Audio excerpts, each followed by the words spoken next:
Chapter 1. I did everything I could to distract Lucille Evans from noticing the bloody footprint.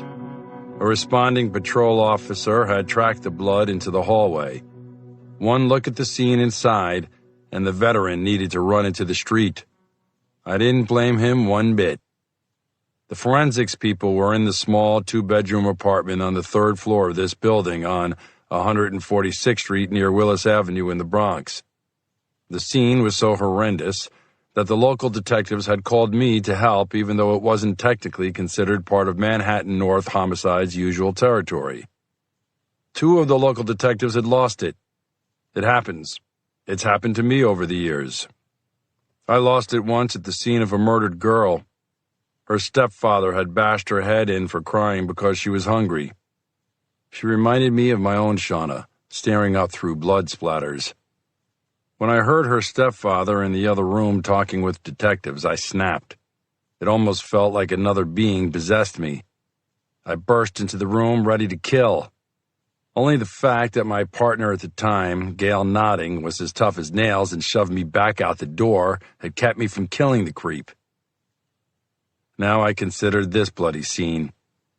Who wouldn't be affected by the sight of two bodies with bullet wounds in their heads, large caliber wounds? Not the usual 38s or 9mm used in the city. The bodies frozen in time. A mother trying to shield her little girl. I wanted to bolt home and hug my own children, but I had work to do. I had my hands full with the 65-year-old woman who merely wanted to say goodbye to her daughter and granddaughter. Mrs. Evans tried to push past me to open the simple wooden door with the number 9 hanging upside down. The threadbare industrial carpet didn't give my feet much traction. My semi-dressed Skechers were more for walking comfort than for wrestling. Mrs. Evans said, "Let me pass, young man. I have to see my babies." She wasn't loud, she wasn't hysterical. She was determined. So was I. I said, "Ma'am, I'm not in charge, but I do have kids. I know loss. You don't want what you see inside that apartment to be your final memory of your daughter and granddaughter. Please, I swear to God, you'll get your chance to say goodbye." She stared me down as hard as any drug dealer ever had, but I was resolute. I'd already seen the horror behind the door. I wasn't about to let this elegant, retired teacher see it too. Her daughter, still in her nurse's uniform from the Bronx Lebanon Hospital, the left side of her face missing from a single devastating gunshot, lying over her daughter, a 9-year-old with a hole in the side of her head. This time, too, the girl reminded me of my Shauna. The whole scene had shaken me to the core. Never believe a cop when he or she tells you they've seen it all. Nobody ever sees it all. Mrs. Evans cracked. Tears started to flow. It had finally hit her with full force. 2 of her greatest treasures had been taken from her. Her watery eyes looked up at me again. She simply asked, "Why?" She started to weep. I put a tentative arm around her. She fell into me and I hugged her. I remembered how I'd felt when Maeve, my wife, died. That was a slow death from cancer. It still tore me to pieces. This poor woman had been blindsided. I eased her onto one of the cheap plastic chairs a detective had set up in the apartment's hallway. A little African-American girl peeked out of one of the doorways down the hall. The light at the end of the hall near the stairs flickered. Why would someone shoot a nurse and her little girl?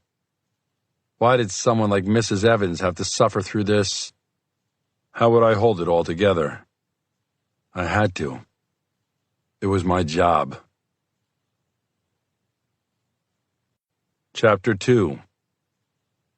The uniformed captain from the 40th Precinct erupted into the hallway from the stairs. I knew the tall captain from my days on patrol. He yelled down the hall to the NYPD officers working diligently, "Let's move this along, shall we, people?" Then he saw me. I had just gotten Mrs. Evans seated. The young patrol officer stepped over and offered her a cup of cold water. She was starting to get that glazed look family members have after a murder. The captain marched toward me and said, "This ain't Manhattan North. What are you doing here, trying to steal a stat?" Sometimes cops embarrass me. Yeah, it's a job, but it involves people with feelings. I kept it professional and said, "Just helping out, Captain Ramirez." The captain was almost as tall as me. He wore his dark hair slicked tightly against his scalp. There were definite cliques inside the NYPD.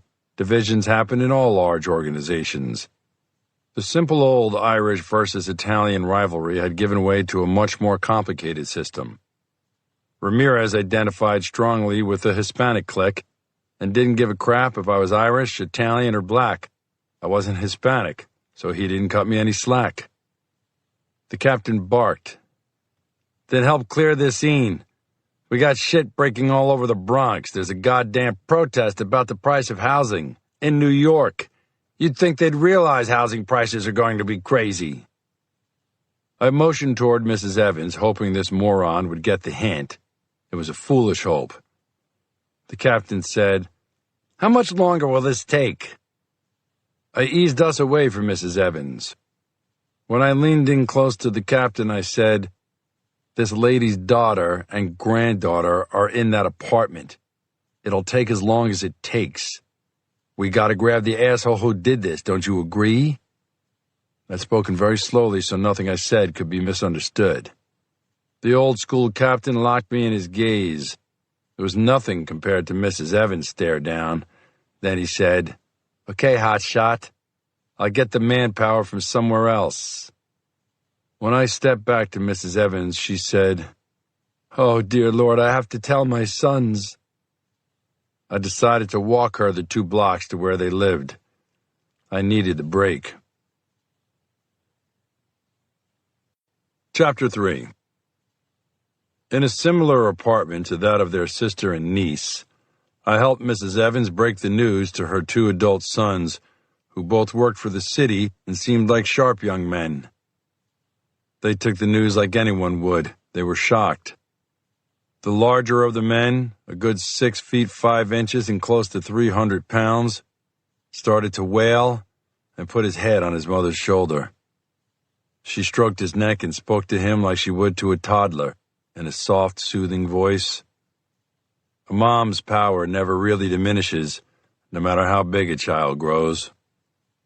I told them the lead detective would be down to talk to them at some point. They'd have questions about why someone might do this. The older of the 2 brothers, a bus mechanic, said, "This is not a bad neighborhood, not too bad. Who would do something like this?" He had the distant stare of a man in over his head. And that's the way it should be. No one should be used to tragedy like this, not even a cop. I gave them a card in case they needed anything. I felt confident Mrs. Evans would be most comfortable if she stayed here with them tonight. The clear, cloudless skies and afternoon sun did little to lift my spirits. I barely noticed passing cars or the other normal rhythms of the city. I walked with a measured pace, trying to give myself a little time before I went back to the crime scene. All I could see in my head was a mother lying on top of her little girl, the left side of her face a massive hole leaking blood, the apartment a shambles. No witnesses, no suspects, no hope. I looked up at the sky and spoke to Maeve. I did that quite a bit. This time I said, "I hate that you saw stuff like this too. The nurse's job is harder than a cop's in some respects. I miss you, Maeve." Sometimes I swear I can hear a faint answer. It's easy and convenient to claim it was the wind or a distant radio, but it happens occasionally. Today I thought I heard, "Love you," and no one can tell me I didn't hear it. I swung into a bodega and grabbed an ice-cold grape Gatorade. I briefly considered buying a beer, but they still needed me at the apartment. The radio behind the counter was broadcasting a news brief about the murders. That would attract more curious onlookers. The day was not getting any better. The clerk looked at me and said, Tough day? Does it show? Gatorade is on me. I thanked him more for a quick jolt of humanity, then dropped $2 on the scarred and nicked counter before I headed back out. I was still a block away from the apartment building and the growing crowd of onlookers. I had parked my city-issued Impala over here in case I needed to get away quickly. Experience has taught me that if you park too close to a scene, you can get boxed in. Suddenly, I had an uncontrollable urge to speak to Mary Catherine and the kids, as many of them as I could get on the phone. They were what kept me sane. If I ever needed a connection to my real life, it was right now. Leaning against my car, I took a swig of the Gatorade and set it on the roof. I fumbled with my phone. While I considered whether I should call Mary Catherine's cell or the home phone, someone said, "Let's make this quick." I looked up into the barrel of a pistol. Chapter 4. The young black man's hand trembled ever so slightly. There was no doubt the barrel was still pointed at my face, but he was new to this kind of stuff. That made him more dangerous. He had no idea what could happen. He repeated, "Let's make this quick." I didn't hesitate. I immediately reached into my sport coat for my personal wallet. My police ID was in my back pocket. At the moment, he thought I was just a citizen out for a stroll.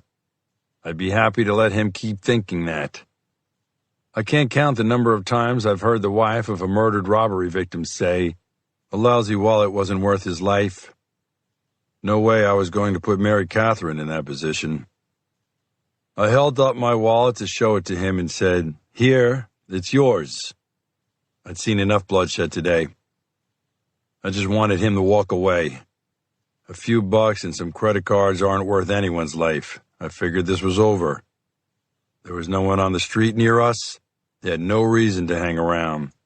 Everyone could have another day on earth. Then I heard a second voice from across the narrow street. A tall, skinny man came out of an alley between an empty storefront and a 99-cent store. He wore a crazy heavy jacket with an odd fur-trimmed collar. The man had an angry tinge to his voice when he said, "What you doing, RJ?" He glanced at me. "You finally joining up? Good man." The second man was about 30. His pupils were black circles covering most of his eyes, but drugs were the least of his issues. His head swung in wide arcs as he glanced in every direction. His left hand had a constant, jittery movement. His tongue played with the gold grill across his front teeth. He was a walking advertisement for one of the antipsychotic pharmaceuticals advertised on news channels on ESPN. The man said, "Looky here, Dressy." He stayed in the street on the driver's side of the car. He stared straight at me and said, "You going out, Pops? Nice jacket." "Not too hot. Nice dark blue." "Too bad you're too wide. Jacket would never fit me." Why did he have to come and stir shit up? The younger man, RJ, who still held me at gunpoint, turned to his friend and said, "I got his wallet. Let's go." The man in the fur-trimmed coat said, "Something's not right about him. He's taller than us. That's enough to shoot his ass right there." RJ said, "I got money, cards. It's cool." "It ain't cool, RJ. It's a lot of things, but it ain't cool. He don't care nothing about us, and he don't mean nothing to us. Go ahead, show him how little he means to us." RJ was torn. I could see it in his face. He wanted to leave, but this new guy, he wanted to see something happen. He wanted some excitement on a weekday afternoon. The new man stepped to the front of the car and let his coat fall open. I could see the Colt stuck in his waistband. I thought about the head wounds at the crime scene I was just at. It was a big caliber, probably a .45. That was not a common gun in the Bronx. I wanted to fix his face in my brain. The man snapped, "What you staring at?" I didn't answer. I did a quick scan to see if I could find any blood spatter on the cuffs or collar of the heavy coat he was wearing. But that was the least of my worries at the moment. Now the man leaned in close to RJ and said, Shoot this cracker in the face. You feel me, RJ? The younger man kept his eyes on me. He raised the gun slightly so he could sight more accurately. He mumbled, "Okay, tight, okay. Give me a second." I felt the shift in the young man. He was scared of his friend. I would be too. The man was giving him almost no choice but to pull the trigger. At that point, I knew if RJ didn't shoot, I'd be facing that 45. The man told RJ, "You own his ass. Now you can take everything from him. No feeling like it in the world." Then the man looked at the Chevy Impala. He craned his head to stare into the interior. "Hold on, RJ. I think this dude's a cop. He's seeing us both. You gotta do it now." Now the crazy guy was using logic, and he wasn't wrong. I'd have been willing to forget about RJ, but I needed to check out his friend Tite regarding the homicide a block away. That wasn't going to happen, though. I swallowed and had a quick thought of each of my children. When you have 10 kids, you can't spend a lot of time on each one as your life flashes before your eyes. RJ was ready. He used his left hand to steady the gun. He started to squeeze the trigger. Chapter 5. At a moment like that, facing a gun, there's no telling what will go through your head. I was hoping for a miracle, and I said a quick prayer. It wasn't specific or particularly elegant, just a "please help me, God." At least I think that's what I prayed. Then it happened. A car coming from a side street onto this main road squealed its tires. It wasn't long or really loud, but it was enough. Just enough. Both men looked over their shoulders to see what had caused the noise. Just a basic reaction, like an instinct. There was a gray Dodge racing away from us. I took my chance. A movement I had done in training more than 1,000 times. I shifted slightly, reached back quickly with my right hand, flipped my coat out of the way, took a firm grip on my Glock semi-automatic pistol, pressed the release on my holster and slid the pistol out. It felt natural because of all the practice. The idea that a human would be in my sights didn't really come into the equation. Just as my barrel came to rest, pointing at the robber's chest, I shouted, "Police! Don't move!" I aimed at RJ because he had his pistol out, although I thought the other man was going to be the real problem. But RJ steadied his hands and brought the barrel of his pistol back toward my face. I squeezed the trigger of my own pistol, once, twice. I knew I'd hit him center mass. The young man's arms lowered and the pistol dropped from his hand. It made a loud clank on the hood of my car, then slid down to the asphalt. RJ followed a similar path, staring at me the whole time as he tumbled to the ground. My natural inclination was to follow the body to the ground with my pistol. I don't know why. It's not like cops are in so many shootings that we get used to them. Each one is traumatic and devastating in its own way. As soon as RJ hit the asphalt, I realized he posed no more threat.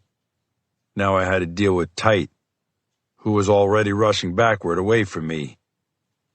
He fumbled for the pistol in his belt line, and I fired once. Then he spun and sprinted away. I didn't know if I'd hit him or if he dropped the pistol. The only thing I could think about was the young man bleeding on the street right in front of me. I let the crazy man in the fur-trimmed jacket run away. I dropped to one knee and immediately checked the pulse on the young man I'd been forced to shoot. Blood was already pumping from his chest and filling the indentation at the bottom of his throat. I opened his ratty coat all the way and ripped his Jets t-shirt right down the middle, then used part of the t-shirt to help stop the bleeding.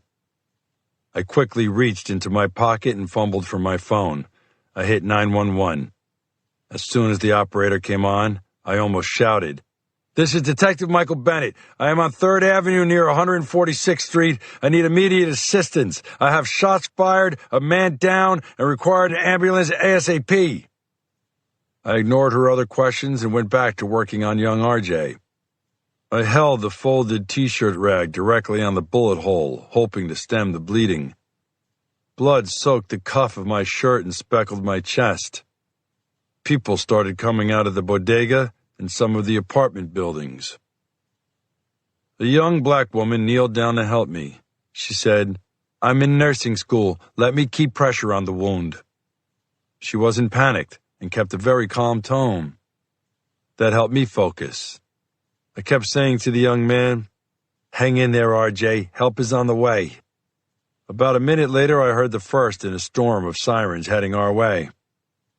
It wasn't until paramedics stepped in and took over the first aid that it really hit me what had happened. I could have been killed. I should have been killed. And I had been forced to use my duty weapon. It was the last thing I'd wanted to do. It was the last thing any cop wants to do. But I didn't regret it. I couldn't. Not when I hugged my kids tonight. And now all I could do was stare helplessly as paramedics did everything they could to save this young man's life. Chapter 6. As more paramedics and squad cars arrived, I simply walked down the street a short distance and plopped onto the curb. I had nothing left. I wasn't even ready to call Mary Catherine. I just stared straight ahead into the empty street. I noticed everything from the rough asphalt patches over potholes to the random Three Musketeers wrapper blowing in the light breeze. It felt as if the city had gone silent. Even though the paramedics were still busy, I knew RJ was dead. My mind raced, but I couldn't settle on a single thought. I vaguely realized there was some sort of shock settling over me. It's a common occurrence after a police shooting. It had all happened so fast. Virtually all police shootings do. I'd acted out of instinct. Now I had to let things take their course. All I knew at the moment was that I couldn't leave the scene. I just wanted to sit here with my thoughts. Silently I prayed, "Dear God, have mercy on this young man's soul." I thought about calling my grandfather, Seamus. Then I heard someone shout, "He did it!" It didn't register immediately. Then someone else said it. I looked up and over my shoulder to see a small group of people facing me. A heavy-set African-American man of about 35 pointed at me and shouted, "The cop shot RJ for no reason. He murdered him." I let him talk. It never did any good to speak up. People had to vent.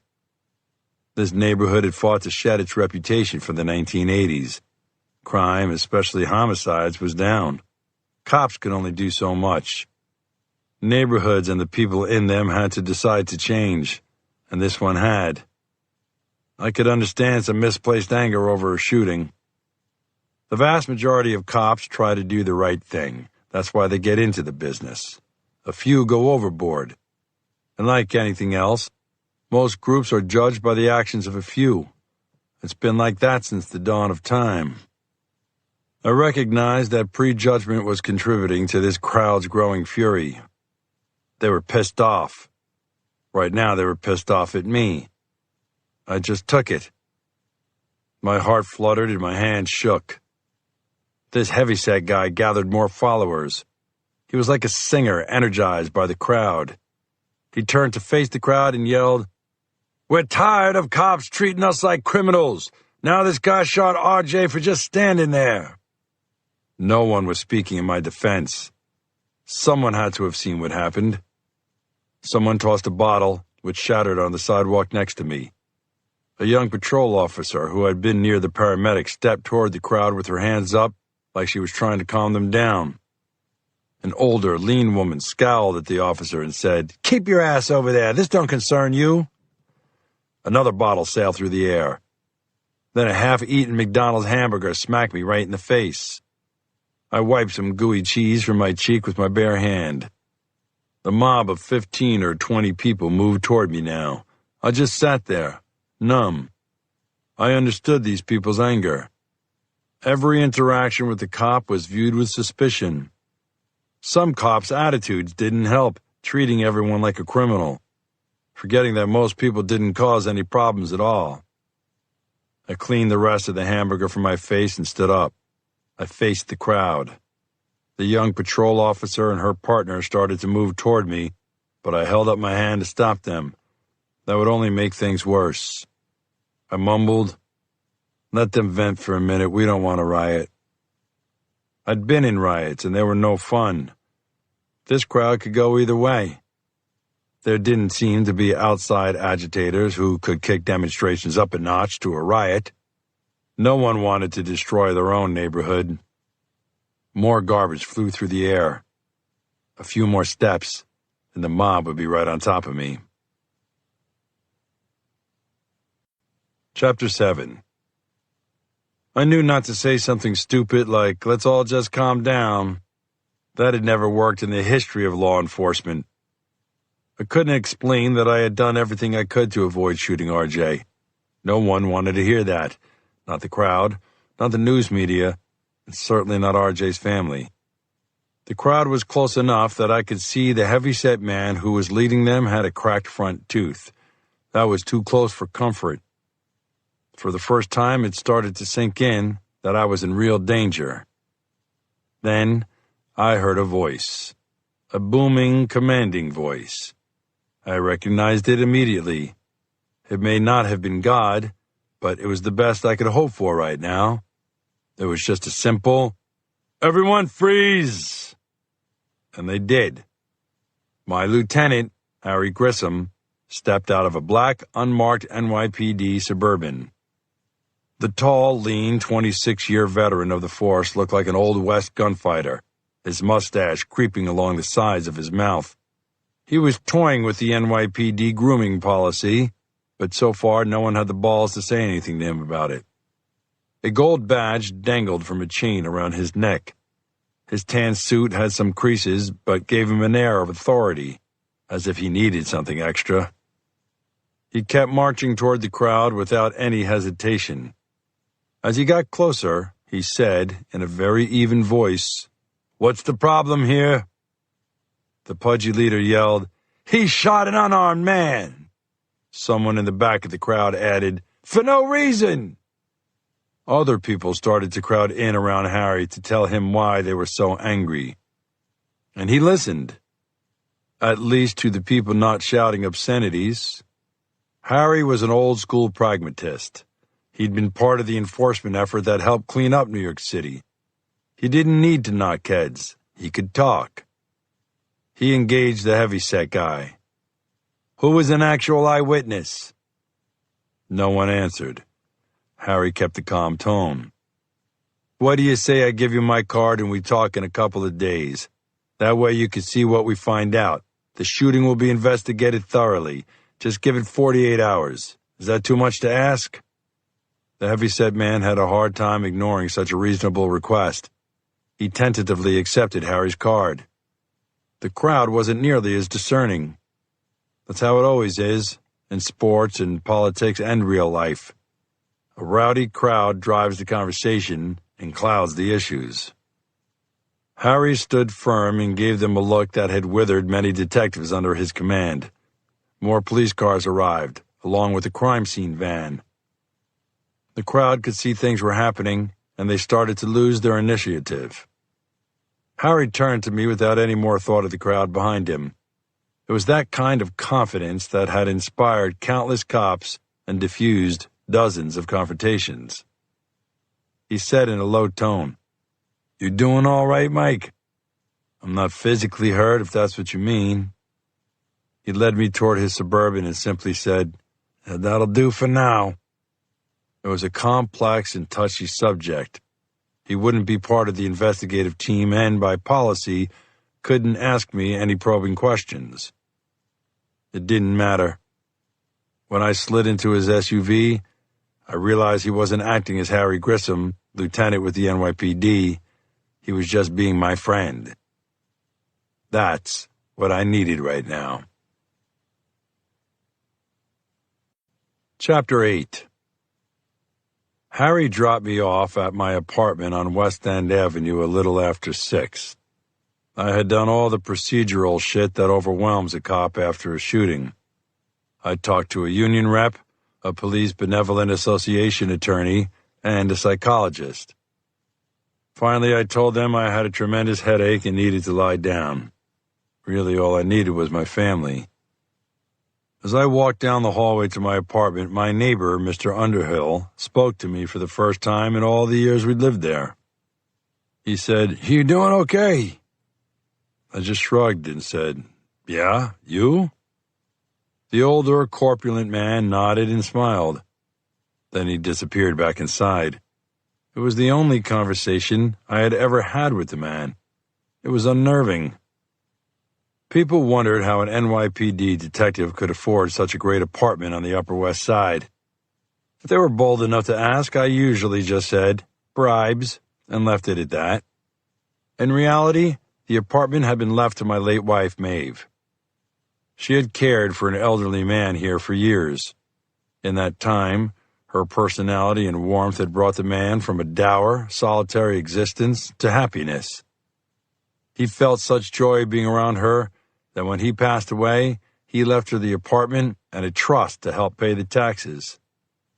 He had wanted Maeve and her growing family to enjoy it. The apartment was a constant reminder of what a ray of sunshine Maeve had been to everyone she met. Occasionally, when I was in a weird mood, the apartment could make me sad. The idea that my wonderful wife had meant so much to someone that he had changed our entire family's life was amazing. The fact that she had only gotten to live here a short while was tough to swallow. The smell of pot roast hit me as soon as I opened the front door. So did two kids, Shauna, my second youngest daughter, and Trent, my youngest son, barreled into me like out-of-control race cars. I didn't mind one bit. When I dropped to my knees, Shauna gave me a big hug and kissed me on the cheek. "I'm so glad you're home safe, Dad." Trent chimed in, "Me too." So much for my hope that I could ease everyone into what had happened to me. And now I understood Mr. Underhill's gross show of emotion. I had known word would leak out. Obviously, I'd spoken to Mary Catherine about it. I told her not to make a fuss. Have something serious happen to you, then try to tell an Irish woman not to make a fuss. It would be easier to keep the sun in the sky an extra 2 hours. Before I could even navigate into the kitchen, Mary Catherine found me and gave me a huge kiss. "I appreciate the attention, but I'm fine," Mary Catherine said, "and I thank God for it. But your name has already been on the news. The guy who has the cable access show, Reverend Caldwell, is already in the Bronx, saying that you're a murderer walking free." I thought you'd learned by now that most people don't have any clue about the facts when they're spouting garbage like that. I half expected Mary Catherine to ask me if it was a good shooting. The only thing I had heard the news got right was that there were 2 men and a police officer involved. Shootings were ratings monsters, so every news team covered them from start to finish. They always had the same elements: sobbing family members telling the world that their dead relative had been sweet and would never have hurt a fly.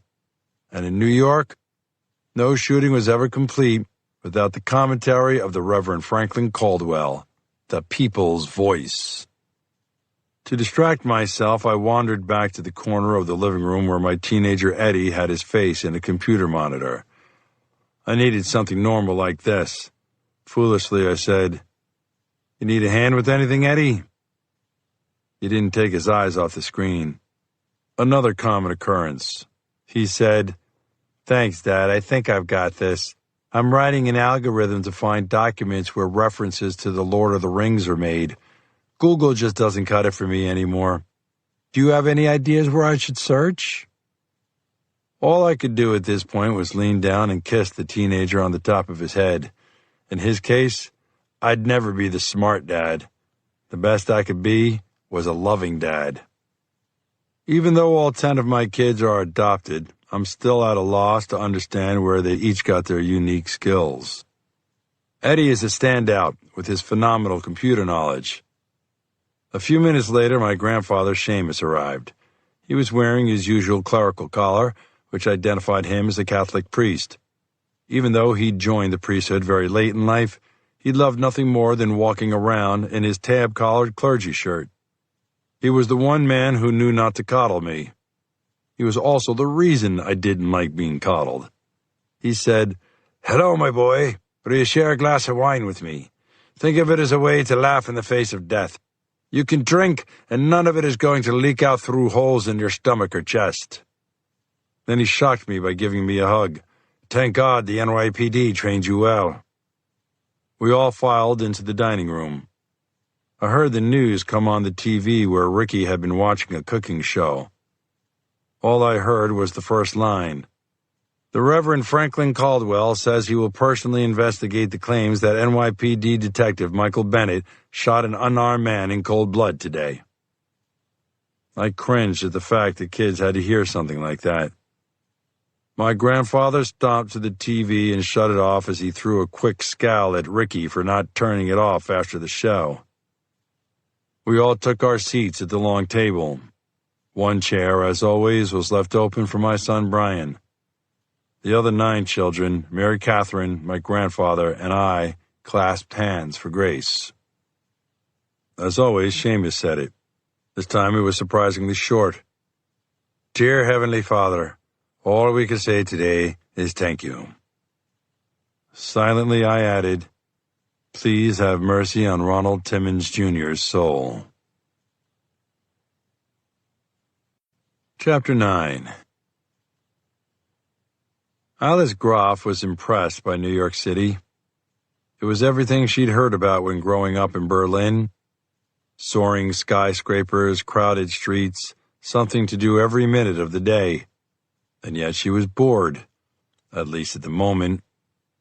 She and her business partner, Janos Titan, had accepted an assignment from a guy named Endrik Henry Lahr, based in Tallinn, Estonia. He was some kind of cyber genius and had plenty of money. The issue was his God complex. How she hated to hear him go on and on about his ability to break any computer security system. Her grandmother had always told her that men who bragged were hiding their flaws. If he was so damn smart, why did he have to contract out work? She knew he had a couple of Dutchmen who did dirty work for him, but this job called for a little more subtlety. They had a list of several New York-based hackers. They had just found where the first one lived. His name was Tommy Payne, and he had gone to some school in Massachusetts known for its technology. All they had to do was convince him to come work for Endrik, who liked to go by the anglicized version of his name, Henry. If that failed, they'd been told to make sure he didn't talk. That could mean a lot of things. She didn't have time to decipher what Henry actually wanted. She was built for efficiency. That meant, if this nerd wasn't willing to work for Henry in Estonia, she'd put a bullet in his head. Janos said, "Will you recognize him if he walks up the stairs to the apartment?" Janos was from Romania originally, and they generally communicated in English. Today was no different. Alice said, "You've seen the same photo I have. Won't you recognize him too?" Janos just shrugged. That was his answer to most things. She was tired of trying to make him more professional. He pretty much did what she told him, and he wasn't afraid of anything. Neither of them were. They both had realized that not many grew old in this kind of profession. That was okay with Alice. She made a lot of money, got to travel, and had no boss leaning over her shoulder. Not bad for a girl who had never known her dad, and whose mom had abandoned her as a child. Thank God for Grandma. Her grandmother was one of the reasons she worked so hard. She made sure the 79-year-old woman never had money problems. Her grandmother's luxury apartment in Rummelsburg was next to a park and only a block from the Spree River. Alice loved seeing her happy. If that meant having to put up with jerks like Henry and watch boring apartments in New York, that's what Alice would do. Janos nudged her and said, "That's him walking in now." Alice looked at the young man with his long, stringy hair and a ponytail. He also had an unfortunate receding hairline. He needed a woman to show him how to groom. That's what she always thought about men with ponytails or man buns. Janos pulled the check-made 9mm and made sure there was a round in the chamber. Getting a gun in the U.S. wasn't too difficult. but Alice preferred a simple folding knife or garrote made from heavy-gauge electrical wire and a couple of plastic handles she could buy at any hardware store. Janos turned to her and said, "Remember, Henry wants us to get this kid to work for him. No rough stuff unless he completely refuses our generous offer." Alice smiled. She liked Janos. She felt they made an attractive couple, even though they didn't feel that way about each other. He was the classic lean but muscular, dark-haired Romanian. She felt it was a nice contrast to her curly blonde hair. She was the one who could get in anywhere with just an innocent look and a tilt of her head. Janos, who was a year younger than her at 34, knew her too well. He may have been a wild partier, but he did catch on to patterns. He was interested in the bonus Henry had promised them. Alice was more interested in efficiency, and maybe having a little fun with at least one of the nerds they were supposed to talk to. Maybe it could be this Tommy Paine. Just thinking about it gave her a tingle of excitement. Chapter 10. Alice assessed the apartment building in the West Village. Washington Square was 4 blocks east. The famed New York University was also just blocks away. It was a nice building, too nice for a student, probably too nice for any young person working in Manhattan. That told her Tommy Paine was probably doing things he wasn't supposed to do with computers. She couldn't have cared less. She just wanted this to move along quickly. She knocked gently on the freshly painted door. Everything about the building showed it was well maintained. She wasn't sure what rents went for in Greenwich Village, but this was a hell of a lot more than she paid for her grandmother's apartment. She heard a male voice inside say, "Who is it?" Alice said, "I have a message for Tommy." She tried to hide her accent and sound as young as possible. The door didn't budge. Janos stood against the wall, so if Tommy opened the door, he wouldn't see him. Tommy called through the door, "A message from who?" Alice had an inspiration and said, "I'm not sure of her name." That always worked on men. This time was no different. She heard a chain, and then the door cracked open. As soon as Tommy Paine saw the pretty blonde woman in jeans and a colorful blouse, he opened the door wide. That's when Janos stepped close and shoved the young man into the apartment. Alice stepped inside. The apartment was dark. There was a distinct smell of old marijuana. 2 60-inch Sony TVs hung side by side on the main wall. An array of computers and monitors sat on a long table on the opposite wall. To his credit, Tommy didn't say a word. He lay on the hardwood floor and looked up at Janos. Normally, Alice would chalk that up to sexism, but Janos held the pistol. Anyone would look at the armed person in the room. Alice tried the nice approach first. She kneeled down next to Tommy and traced her finger along his nose and lips. She smiled and said, "I'm sure you realize that Henry sent us?" Tommy was silent as he nodded his head. His eyes never left the gun in Janos's hand. She slipped a plane ticket from her back pocket and set it on the coffee table. She leaned in close. "That's an airline ticket to Tallinn, Estonia, by way of Amsterdam. Your flight leaves tomorrow morning. I really think it would be in your best interest to help Henry out." Now Tommy cut his eyes to Alice. He said, I... Janos kicked him in the leg. "Come on, you're not in a mariachi band." "But I... That was enough for Janos. He shoved the pistol into Tommy's mouth. Alice could hear it crack a tooth on the way in. The young computer genius's eyes opened so wide, Alice thought one might pop out onto the floor. A whimper came from deep in his throat. This could be messy. Janos said, "I can't imagine what you do with these giant TVs.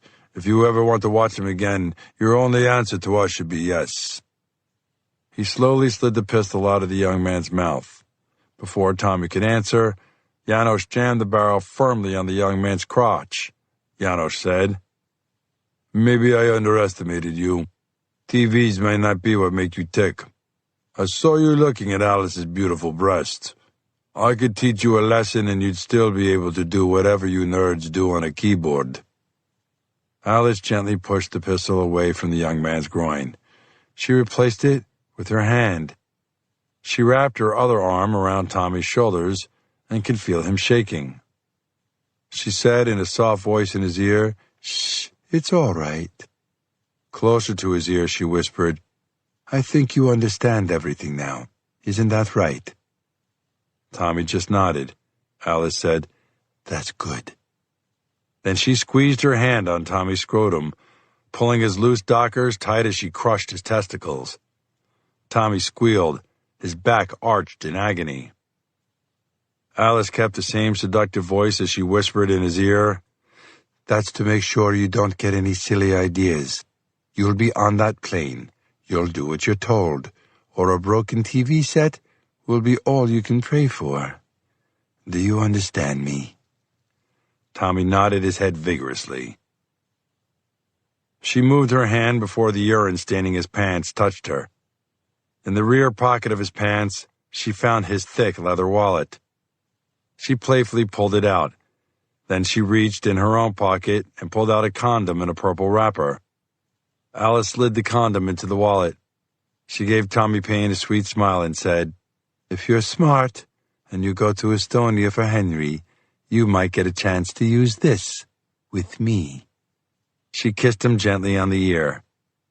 Then Alice locked eyes with him to make sure he understood. He was too scared to smile or show any excitement.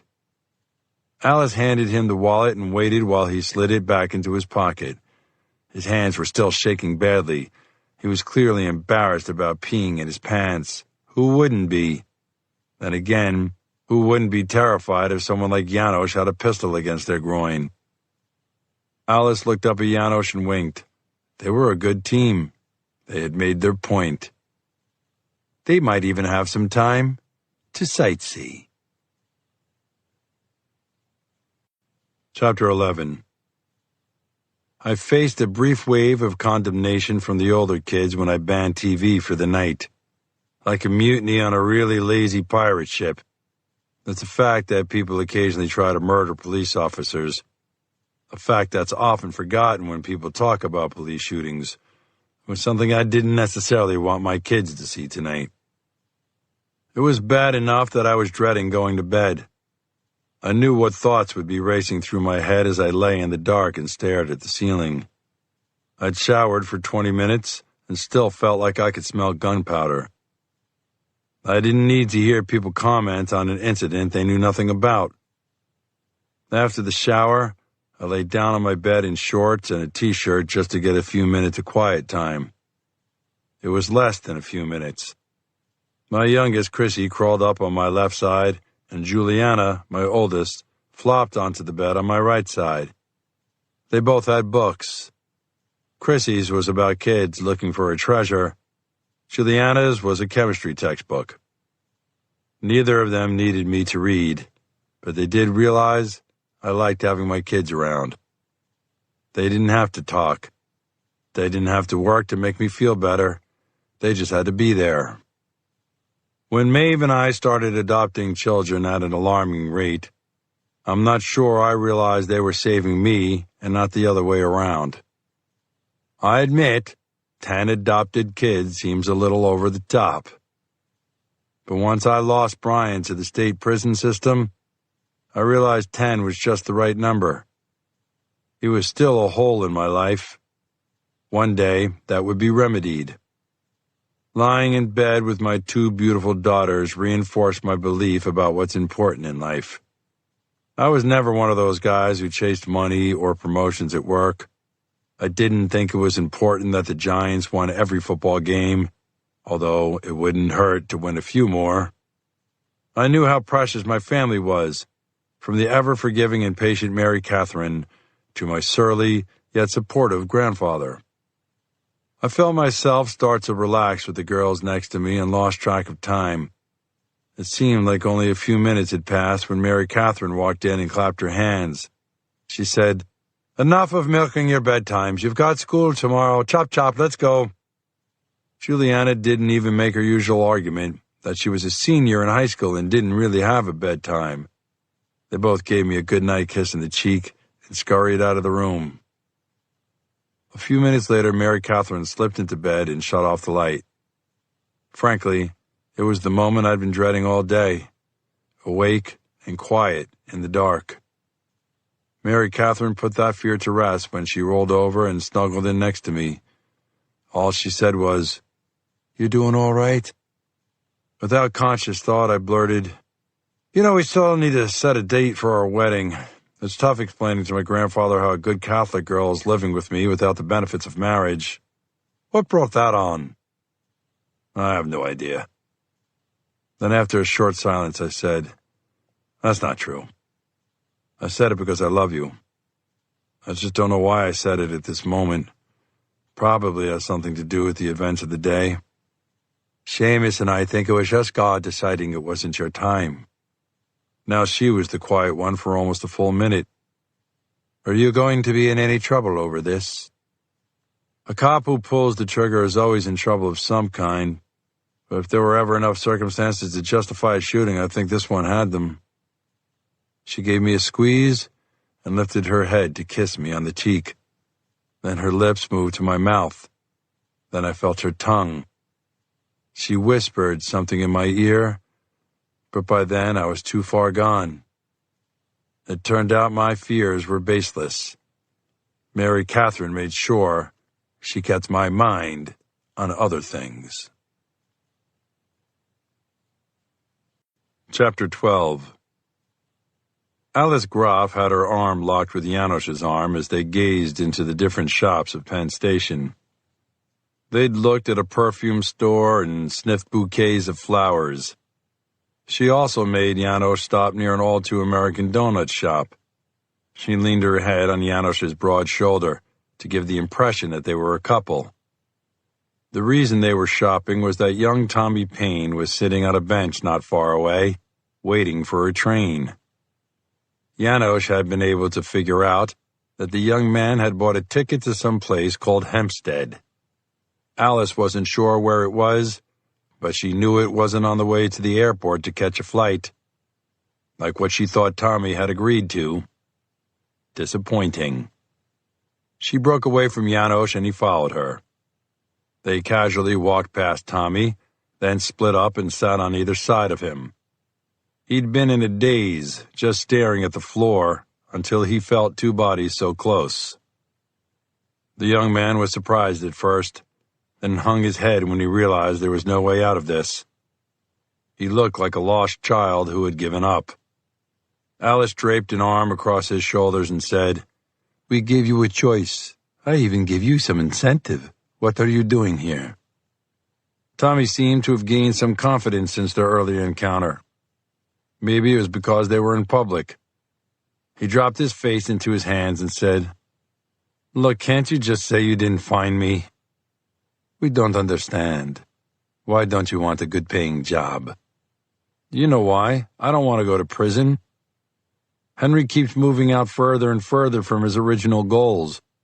It was fun to unleash government secrets on WikiLeaks. It made me feel like some kind of god deciding what people could read about government.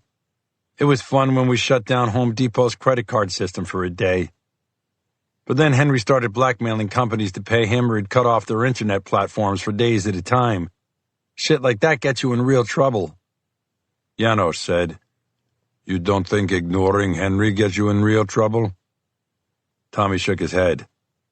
"I can't believe you guys spent the whole day watching my apartment then following me here.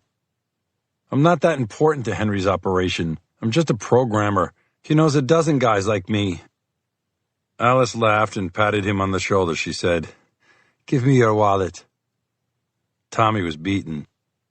At this point, he just casually reached into his pocket and handed it to her.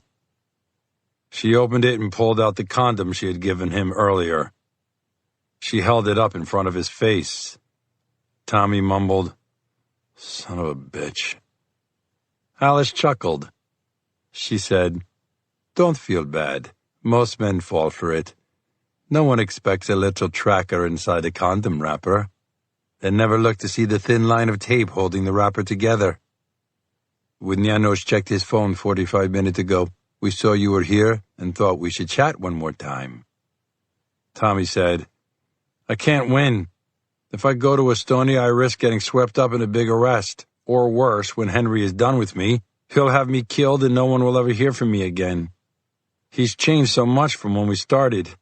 Now he thinks he's some sort of royalty and can order executions. Alice didn't say it, but she agreed with Tommy. Henry was an egomaniac. He even tried to conceal his Estonian accent by using a fake English accent when he spoke English. She almost felt sorry for the young programmer, but she wasn't getting paid to have feelings. She said, You better come with us. Where? I think we've answered all the questions we're going to. You need to understand that life's not fair. Sometimes you have to do things you don't want to. You're like all the other Americans I know. Spoiled and entitled. It's infuriating. You have never known hardship, so you whine about anything that happens. Europeans are more prepared for adversity. We have to work together. You Americans are just brats who haven't learned any lessons in life. She thought Tommy was about to say something, but after being called a whiner, he held his tongue. He slowly rose to his feet and slouched like an old man as they made their way out to 34th Street. She kept window shopping so they didn't look like police leading a prisoner. For his part, Tommy Paine just shuffled along silently. Chapter 13. It was a quiet night, at least for New York. They turned down 7th Avenue and kept walking. Tommy was still silent. Janos didn't look like he was paying attention, but Alice knew better. His hand rested on the butt of his pistol, and he was aware of every step the young programmer took. Alice enjoyed the walk. The weather was perfect. She liked seeing the tall buildings. She liked visiting a couple of tourist attractions in every city they visited. In San Francisco, she was disappointed in Fisherman's Wharf. In London, she loved riding the London Eye, especially because the height made Janos nervous. So far on this trip, she had dragged her partner to the Statue of Liberty, St. Patrick's Cathedral, and the Chrysler Building.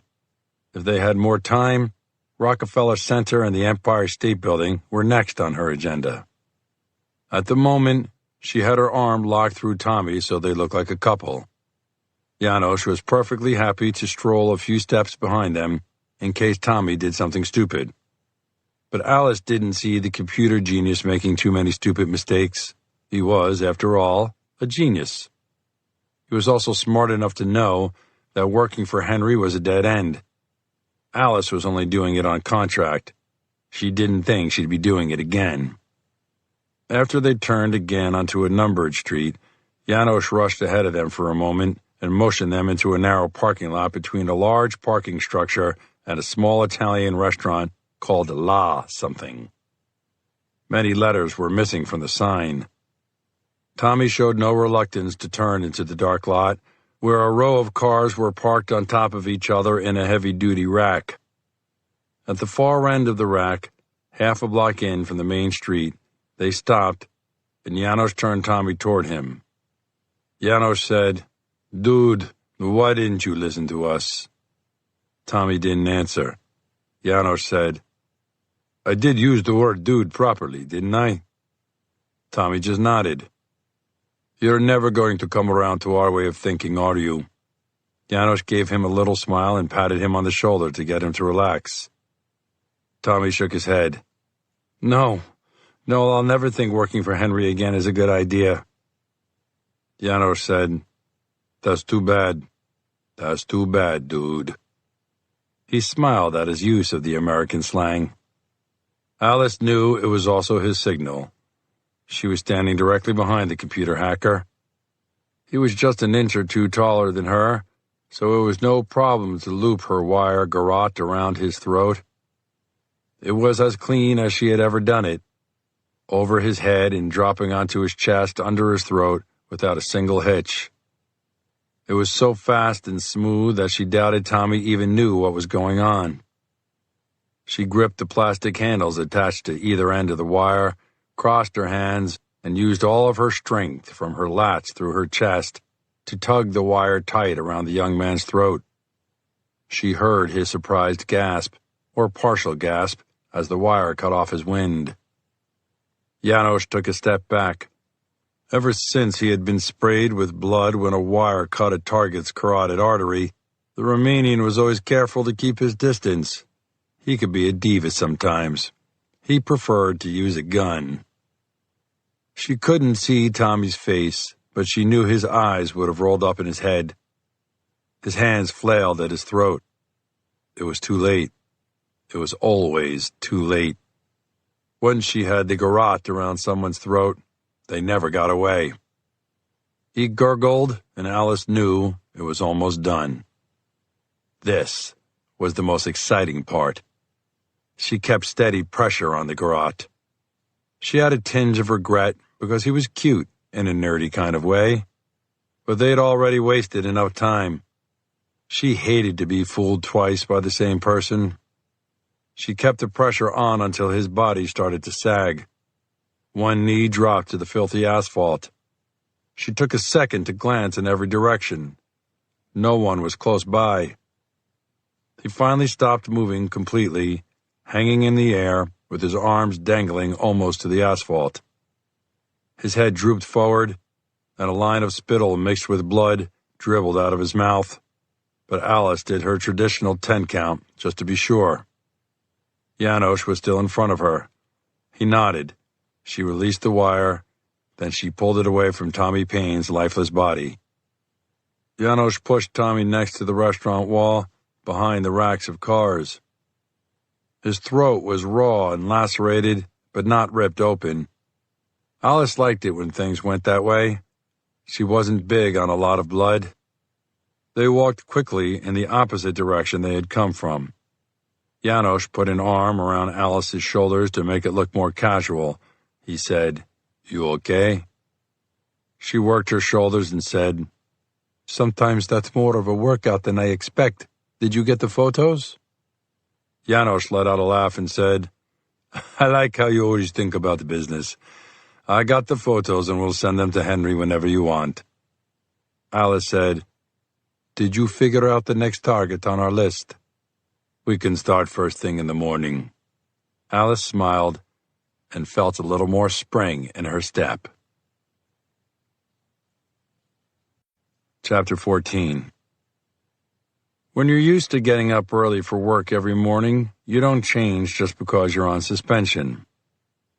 Like any officer-involved shooting, mine was under investigation, and standard procedure dictated that I could not go into work.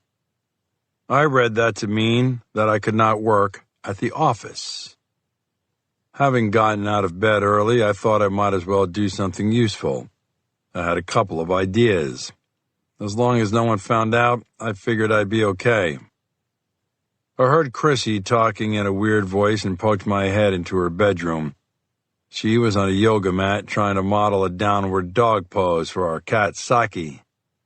I asked, "What you doing, beautiful?" She didn't change position. "I was wondering if a cat could learn a dog position. It's really more of a science experiment." I chuckled and said, "You keep up the good work in the name of science, but be ready to leave in a few minutes." Jane, one of my high schoolers, struggled with a 3-foot by 2-foot folder in her regular textbooks. "What's this?" Jane acted like it wasn't awkward to hold the giant folder. "My portfolio for art class with Bridget's help. I thought I'd do a retrospective of fashion since the 90s. I said, "Wow, all the way back to the 90s. How'd you even find photos from back then?" "Funny, Dad." I thought it was. I walked past the small TV in the kitchen with the sound off. I knew what the story was just by the image. The Reverend Franklin Caldwell was standing behind a mound of microphones. I didn't need to turn up the sound to know he was screaming for my head. I kissed Mary Catherine, who was straightening up the mass of dishes following the feeding frenzy known as breakfast. The kids were scattered around the apartment getting ready for school. I said, "I'll go get the van, tell the kids to meet me out front." "Oh, you don't have to drive them. I could do it today." What else do I have to do? Besides, I have a few errands to run later. My city car is at the office. I'm not supposed to drive it on suspension anyway. She caressed my face with her hand.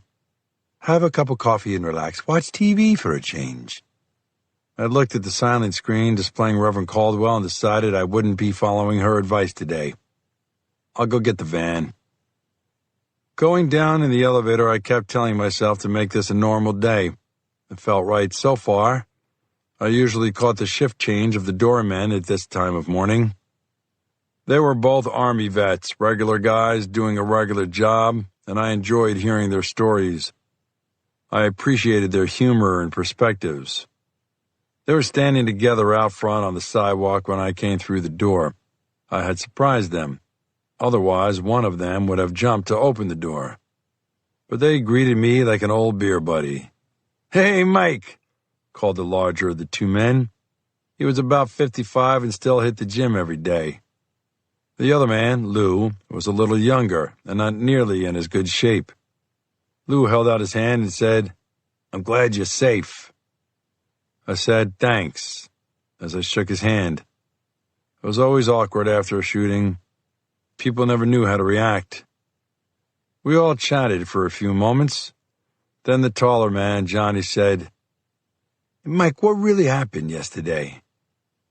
"I'm not sure what you mean." "I don't want to sound like an asshole, but did you really need to shoot that kid?" I briefly considered an answer, then just walked toward the van. What can you say to a question like that? I guess I didn't really need to shoot RJ. I could have let him shoot me in the face. Then I wouldn't have to answer stupid questions. When I got to the van, I realized I hadn't answered any stupid questions. I had just walked away. Son of a gun. Is this what maturity felt like? Chapter 15. Somehow all the kids were waiting out front when I pulled up in the van. Johnny, the doorman, couldn't look me in the face when I stopped at the curb. I'd said stupid things before. I knew how he felt. I wasn't going to make it any worse, but I wasn't going to make it any easier either. The kids filed in as always, youngest in the back, leading up to the oldest in the most comfortable forward seats. You see, when you have so many kids, you can't leave things to chance. You buy a big-ass van like this Ford Super Duty 12-passenger monster and then assign seats. It was a microcosm of the country. When you allow for too much choice, it always leads to some form of chaos. For a change, we weren't racing the 8:45 deadline at Holy Name. Sister Helen, who had been taking over more of the early morning duties, looked shocked to see the van pull up almost 6 minutes early, a new record. She even walked over to the van and leaned in the door as the kids scooted past her. "And how are you this morning, Michael?" "Fine, Sister Helen, and you?" "Like everyone else around here, thanking God you're safe." She wandered off without another word to me. It may have been the sweetest thing anyone from a Catholic school had said to me since I was 6 years old. It gave me a little jolt to get my day started. I burned up my phone on my ride north. After I stashed the van in a parking lot in Washington Heights, I had my first meeting in a Starbucks. I hate the chain restaurants and coffee houses. I also hate that I like Starbucks coffee. But I had to go where people were willing to talk to me, and this was where Detective Teresita Hernandez wanted to meet. The 8-year veteran was waiting for me as I stepped through the front door, sitting alone at a 2-person high top in the corner where no one would hear us. As I approached, she slid a cup across the small round table. She smiled as she said, "I remember old goats like you prefer simple black coffee." I had to laugh. She'd come a long way from a rookie detective in Manhattan North Homicide 5 years ago. We caught up for a few minutes. She was working on her master's degree in public administration at City College. Picturing Teresita on a college campus, I laughed at the idea of some young undergrad hitting on her. He'd think he was trying to impress a beautiful co-ed with long dark hair, and she'd be deciding whether to break him in half like a pretzel. Teresita had been my muscle sometimes when she worked in our squad. No street criminal worth his salt would ever admit that a female had roughed him up. Tough and fearless, she'd left one of the best jobs in the department because she believed she could make more of a difference in the Bronx. It was probably true, and I respected it. I said, "Your dad must be glad you're working on a master's degree." She shrugged.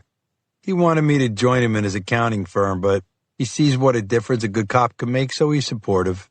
Quietly. Real quietly." Finally, we got around to business when I said, "I don't want to get you in any trouble, Terry. Thanks for meeting me." She waved me off. "How can I get in trouble when I'm not on duty yet and this isn't an official meeting?" She waited a moment and added, "See, I learned a lot from you in homicide. Besides, you saved my ass plenty of times." To be clear, I'm trying to help on the homicide of the nurse and her daughter, even though I saw the suspect during my own shooting incident. The Bronx is getting stirred up about it. The Reverend Caldwell has been banging the drum pretty hard. I said I could see why he would. A white cop shoots a black resident. Terry laughed. The Reverend doesn't see black and white. When something like this happens, he only sees green. You can't believe how much money he collects. I heard he also gets a cut of any negotiated settlement. I moved back to what I was interested in. You ever heard of a guy with the street name Tight? She shrugged, then took a quick look around the room. It was a police habit, but she was also making sure no one could hear us. Just from our homicide guys, they say he's a possible suspect in our nasty double. The report I read said you gave the detectives the name after your shooting. From the description, he sounds like an oxy addict and crazy, scary crazy. So you don't know him? No, and I haven't been able to find out anything about him. I don't know if it's from fear or that he moves around a lot. He's not clearly visible in the footage of your shooting. He stayed off to the side. Then there's a blurry image as he backed away from you and tried to pull his gun. That surprised me. There's video of my shooting? Yeah, but you can't tell anyone. I was only allowed to see it because I'm helping with the mother-daughter homicide, but the footage is pretty clear. The guy you shot, Ronald Timmons Jr., had the drop on you. You show good tactics. You should teach. I laughed out loud and said, "No one ever has suggested that before." Terry said, "Teach tactics, not tact. Or attitude. Or procedures. I get it. Or respect for command, or..." I left the Starbucks smiling. Chapter 16. My next meeting was a few blocks away. It wasn't at a Starbucks. I saw the man waiting for me in Convent Garden on 151st Street. It was just cool enough that some of the remarkable flowers the place was known for were not blooming, and the wooden gazebo was empty. This should be a quick, casual meeting. I approached the skinny African-American man from the opposite end of the park. He stood in the shadow of a tree in a corner. I wanted to give him a chance to look around and to see me clearly. Maybe I was getting a little paranoid, but informants were not known for their loyalty, and there'd been more and more ambushes of police officers across the country. His lanky frame leaned against a section of the tall metal fence that surrounded the park. The way he scratched his arm and shuffled back and forth on his feet made me realize he wasn't using. Sometimes that was good, and sometimes it was bad. I could never tell how it affected the information provided. He noticed me. His eyes darted all around the park and the bits of street that could be seen beyond the bushes. He didn't want to be seen talking to me, and I couldn't blame him. No informant wants to be seen talking to a cop, especially a cop whose face had been plastered all over the news. He looked nervous, but then again, he always did. I said, "Hey, Flash, you doing okay?" I had never asked him how he got his street name. I probably didn't want to know. It was my hope he was just a fast runner. He merely nodded and scratched his neck with both hands. He looked frantic. I said, "Can't score anywhere?" He said, "Does it look like I scored?" Everyone come down so hard on pain pills, can't find nothing. H is easier to score. Don't make no sense. I liked that he was comfortable enough with me to discuss felonies. But if cops only dealt with Boy Scouts as informants, nothing would ever get done. It wasn't the 70s, and I wasn't in narcotics, so I wouldn't let him shoot up even if he had some. It was a tough part of the job that no one ever talked about. Dealing with informants meant you were dealing with criminals and drug users. I said, "Did you find out anything about the guy named Tite?" "Could be I know him. Skinny as me. A little shorter. Dude's wrapped way too tight. That's how he got his street name." He ran a hand over his close-cropped hair, then scratched it. He dug in his ear, too. I waited as he inspected whatever had come from his ear. I said, "Real name?" He shrugged his narrow shoulders. "Who knows?" His brown eyes took another look around the green space. "I seen him around. He likes the pills just like me. He hit him a lot harder than I do. Says it's his medicine." I didn't think I had to add that technically it was medicine. It was just that people like him had ruined a useful tool for people in pain.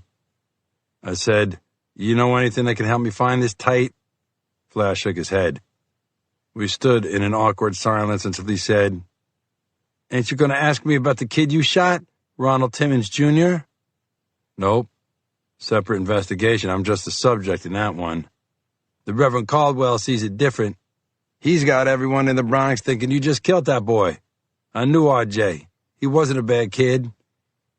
"He made a bad choice. The good Reverend says you're a killer." I thought, at least I'm not dead.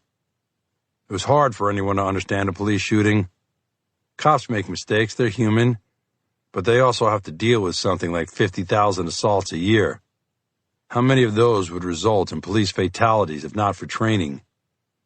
No one would ever convince the Reverend Caldwell of that line of reasoning. I walked out of Convent Garden, feeling down again.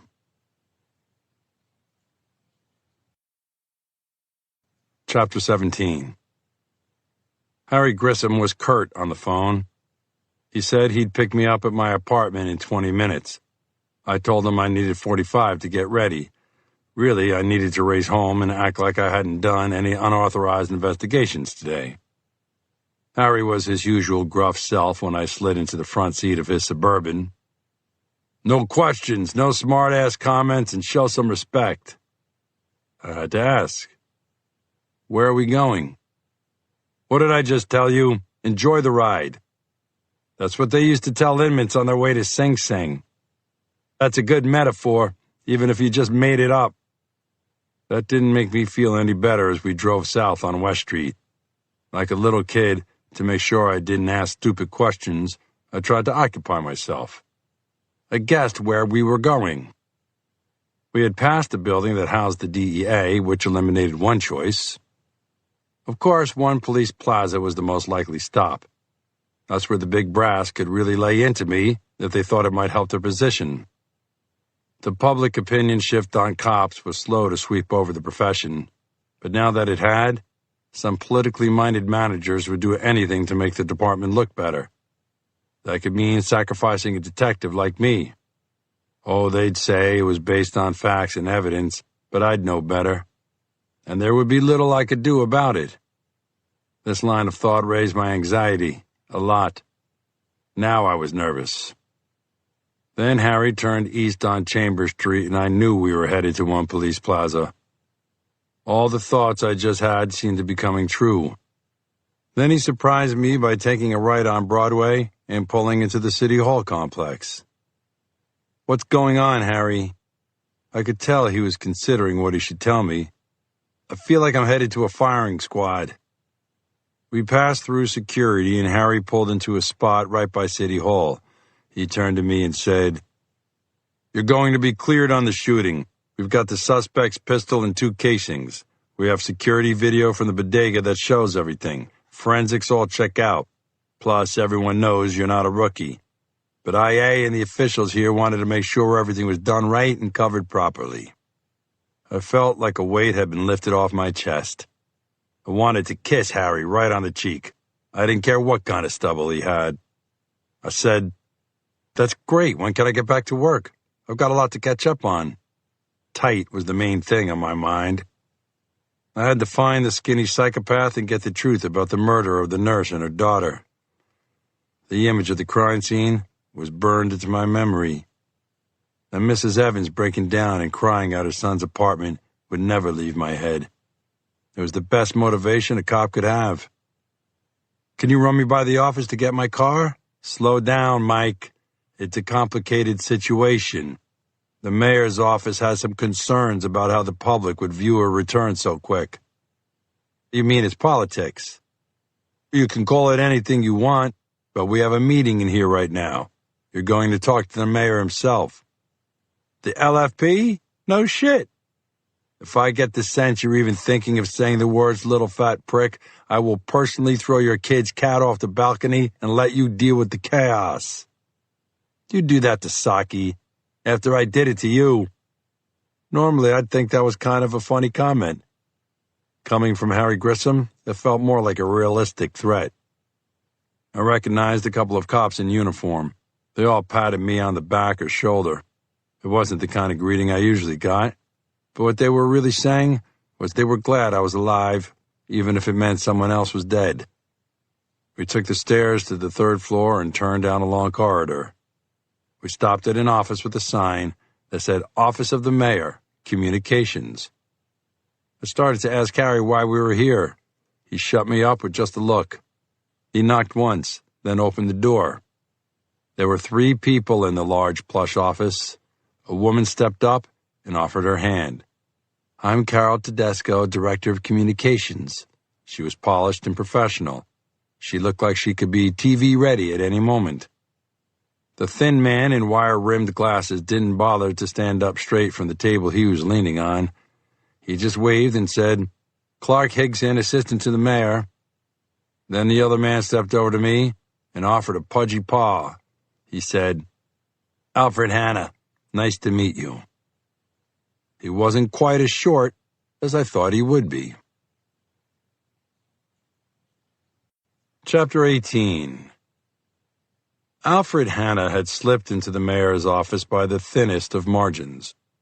Every cop in the city used the term LFP for little fat prick to refer to him. I had even heard LFP used on the radio.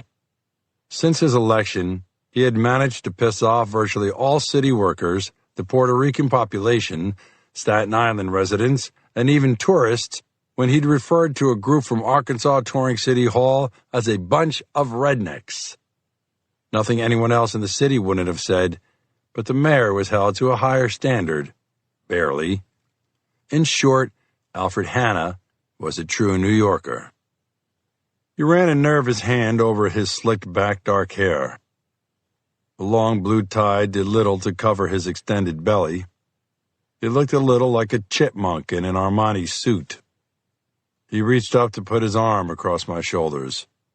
"We need to keep this meeting as quiet as possible. That's why we're not in my office. Is that understood?" Both Harry and I mumbled, "Yes, sir." He released me and turned to face all of us. He looked at me and said, "I'm very proud of your service to the city. I'm sorry you got put in a position like you did. I know you acted well within policy and did everything you could not to shoot that young man." I didn't get excited at his little speech. Anyone could tell there was a but coming. Harry gave me a really good command stare to keep me quiet. Mayor Hanna continued, "The problem is that the Timmons family is quite popular. The fact that they brought in Reverend Caldwell means they're not going to listen to the results of any investigation. They're also not going to disappear. That means you returning to your regular job would not only look bad for the city, it could also be dangerous for you." I said, "You don't think a cop's job is dangerous anyway?" I hadn't meant to put the edge in my voice. "Okay, more dangerous than usual. Look, my grandfather on my mother's side was a cop in Queens. I understand the hardships you guys go through." It surprised me the mayor had a family member who'd been a cop, but it didn't surprise me that he actually thought he knew. Everyone thought they understood the job. The mayor said, "I don't want to send the wrong message to our city's police officers. I don't want them to step back. I don't advocate less proactive policing. I also don't think you should have to go back to work looking over your shoulder for a retribution attack, not when we have an alternative. I said, so what's this alternate plan you're talking about?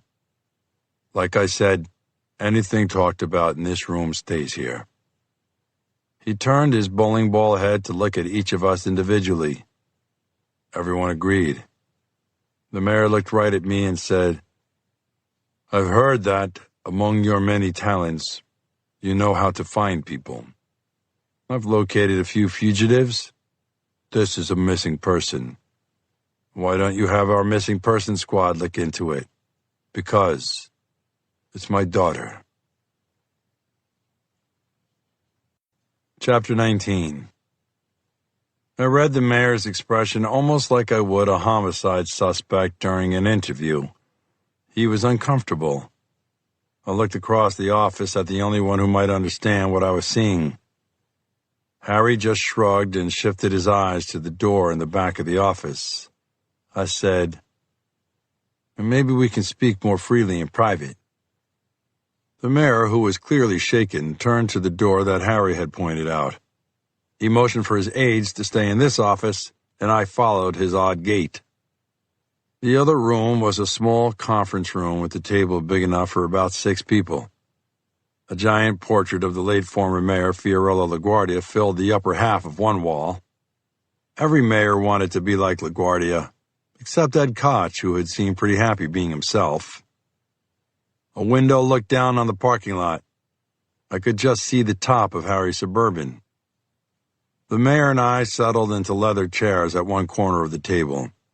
I gave him a moment to collect himself, then said gently, Do you want to tell me about your daughter? I thought you only had 2 young boys. He took a moment, then said, Natalie is from my first marriage. It ended in a divorce, a messy public divorce. Natalie even uses her mother's maiden name of London. It was my fault.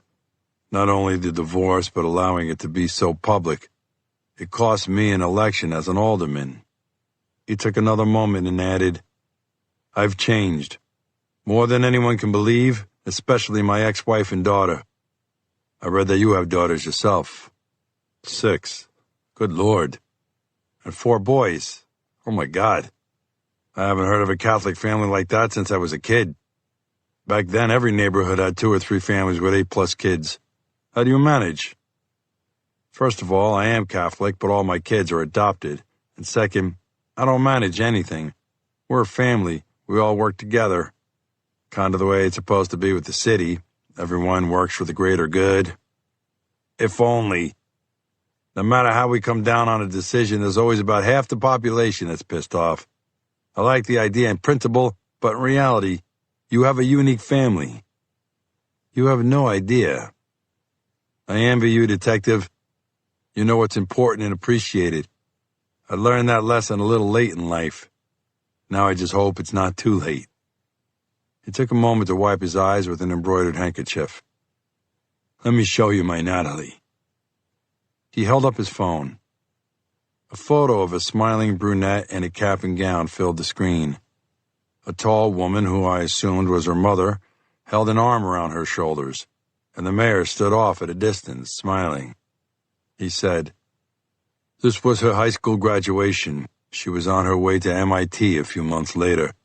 She was a computer prodigy. Even as a child, she learned to change the code on programs to fit her needs. She's amazing. I thought of Eddie. Would I be able to afford MIT? Would he get a scholarship? I had a number of kids to get through college. I hoped I could figure out a way. The mayor continued. Natalie went off the rails a little bit. Her grades dropped. She was more interested in pushing the envelope than learning the basics of computer science. She started to party more. She and I grew more distant. She got bounced out of MIT. A few months ago, she enrolled in City College, but it didn't last. I listened, and all I heard was an anguished father. I didn't hear the politician I saw on TV regularly. I didn't see the man cops grumbled about every single day. The mayor wiped his eyes again with his bare thumb, then said, Now she's 21. No one has heard from her in 3 weeks. Her mother's frantic. frantic enough to ask me for help. Some of her friends said she fell in with some hackers. I don't know, but I'm scared. Now I was in familiar territory, talking to a frightened parent.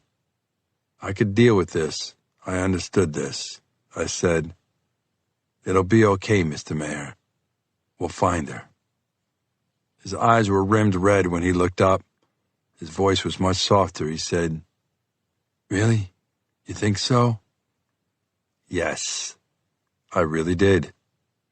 The mayor sniffled. He said, "I might be able to help you, Detective." "How so?" This was always treacherous. People who thought they could help you also thought they could crush you if things didn't go the way they wanted. "If you find my daughter, I might be able to help you with your son, Brian. I know about his unfortunate situation. I could make some calls, see what happens." He looked at me as if he expected me to say something. Then he added, "Just one father helping another." Chapter 20. It took a little time to get everything together. I rode with Harry to pick up my car. On the way, he had one of his little talks with me. He called them talks. The squad called them lectures. Either way, we had learned it was stupid to ignore Harry's advice. He said, "You need to stay under the radar. It doesn't help anyone if they know you're already back on the job. You had a tough break. You had to shoot that kid. I know the feeling. Things will get better." Eventually, smart people look past the crazy public outcries and examine the evidence and investigations. The mayor has just given you a shortcut to get back on the street. Don't blow it. Who could refute such deep wisdom as, "Don't blow it"? When I walked into the office, Terry Hernandez sat at the once empty desk next to mine. I said, "What are you doing slumming down here?" "Temporary duty assignment, supposed to fill in for some old geezer who was on suspension. I guess that didn't last long." "Well, I've gone from suspension into exile. What happened?" "Moving to a missing persons case. Low-key, low profile, and low probability of excitement." "So you cleared in the shooting?" "Not officially." "Well, who are you looking for?" "Not supposed to talk about it." "Even to me? You used to tell me everything." "I wish I could, but I made a promise." "You and your promises. One day you'll promise someone too much and they'll get you in hot water." "That was probably today." Terry smiled. "I believe in you. Hell, even my dad asked about you." I smiled. "How's Ramon?" "Irascible as ever." "He's a smart man. Listen to him. What's he always say? Marry rich and as many times as needed?" "Actually, he likes to say, marry a rich old man, repeat if necessary. That's coming from a man who's been married 38 years. Well, some guys are lucky." Not long after grabbing a few things from the office and trading jabs with Terry Hernandez, I was in the neighborhood of Natalie London's apartment near NYU. This was a younger neighborhood with an interesting vibe. The students from NYU mixed with young professionals and the occasional stockbroker from the financial district. The area was loaded with mom-and-pop restaurants, and that made me realize I hadn't eaten. I don't know if it was the relief of being back at work, but I was suddenly famished. I swung a few blocks out of my way to the Burger and Barrel. It was a little nicer and more expensive than my usual lunch places, but I reasoned it was well after lunch. If I didn't have some protein immediately, I might faint. Sometimes I'm dramatic even to myself. The sports bar sat right on Houston Street and looked a little touristy, but was known by the locals for its burgers. I wouldn't call it a cop hangout, but cops liked eating there. Service was decent, and the burgers outstanding. One of the TVs above the bar had the news on instead of ESPN.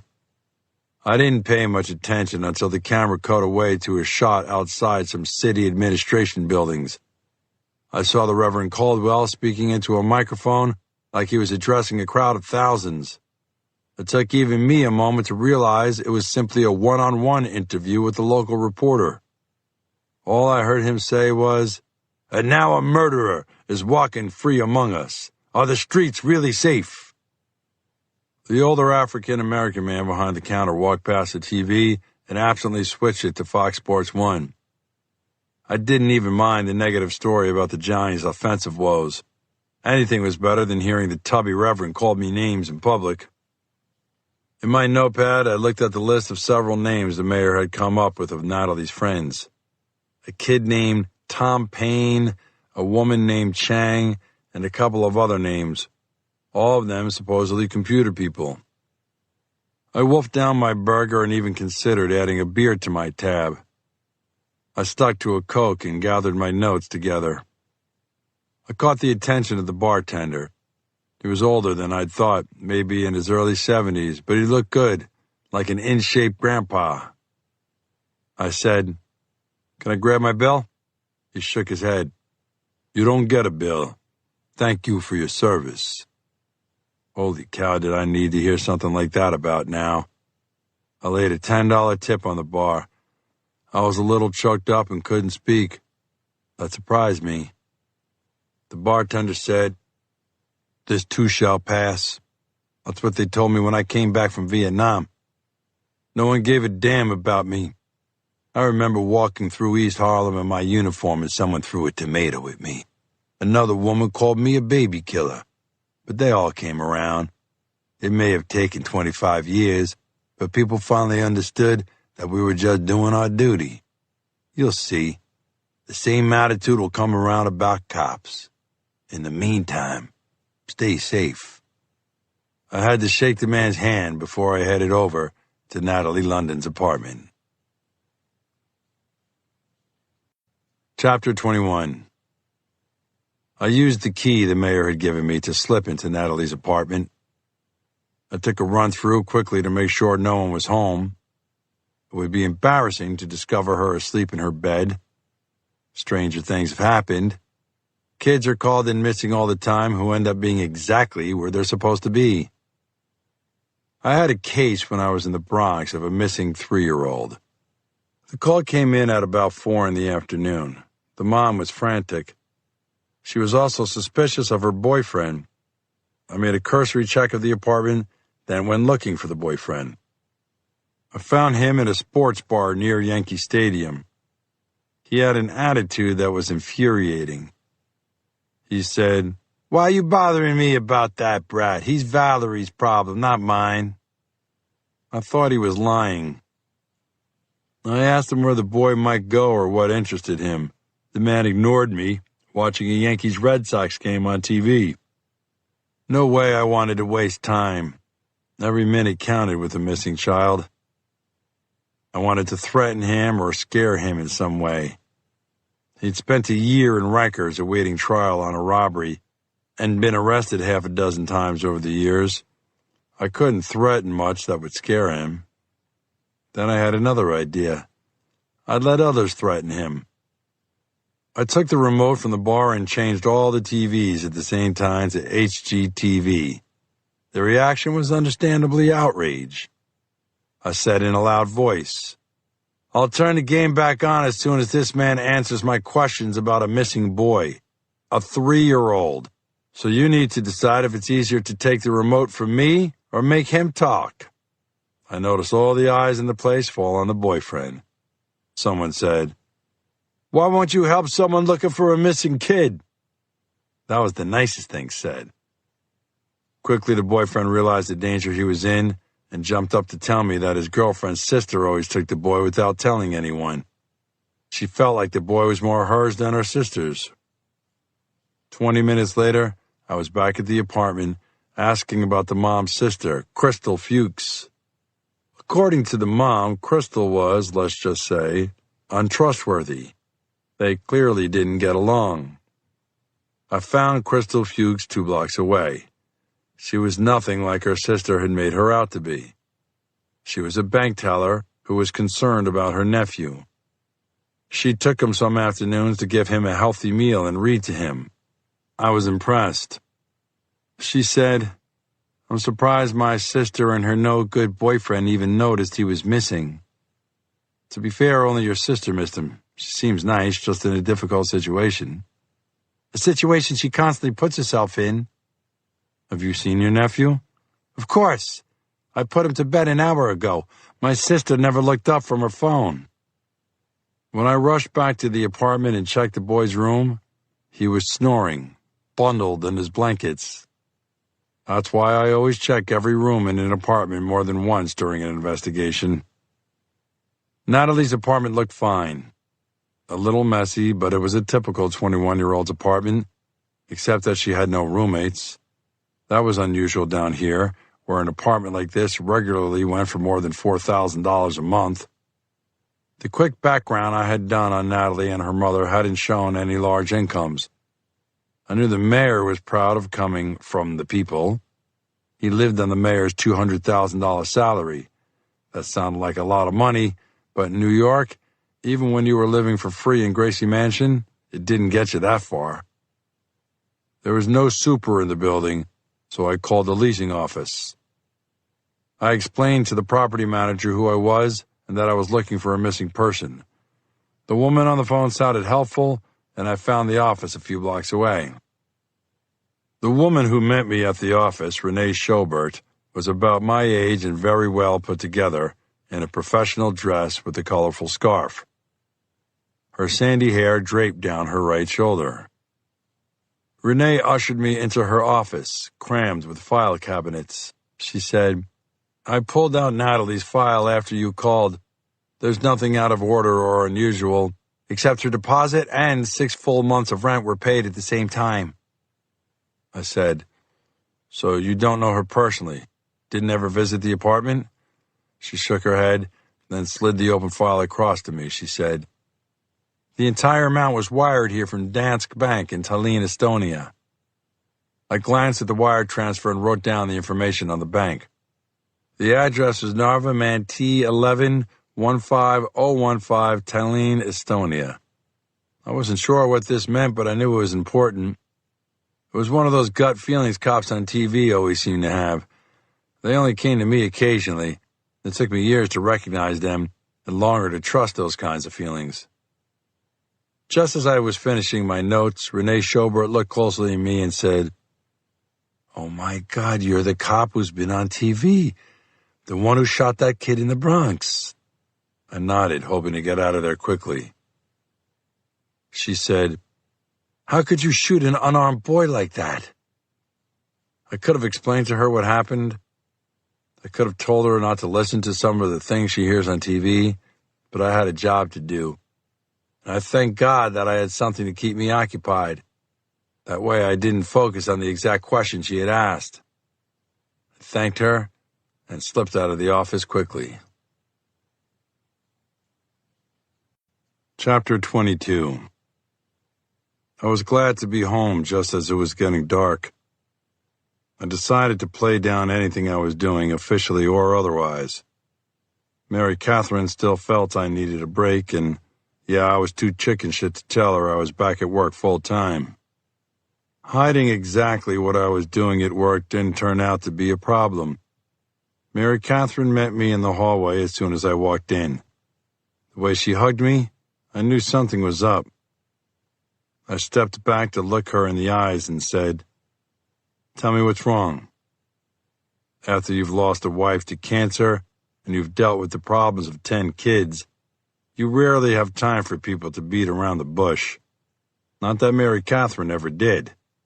She came right to the point, as usual. "Some of the younger kids are upset. They were teased at school. Excuse my French, but that asshole, the Reverend Caldwell, stuck a microphone in Jane's face and asked her if you felt any guilt at all.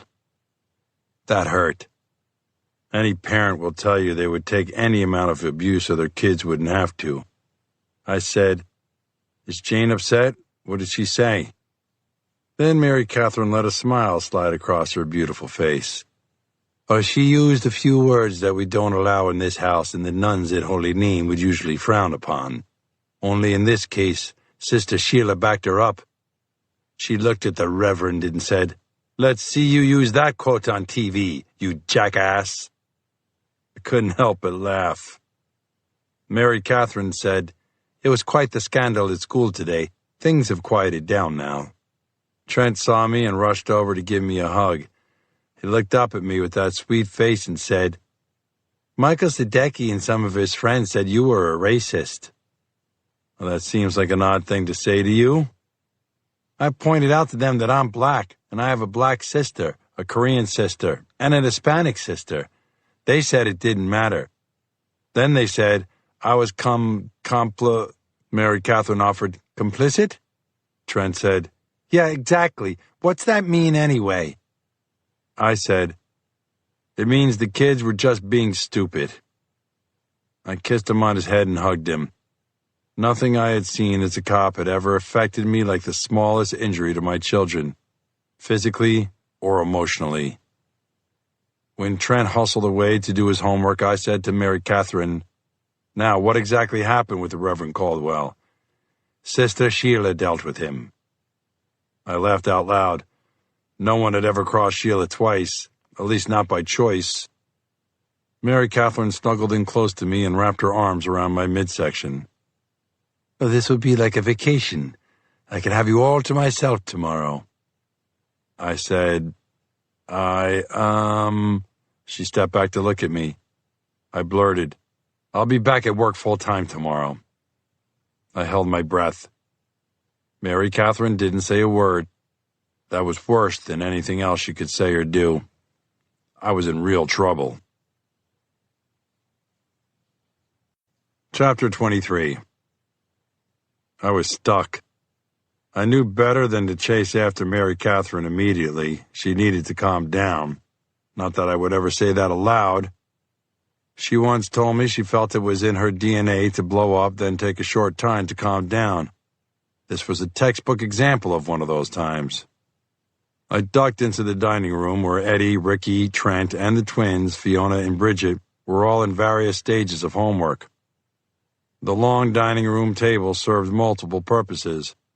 With 10 kids, any house or apartment would feel like one of those tiny houses on TV. A big rule in our house: homework was to be done before dinner unless there were extenuating circumstances. That included basketball practices, dance lessons, and after-school meetings, but not TV or playing on a cell phone. This was a rare night with none of those things occurring. All the kids greeted me with smiles and waves. I was rarely much help with their very specific homework assignments, but I was great for moral support. I sat on the couch and knew better than to turn on the news. I gazed out the wide windows to catch a glimpse of the Hudson River. Chrissy hopped onto the couch next to me. She didn't say anything, just smiled and started reading a book about a young girl who volunteered after 9/11. I'd like to see her read nonfiction books occasionally.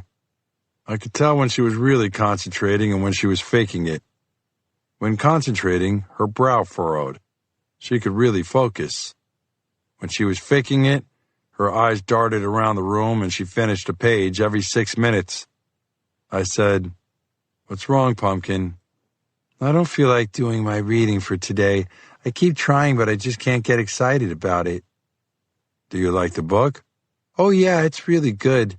I just don't like the way people have been talking about you. I don't understand why people are mad at you." I sighed. "Neither do I." There was a long pause, then Chrissy said, "Are you sorry you shot that man?" I draped an arm across her shoulders and pulled her tight. Kids really do know the right questions to ask. I've been struggling with the shooting, reliving it over and over again, dreaming about it. And my little girl had crystallized one of the main issues. I regretted the shooting, but I couldn't apologize for wanting to live. I said quietly, "I am sorry. I'm sorry I had no choice. I had to shoot that man if I wanted to have chats like this with a girl like you. Sometimes in life things like this happen. Then you have another choice. You can let it bother you the rest of your life and affect how you act, or you can appreciate the extra time you have. Every time I look in your face, or one of your brothers or sisters' faces, I thank God that I'm alive." She gave me a quick hug. As she was about to scoot off the couch, Mary Catherine reappeared. She said, "Room for one more?" Chrissy immediately squealed, "Yes!" and scooted in next to me so Mary Catherine would sandwich her between us. Mary Catherine looked at me like she needed permission to join us. I said, "I'm thinking." Mary Catherine dropped a pitch of her voice and said, "Don't think too long." "Okay, maybe you can join us this once." I suspected the errant elbow I caught in the face as she slipped past me to sit next to Chrissy was no accident. Chapter 24. Chrissy dozed off on the couch next to me, and Mary Catherine moved so she could snuggle up close. Now I was the middle of the sandwich. Mary Catherine dropped her head on my shoulder and said, "I'm sorry I blew up, Michael." I lifted my head and stared at her. She said, What's wrong?" "I almost thought I heard you apologize. I'm worried you might have suffered a head injury, or perhaps we'll have to call my grandfather to complete an exorcism. This doesn't sound like my Mary Catherine." She punched me in the arm, hard enough to hurt, but not hard enough for me to whine about it. She said, "I'm serious. I'm sorry I lost control. I also think we should talk about it." "About going back to work?" "You knew it was going to happen." "Well, not this fast. You've been through something traumatic. We all have. Don't you think you need some time to recover?" I thought about how much to tell her. Then I said, "It's not exactly like I'm back on the street. At least it's not my usual assignment. I'm working a missing persons case." "Really? I thought you only worked homicides." I explained to her my meeting with the mayor, not in great detail. I remembered the admonition to keep things quiet, but I couldn't just lie to my fiancé. When I was finished, Mary Catherine said, "What's he like, the mayor?" I shrugged. He's a politician, but he's not quite that dick everyone makes him out to be. Talking to him, I had the sense that he was a concerned father. I understood that. Well, everyone has their good and bad. Is that an Irish saying? No, Reader's Digest. Mary Catherine looked at me with those big, beautiful eyes and said, "Could you have refused?" I could have, but... But what? I could hear in her voice she was getting annoyed again. I blurted out, "It might help Brian." I told her what the mayor had said about making some phone calls. "Is that right? Is it right to use a person's position, like the mayor's, to help your family? Can he even make a promise like that?" I said he didn't promise anything. Mary Catherine said, "But is it right to use his position like that?" "No, probably not. Do you want me to refuse?" "No way. I want Brian back. I miss him." I said, "Exactly. Everyone is an idealist until the issue affects them." I knew I was going to do what I had to do. Chapter 25. Alice Groff and Janos Titan had to move on to someone else after they eliminated Tommy Payne from their list. The next nerd they started looking for was named Jennifer Chang. Alice had one photograph of her. She was a really cute 24-year-old Asian woman from Los Angeles. They didn't have a lot on her other than a couple of possible addresses and the fact that she lived with another computer genius named Oscar Gonzalez. Alice smiled at a line Henry had written in his notes about her. He pointed out the fact that her relationship with Oscar was platonic. That immediately told Alice that Henry was interested in Jennifer for more than her computer skills. At the end of the notes, Henry had added that she was not to be hurt, no matter what. Alice also smiled at the idea of someone telling her how to do her job. She hurt people. That's what she got paid for. She wouldn't let something like an infatuation interfere with her job. If the cute Miss Chang didn't want to get hurt, she should do as they say. Henry needed to think with his head more. He also shouldn't show vulnerabilities like that. Henry wasn't like a drug lord or a Russian gangster. He wasn't so ruthless that he would track people down for a slight to his honor. But he was relying more and more on the two crazy Dutchmen he used as muscle. They were always eager to show how tough they were. Alice had no desire to tangle with them. Janos looked at the notes and said, So all we do is ask Jennifer to come back with us, nothing more. Are you certain? It doesn't help Henry's business reputation if we let this girl walk. What are you saying, kill her even if we don't have to? That's no business, that's just weird. Janos turned to stare at Alice. A smile crept over his face. Or is there something else? Are you jealous of young Jennifer? Is that why you want to put a bullet in her? Alice was silent for a while. Finally, she said, Not jealous in a romantic way. Henry prizes these computer people, but barely acknowledges our contributions to his business. He recognizes us with cash. I'll take that any day. So let's not hurt this girl. Please tell me you're smart enough to know not to harm a purple-dyed hair on Jennifer Chang's pretty head. Alice frowned but managed to avoid an overt promise, and they went about their business. One of the addresses they had was a brownstone in Queens. They were dressed professionally today and expected this to be a simple visit. Janos was even wearing a tie he'd bought from a place called Daffy's, not far from Times Square. They found the apartment door on the first floor but got no answer. Janos slipped a credit card out of his pocket. Alice said, What are you going to do with that? I saw this on TV. I'm going to jiggle the lock open. What TV show? I saw it at home. It's an American show, The Rockford Files. Alice shook her head, knowing it would never work.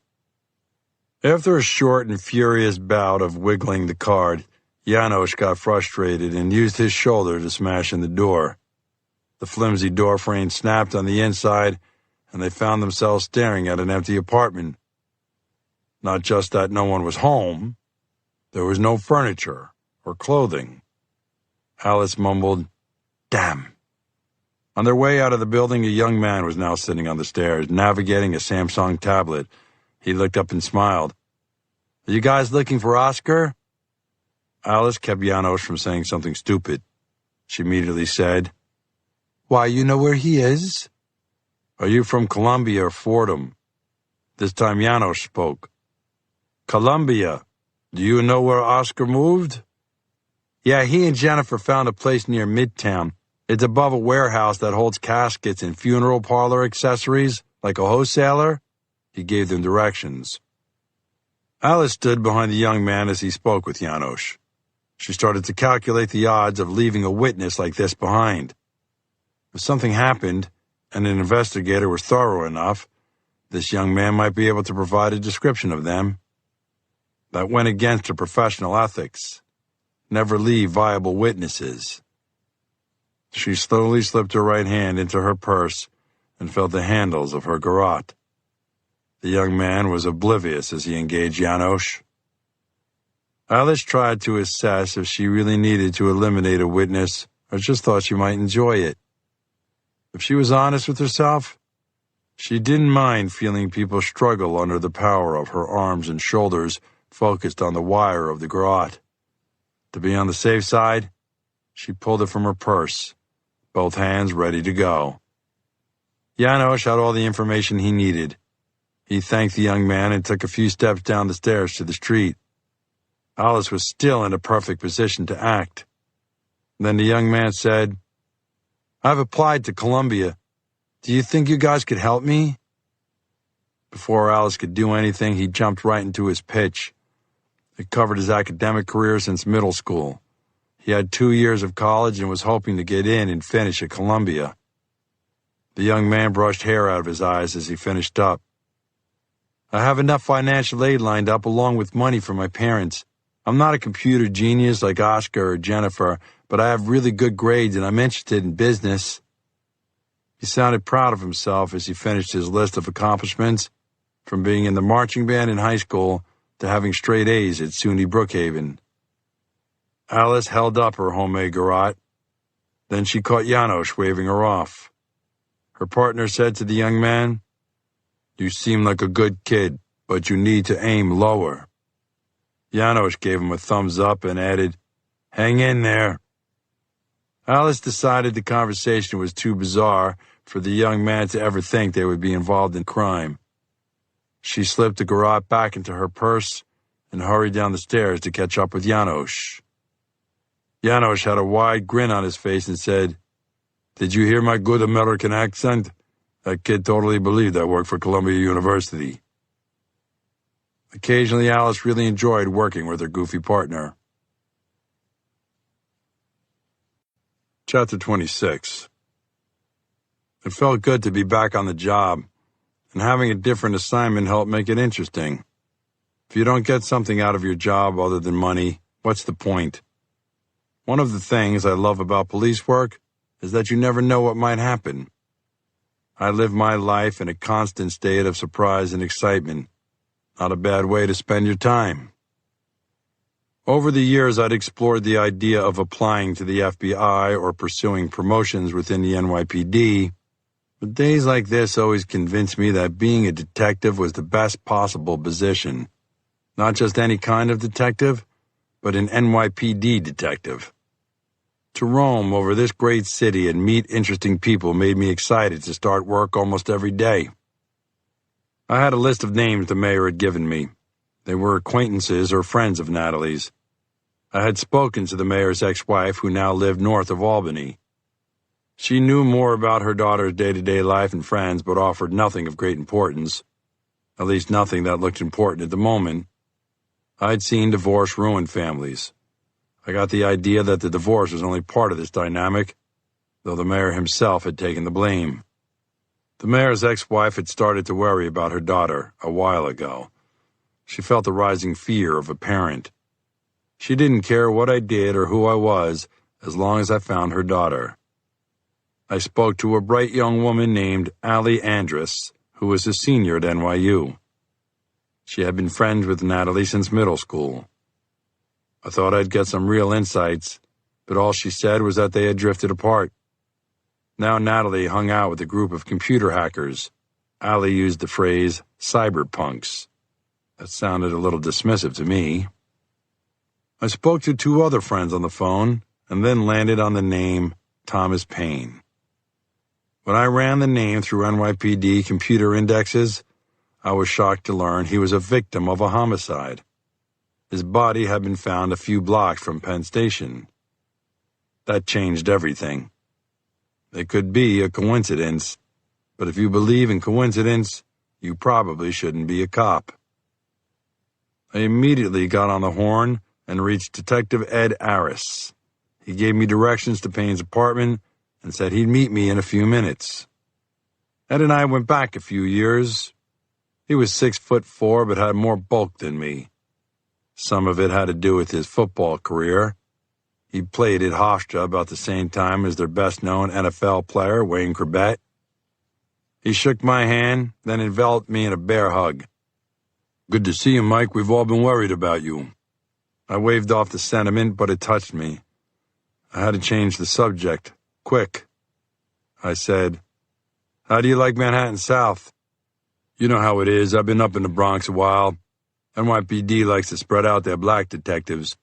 This is a pretty easy gig compared to the Bronx. I figured I'd pull the plug in the next 10 years anyway." I noticed how well kept the building was as we walked to the front door of the apartment. There was no doorman, but the electronic security was outstanding. 4 different cameras caught the front of the building. An expensive awning covered the sidewalk leading to the entrance. Ed said they had no leads, just a body that had been strangled with a ligature.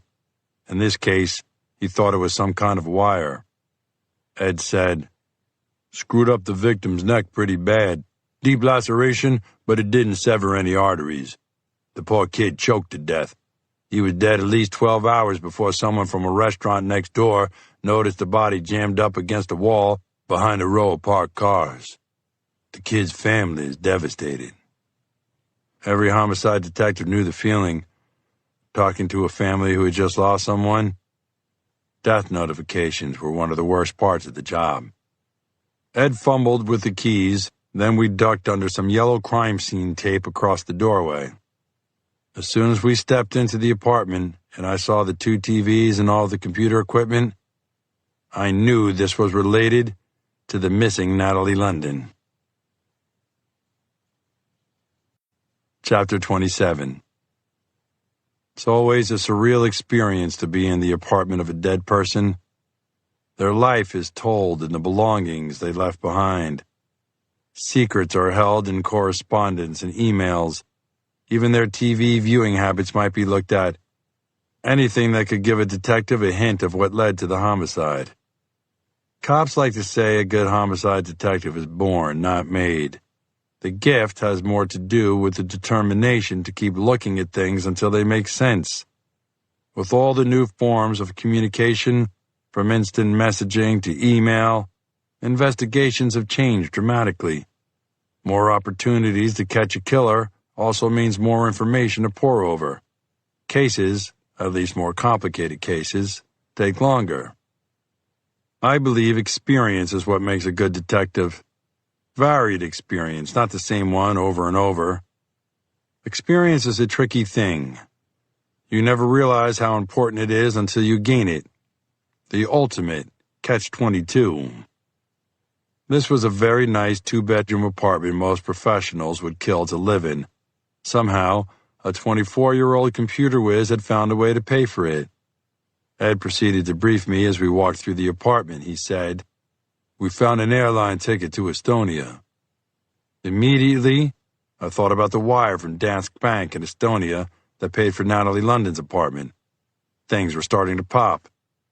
Ed continued, "The victim had a Long Island rail ticket to Hempstead in his pocket. The fairly big town, I think it's the biggest in Nassau County.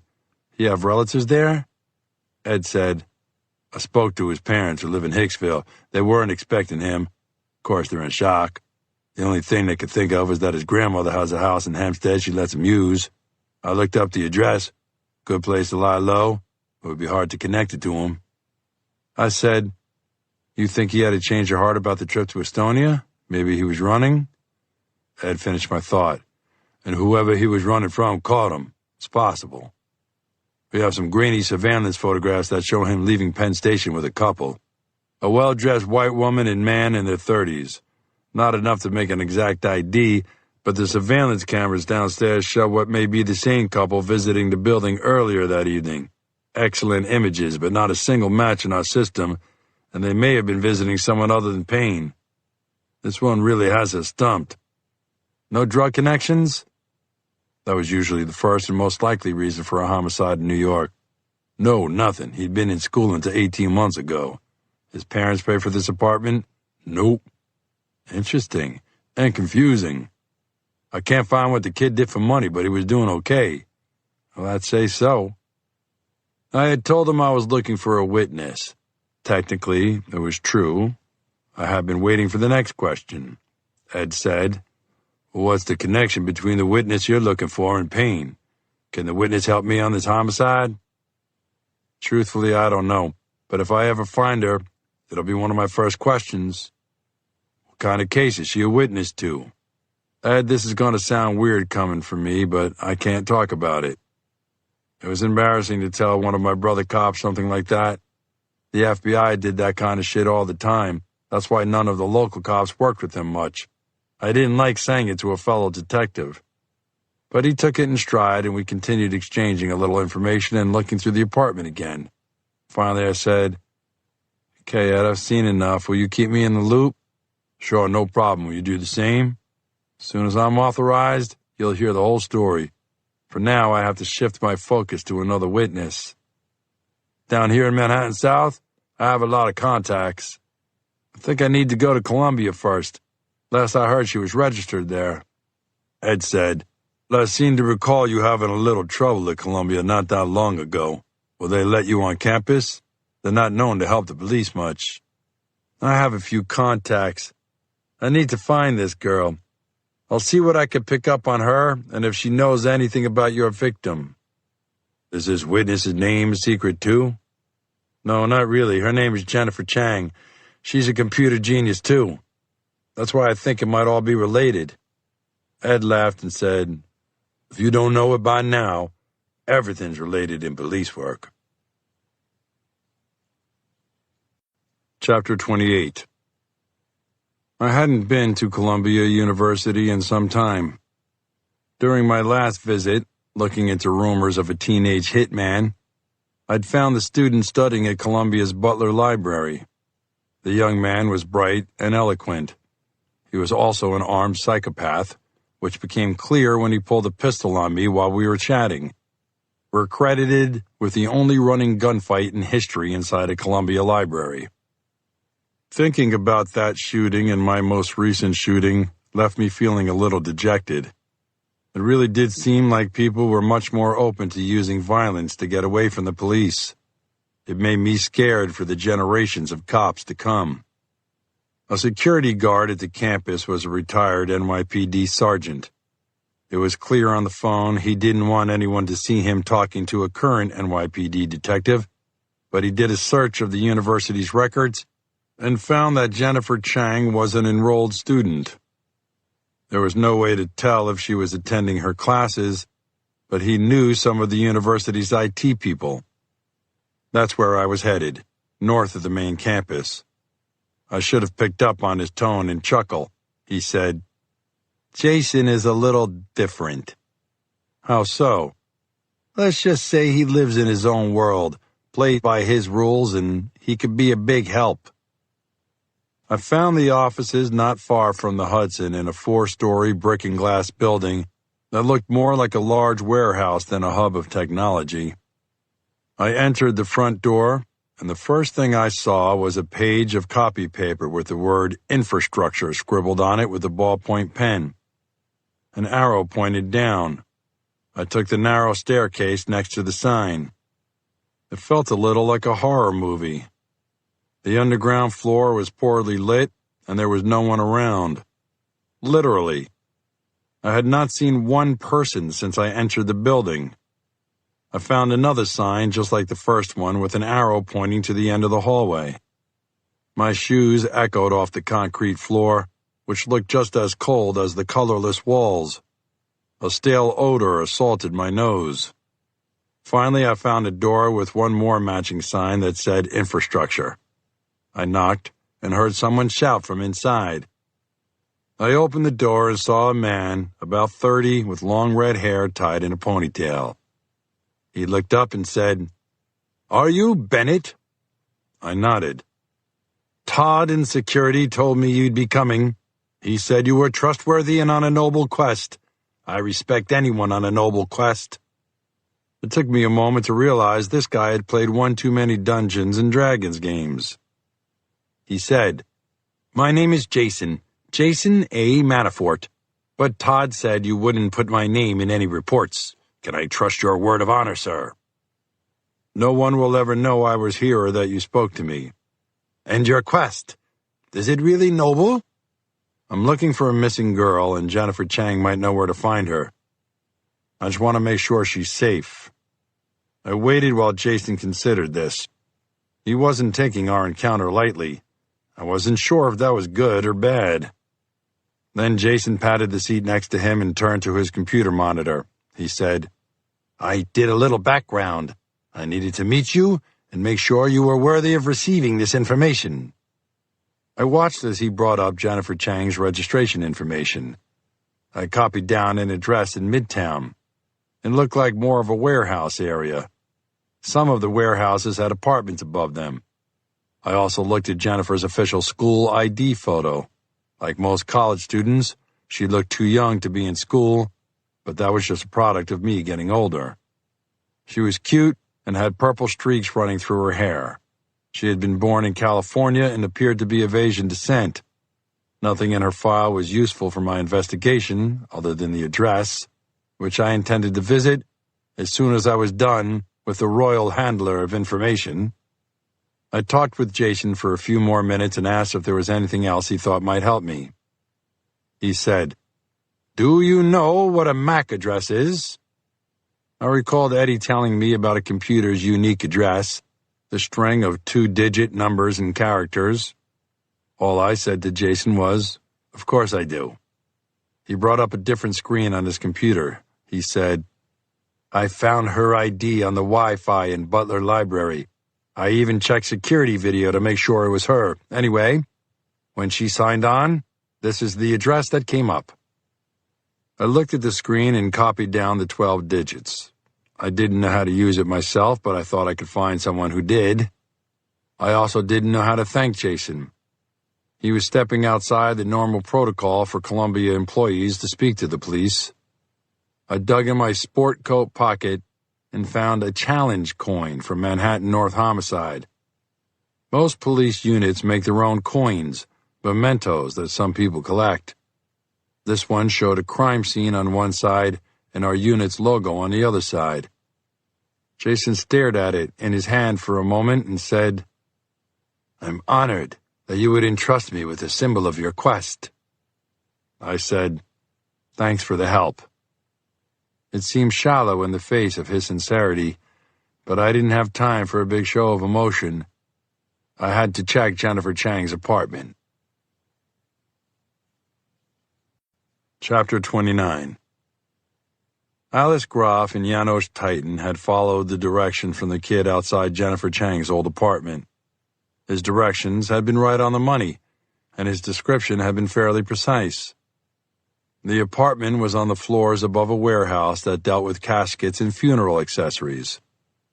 They'd waited until the warehouse closed and it was dusk.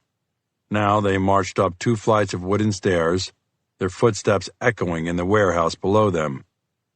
They could hear the echo through the vents and a couple of windows that looked down into the warehouse. Alice nudged Janos and nodded toward a series of extremely subtle security cameras. They were all directed at the door. Janos muttered, "Computer geeks. They're the same in America as they are in Estonia."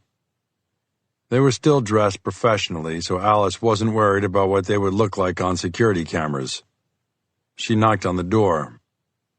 Clearly, whoever was inside had been watching the cameras and waiting.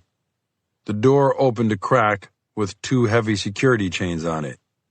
A tall, skinny man with remarkably thick glasses peered out at them.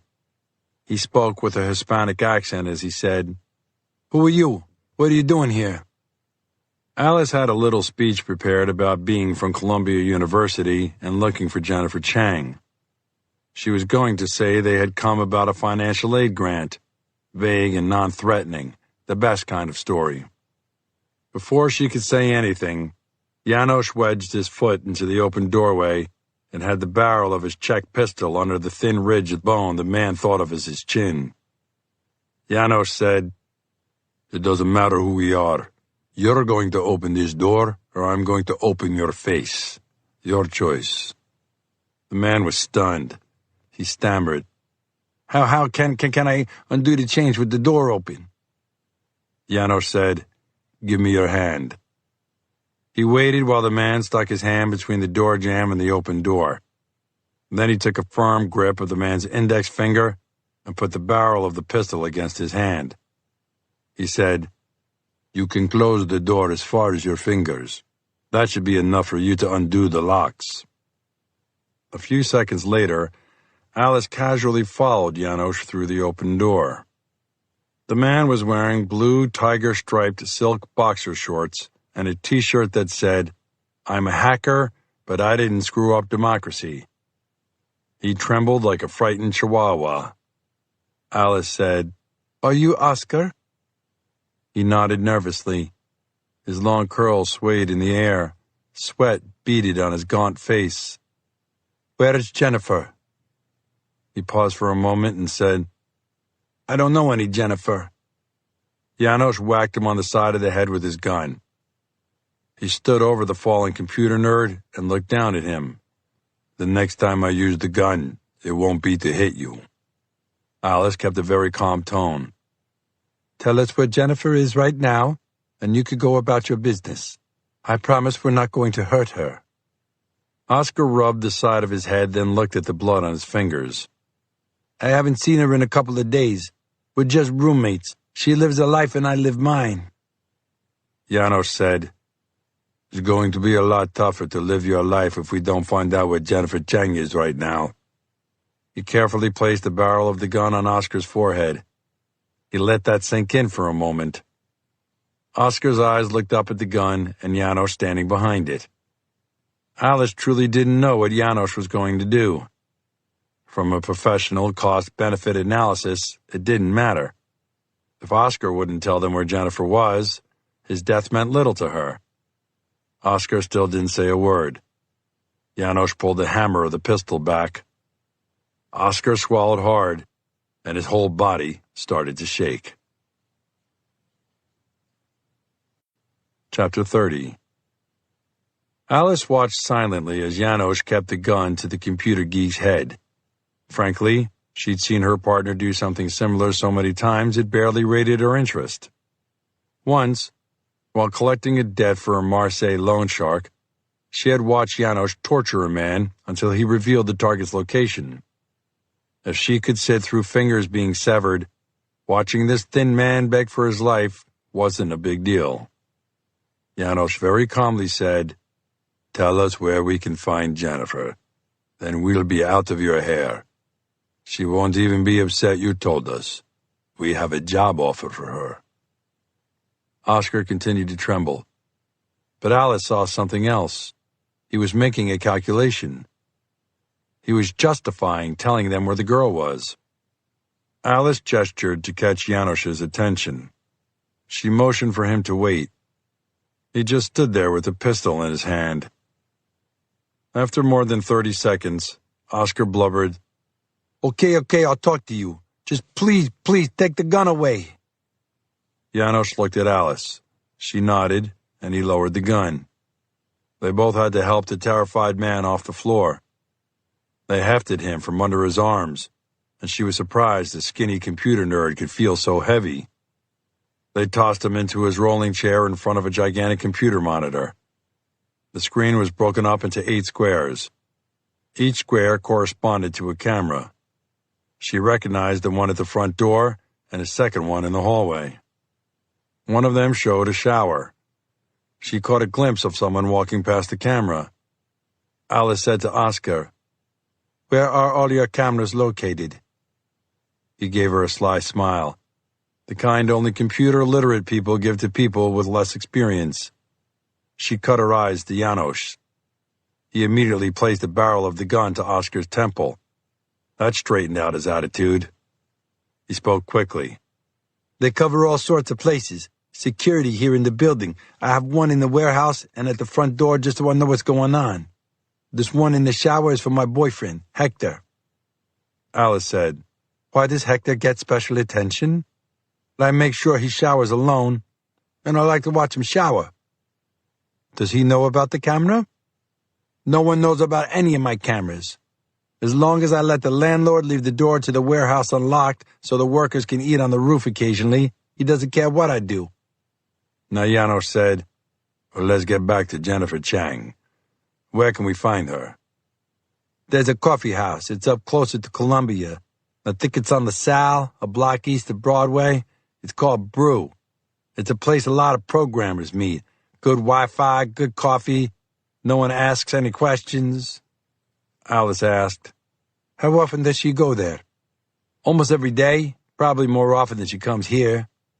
She's got a guy she likes to see up that way. It's nothing serious." Oscar swiveled in the chair so he was only looking at Alice. It was like he was trying to blot out the reality that a Romanian holding a gun stood next to him. Oscar regained a little of his confidence and said, "Is the job offer you have for Jennifer from a guy in Estonia named Henry?" Alice hesitated. Finally she said, "What if it is?" "She won't be interested at all. She told me all about the operation. She said Henry was starting to go crazy. He kept using them for bigger and bigger jobs. She didn't want to be around when things went bad." Alice shrugged and said, "We still have to make the offer." That's when she caught sight of someone on the security camera. He was tall and wearing a blue sport coat. He looked like a cop. She glared at Oscar and said, "Who's that?" Oscar turned and looked at the monitor. He hit a couple of buttons on his keyboard and other cameras picked up the feed. Now Alice and Janos could see the man from several different angles. Oscar said, "I don't know him, but this is the only place he could be coming." Alice put a finger to her lips to make sure he stayed quiet. Janos placed the barrel of the gun to his head to be doubly sure. Chapter 31. I found the building listed as Jennifer Chang's residence on her Columbia University registration form. It was about where I thought it would be, south of Midtown. I was still skeptical about the address until I saw a residential door next to the administration offices for the warehouse. The offices were closed for the evening, but the residential door was open. I stepped into the dark entryway, then headed up the wood stairs. This was no frills. There were wide glass windows that looked into the warehouse from the second floor. Years ago, the apartments here must have been some kind of offices. The housing shortage in Manhattan made crazy spaces into apartments. It was the kind of building I used to show the kids when they were younger. The most interesting field trip we went on was at Ricky's request, after we saw a documentary about how bean sprouts used in Chinese food are mostly grown in New York City. The bean sprout seeds were just dumped in a big metal container that looked like a dumpster, then watered, and a week or two later, you had full-grown bean sprouts. The other kids couldn't believe I wanted them to spend their afternoon inside a dark, damp warehouse. You know what they say, you can't please all the people all the time. This building was just as interesting in its own way. I stopped to stare through one of the windows and saw that the warehouse was some sort of distribution point for caskets. I saw different manufacturers, Thacker and Astral. They were all stacked along a path to a loading dock, where a semi was already backed in. The door was open and the trailer was mostly loaded. The place also reminded me of a girl I'd dated when I was in college. She lived above a mom-and-pop funeral home across the street from Van Cortlandt Park in the Bronx. I had to walk through the embalming area to get to the stairs to her apartment. I'd say the relationship died, but in reality, she killed it. She decided a finance major from NYU was a better prospect than a philosophy major from Manhattan College. Probably a smart move. I walked along the hallway, looking for the door to Jennifer Chang's apartment. It was a well-sealed door, and very little light came from underneath. But a door was ajar across the hallway. I opened it fully and looked in for a minute. It was silent and empty inside. I had nothing to lose, so I knocked on Jennifer Chang's door. A good solid knock, not a police knock, not a boyfriend tap. And I waited. It wasn't as if I had a warrant. I just wanted to ask her a couple of questions about her missing friend. So I tried the doorknob. No cop alive wouldn't test a door to see if it was open. It was natural curiosity. Then I wondered if I should jimmy the lock. Who knows what I might find inside? An address book? No, I guess not. Everyone stores their numbers in a phone now. I knocked again. Chapter 32. Alice watched the computer monitor carefully. She'd decided the tall man in the sport coat was definitely a cop. He had a handsome face and broad shoulders. She'd also decided she wouldn't mind him putting handcuffs on her, just for a night. She watched him wander around the hallway for a moment, then he gave a solid knock on the door. She looked at Oscar and reinforced the command to keep silent, running her finger in a slashing motion across her throat. There was no way Oscar would realize that was literally what she'd do if he spoke. She motioned toward the door with her head. Janos quickly and quietly moved across the floor. He stood to the side of the door and held his pistol out about head height. Then he edged around to the center of the door and started placing the barrel at different locations, kept looking at the computer monitor to see if he could line up the shot through the door. Oscar motioned Alice closer to him and whispered, "The door is reinforced with extra metal and a thick plastic material in the middle." Alice asked softly, "Why? To make this like a bomb shelter? Does it have to do with the warehouse?" Oscar said, "I think it has to do with noise and vibration from the warehouse, but the door is solid and thick."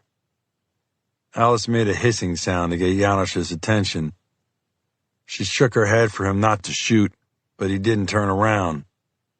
She was too late. Janos was already squeezing the trigger.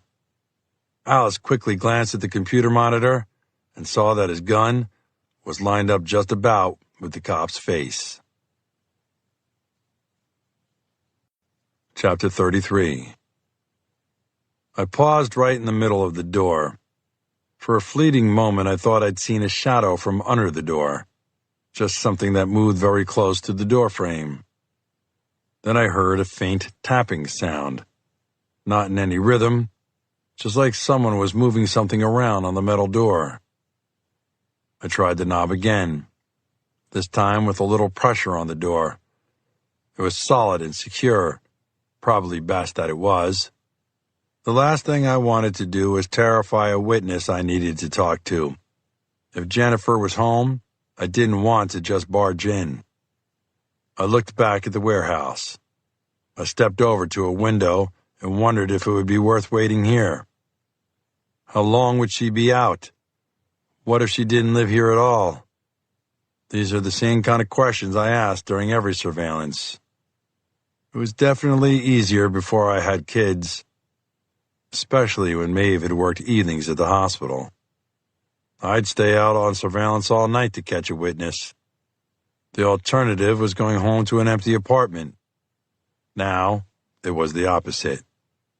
Now I had to manage 10 lives, even if one of them was at a prison upstate. I also wanted to talk to my grandfather. Often he came up with the best advice without even knowing anything about police work. I stepped back to the door and knocked one more time. I wasn't going to get an answer. I knew it. On a cop's instinct, I moved from the door to the side of it, just in case someone crazy on the other side did something stupid. 30 seconds later, I started back down the hallway. I took the stairs quickly, then hesitated as I stepped out onto the sidewalk. I wondered why they didn't have better security. Maybe they locked the door at night. I'd come back tomorrow and see if I could find her. Chapter 34. Alice watched as Janos looked over his shoulder at her. He released his finger from the trigger, but left the gun trained on the door. Then Alice motioned him away from the door altogether. They watched the computer monitor to see what the cop was doing. He looked through the windows into the warehouse, waited, knocked again, then started to walk away. Oscar showed her how to view the cameras he'd set up all around the building. It was impressive. She watched the cop hurry down the stairs, then step out the front door. From there, the camera on the outside of the building caught him pausing next to the door. Alice smiled and said, "Very impressive system, Oscar. I hope you don't waste your talents working for a corporation or the government. You could do very well on the wrong side of the law." They all laughed. Oscar was smiling now. He thought the danger had passed. He wanted to be part of their little group. Alice realized this was not going to happen. He was a witness who could identify them, and she was starting to wonder if it was even worth it to ask Jennifer Chang to come back to Estonia. She'd just say no. It was a waste of time. Maybe eliminating Jennifer would be easier for everyone, and more fun. No matter what happened, Oscar knew too much. Janos had the same thought. He smiled and said, "Oscar, will you give us a quick tour of the warehouse before we leave? I think it's cool how your apartment is above it. Did you say there was a door to the warehouse up here?" Oscar nodded and said, "They're supposed to lock it every evening, but they almost never do. No one from the building wants to go look at coffins." Janos allowed Oscar to slip on some jeans and loafers for the tour. Once they were down in the warehouse, Janos kept walking at a fast pace to the loading dock where the truck was backed in. Oscar caught up to Janos with Alice directly behind him. The truck was 3/4 full with pallets of caskets. There were 4 stacked on each pallet. A huge spool of plastic wrap on rollers was in the truck. It looked like quitting time had come just as they were about to wind the plastic around the 4 caskets already in place on the truck. Alice said, "Is this truck safe just sitting here?" Oscar nodded. "The big sliding door is shut in front of the truck. The trucks usually leave right at 8 o'clock in the morning." He glanced at the shipping document on the casket directly in front of him. "Looks like these are going to a place in Lincoln, Nebraska." Janos lifted the lid of a casket. He rubbed his hand along the inside and said, "That's nice. Silk." He gestured to Oscar. Oscar put a hand inside the casket and said, "Nice padding, too." Casually, Janos pulled the gun from his rear waistband. In a single, smooth motion, he moved it from behind his back and put a bullet into Oscar's chest. The gunshot echoed in the giant warehouse, booming off the walls. Oscar stood absolutely motionless. No expression on his face, other than a little surprise. The dark stain blossomed on his t-shirt. It spread out and seeped downward. Oscar made one raspy attempt to suck in some air. Then he made a little gurgling sound. Before Oscar could even flop onto the ground, Janos caught him with his left arm and redirected his weight. He slipped the computer programmer into the casket with hardly a noise. Oscar was still breathing for a moment inside the casket, a rough rasp that didn't seem to give him much air. The bullet must have just nicked his heart. Blood was really spreading across his crazy hacker shirt. You couldn't even read the word democracy through the dark stain. Blood bubbled up onto Oscar's lips, and suddenly it felt like he understood exactly what was happening. Somehow, through the shock, it had dawned on him that he was inside the casket. Alice stepped closer. The shot had come so fast that she had been as surprised as Oscar. The noise had barely bothered her as it dispersed across the room. She took a quick look at the floor of the truck to make sure no blood had dripped down. She also looked in the casket and caught the last couple of twitches from Oscar. It was the cleanest shooting she'd ever seen. Even she hadn't expected it. She was a little disappointed she hadn't gotten to use her garrote. On the bright side, there was one more loose end handled. Tomorrow they would go to Brew and see if they could find Jennifer. The more Alice thought about it, the more she wanted to use her garrote on Jennifer. She didn't care what Henry thought. Maybe it would teach him to show her some respect. Besides, it would take away the sting of not being able to use it on Oscar. Janos carefully closed the casket. Then he took the plastic wrap and ran it around the sides of the 4 caskets, just like on the other pallets. He looked at Alice as he said, "No one will remember if they wrap the caskets yet or not. This way it will be days, maybe weeks before anyone finds Oscar. By then, we'll be back in Europe collecting a fat paycheck from that asshole Henry." Alice liked the sound of that. Chapter 35. It was dark by the time I got home, but it felt good to shed the stress of the day as I walked through the front door. The place was its usual beehive of activity. I said hello to Mary Catherine and the older kids, who were doing their homework at the dining room table, and it sounded like Ricky was working in the kitchen. No doubt my little chef was making us some kind of Cajun delight. Whatever Emeril Lagasse said, Ricky made happen. Neither Mary Catherine nor I had the guts to tell Ricky we weren't particularly big fans of spicy Cajun food. But he had a passion, and I intended to support him, even if it cost me the lining of my stomach as I got older. I ran over in my head the visit I'd made to Jennifer Chang's apartment. Something about it still felt odd to me, indescribable. Just a weird tingling on the back of my neck. Was she trying to avoid me? If that was the case, she wouldn't have gone back to the apartment above the casket warehouse. Fiona, Chrissy, Bridget, and Shauna were all huddled around the coffee table in the living room. I walked into the room to a chorus of "Hi, Dad" in unison. I clapped my hands together as I approached and said, "What have you girls got cooking over here?" Shauna smiled and said, "Monopoly. And I already have houses on 3 properties. I also own all 4 railroads." I caressed the cheek of my beautiful daughter. We had no information about her biological parents. When she first came to us, I had assumed both her parents were black. But now, as she got older and her hair fell down in long curls, I suspected she could be half Hispanic. Every one of my kids was as different as could be. Even the twins, Fiona and Bridget, had entirely different personalities. It just made our lives that much more interesting and exciting. I made my way to the computer in the corner of the living room.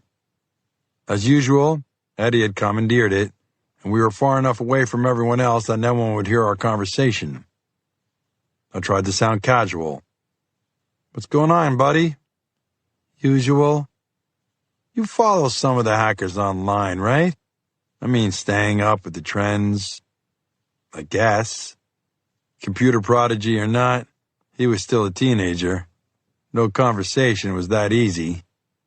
I said, "You talked to me a couple of times about networks and some of the different programs you use.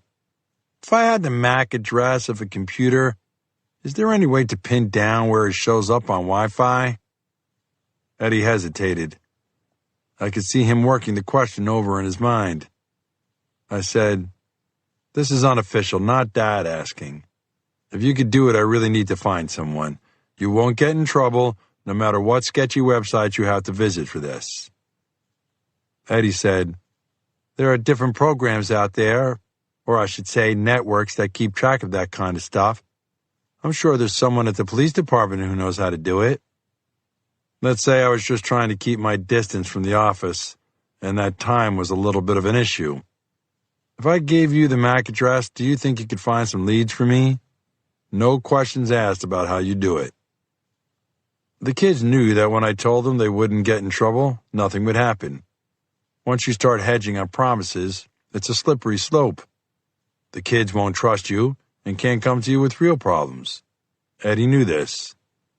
He smiled and said, "This could be a good little test." I gave him the 12 digits my odd contact from Columbia University had provided, the MAC address for Jennifer Chang's computer.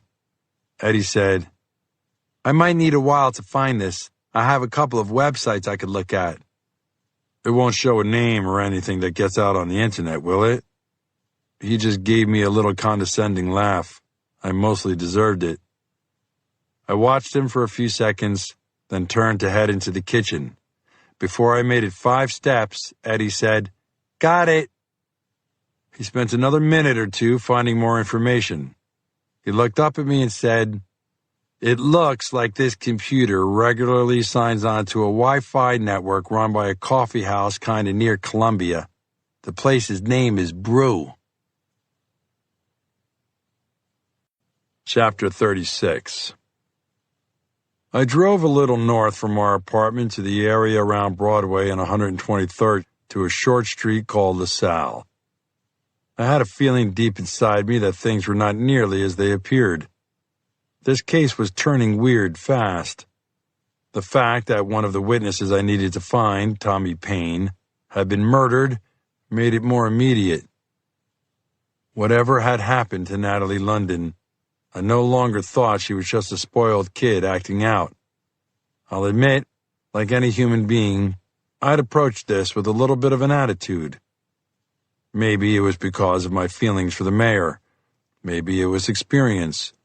I thought after digging around for a day or 2, I might find Natalie hiding at a friend's apartment, just another kid who basically ran away from home.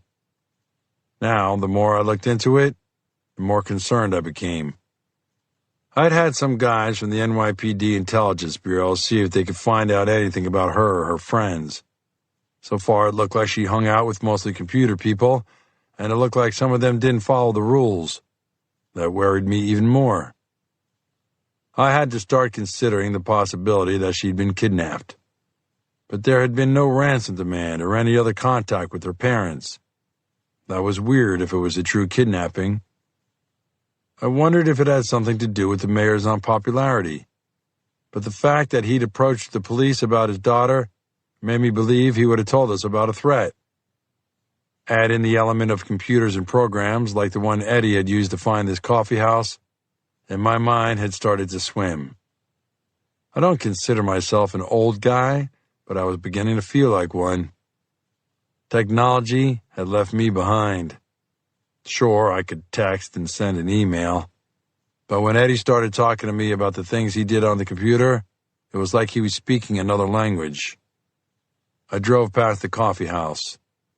It was so average it could have been used on Seinfeld. Just a simple square storefront with the word brew scrawled in an odd font against a plain background. Wide glass windows on either side of the front door showed a brisk business. As I looked at the cars parked in the area and the people walking along the sidewalk, I realized I wasn't exactly sure what immediate threat I was looking for. Maybe a couple of big mobbed-up guys in suits. Perhaps some skinny kid in a t-shirt with an odd computer saying on it. For a cop who knows the city and understands his job, it was disconcerting to be at such a loss. The other thing that had been nagging me was the Tommy Payne murder. That meant someone else might be looking for Natalie London, or for Jennifer Chang. Maybe that seemingly typical 30-something couple who visited Payne's building the night of his death. I needed to be alert. I dumped the car in a lot a few blocks away and started heading toward the coffee house. The entire way, I kept looking for anything out of the ordinary. Then it hit me. Was I jumpy from the shooting? Was Mary Catherine right? Should I have taken more time off? It was tough to wonder if I was as good a public servant as I thought. Today I wore a light windbreaker just to cover the Glock on my hip. I felt like I blended in, that no one would necessarily assume I was a cop. I noticed a patrol car parked at the end of the block. I was suddenly questioning my skills, but I hoped I wouldn't need assistance. After all, I was just looking for a 24-year-old female computer nerd. How rough could it get? Chapter 37. Alice and Janos took a cab uptown. Alice had insisted the driver let them off near City College. She didn't want anyone to connect them to the coffee house Oscar had told them about. They had been so careful up to this point, they'd even eliminated 2 potential witnesses and destroyed the surveillance videos at Oscar's apartment. Alice didn't want to screw things up now by stupidly letting a cab driver know exactly where they were going. Once they were on foot and walking south toward LaSalle Street, Alice started to plan things more carefully. There was no one around to hear them talk, but still, Alice wished they spoke a common language other than English.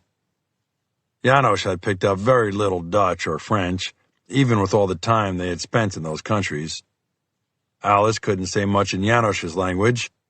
She had worked with him for 3 full years and hadn't picked up 10 words of Romanian. She didn't tell Janos, but she felt like it was useless to learn a foreign language that so few people spoke. Now, walking the streets of New York, they spoke the same language as most of the people around them, as Alice finished her reasons for why they should just kill Jennifer Chang and move on. Janos shook his head and matched her quiet tone. I'm not used to being the rational one. What do you have against this girl? We were told to make her a job offer and not to hurt her. We may not like Henry, but he is our employer, at least for a little while longer. Alice said, It's a waste of time to look for this girl. We already know she's not going to accept the job offer, and it's too hard to try to force her to come back with us.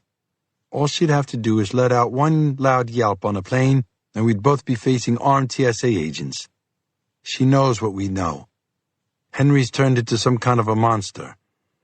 I even sent him a text the other day telling him this was our last job for him. What did he say? He's a condescending prick. He just texted me back and said, We'll see. I don't even know what that means. Janos said, Why do you want to kill this girl? Alice took a moment to answer. We make the offer, and if she accepts, great. If not, she's just another witness who can identify us. She has to go. Janos shrugged.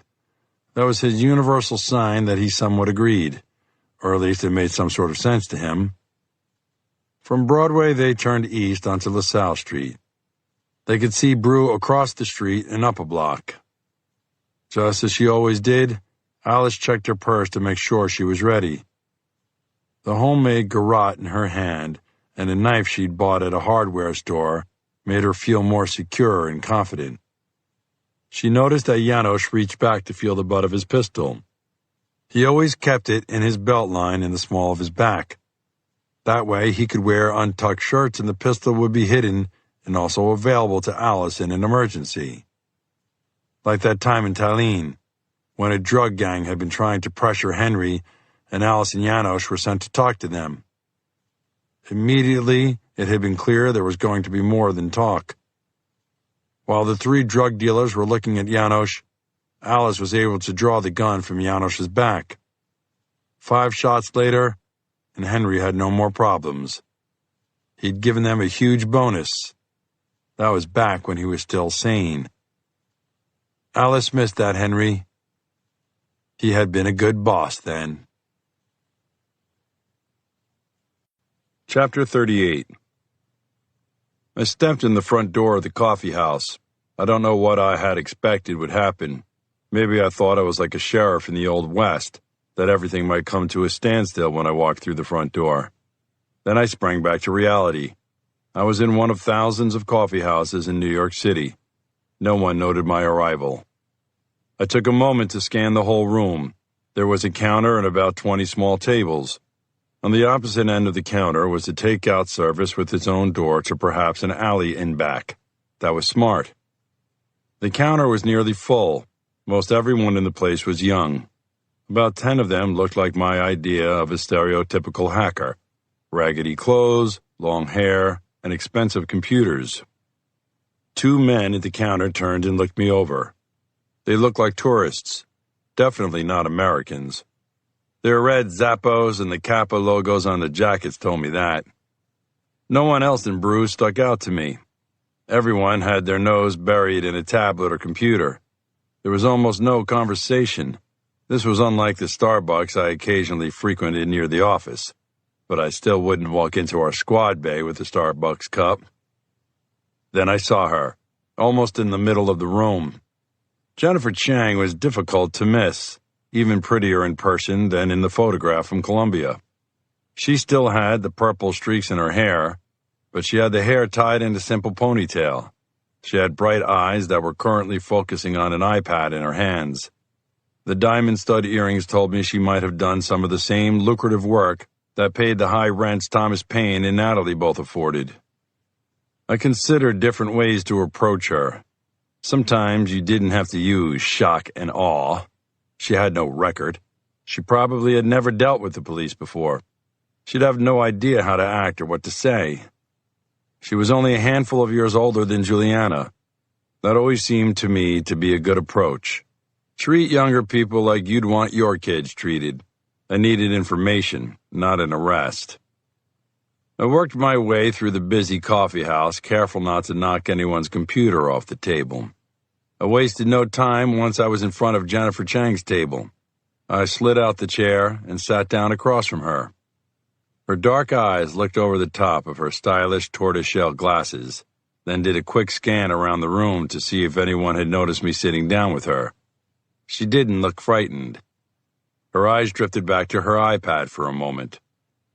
I kept quiet. Now I was curious as to what she might say. She set the iPad on the tiny table in front of us, pushed her glasses up her nose, and said, I don't see any reason why I should talk to the police. She'd turned the tables on me. Damn it. Now I was the one who was surprised. Well, what makes you think I'm the police? Aside from the way you stepped in here and surveyed the whole room, then how you stepped right up to me and sat down without invitation? I'm sorry, in New York, that screams police. Aren't you curious why I'm here to talk to you? I know why. So the only thing I can say to you now is, I want to talk to my attorney. Chapter 39. Alice Groff skidded to a stop when she looked through one of the windows of Brew. The only thing she could focus on inside the coffee house was the pretty and vivacious Jennifer Chang chatting with the cop they'd seen at her apartment the night before. No matter how she did the calculations, this did not turn out well for her and Janos. Jennifer talking to the police, and too many witnesses to act right now. Janos nearly ran into her when she stopped short. "What is it?" "The tall cop from last night. The one who tried to get into Oscar's apartment. He's in there talking to Jennifer." "No shit. That's a puzzler." Alice was losing her patience. "And what do you propose we do about this puzzler?" "What can we do about it? As I see it, we have two choices. We can lay back out of sight and try to get Jennifer later." He stopped talking as he looked over Alice's shoulder at the coffee house. Alice prodded him. Or we deal with both of them at the same time. You wanted to eliminate Jennifer anyway. Why don't we see if they leave together? I have my pistol. We can surprise them and just keep moving quickly. We can also tell Henry we are trying to keep Jennifer from talking to the police about him. Alice considered the plan. It was surprisingly satisfying, considering Janos had come up with it. The plan also had the benefit of being simple and direct. Janos had a tendency to make elaborate plans and then not stick with them. Once in London, they had set up a job where Alice would pick up a target, act like she was ordering an Uber, and Janos would pick them both up. After driving the victim to a construction site, Alice intended to garrote him. All went well until Janos made a pass down the crowded street and saw the man standing on a corner. He ran the man down and kept going. Janos did not understand why Alice was so angry. He said, "I saved us hours.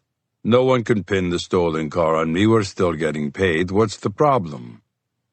Alice didn't want to admit it at the time, but she had been excited to use her garrote. Janos had stolen the opportunity. She didn't want that to happen this time. Not with Jennifer Chang. Alice stepped away from the window so no one from inside would notice them. She pulled Janos into the empty, recessed doorway of an apartment building next door. She pulled him in close so if anyone noticed them, they would think she was being affectionate. Alice said, "We can't screw this up. We need to get in there to see how well they know each other. Maybe this is the first time he's been able to talk to her. I'd also like to hear what she's telling him." Janos said, "Then I can blast them when they come out?" "We might have to be a little more subtle. Maybe figure a way to lure them into an alley." "So you can use that horrible garrote." "You mean the silent garrote?" "Something tells me the cop would be hard to handle, even for you." "I have less interest in him. Let's see if Jennifer leaves with him or alone. That will dictate how we proceed." "Listen to how well we can communicate in English now. We fit right in here." Alice had to smile at her partner's sincerity. He really didn't think they spoke with accents. She reached up and caressed his face. The Romanian could be charming and sweet. Janos had a broad grin. He was displaying the deficiencies in Romanian dentistry. His two front teeth were straight and white, but after that, there was almost no pattern to the way his teeth grew, all of them at different angles. It was only now that she realized this was why he smiled with his lips closed most of the time. Alice said, "What are you grinning about?" "You can be nice, but right now you don't want to be subtle. You want to be able to use the garrote on that girl." There was no time to play games. "So what if I do? Are you with me on this plan?" Janos nodded. "Neither of them have ever seen us. We can walk right into that coffee house, sit down right next to them, and they will never know who we are." "Until we kill them." Alice nodded. "Until we kill them." Chapter 40. I'll admit to being a little surprised that Jennifer Chang made me for a cop so quickly, and that she wasn't going to say anything. She leveled another glare at me and said, "When do I get to speak to my attorney?" "You're not under arrest. I just want to talk to you." She immediately started to pack up her iPad and slip it into her purse. I leaned back in the chair and let her think I didn't care. Finally, I said, "Are you going back to your apartment above the casket warehouse?" That one caught her by surprise. Now she knew I was serious. I had to keep going. "I'm not looking to cause you any grief. I'm just looking for a missing girl. That's it. I swear to God." "Why should I believe you?" "Because I'm a good Catholic. My grandfather is even a priest." I waited. That one usually killed with a slightly older group. I had no idea how millennials viewed Catholicism. They sure didn't care much about cops one way or the other. "What's the name of the girl you're looking for?" "Natalie London. I just want to make sure she's safe." "So you're really not looking to arrest anyone?" "I didn't say that. If Natalie is being held somewhere against her will, then whoever took her has to pay the price. As well-versed as you are in criminal procedure, you probably understand the street law as well." She settled back into her chair. "I haven't seen Natalie in almost a month." "No one has. Her mother's frantic." I didn't know if Jennifer knew who Natalie's father was. Jennifer looked around the room quickly. She was suddenly jumpy. "What's wrong?" "Another one of my friends is missing. He's not answering his phone or anything." "What's his name?" "Tommy Payne." She didn't know her friend was dead. I wasn't sure this was the right time to tell her, but I couldn't build any kind of trust by starting out with a lie. "I'm afraid your friend Tommy is dead." She looked stricken. She choked back some tears and managed to ask me a couple of questions, just simple ones.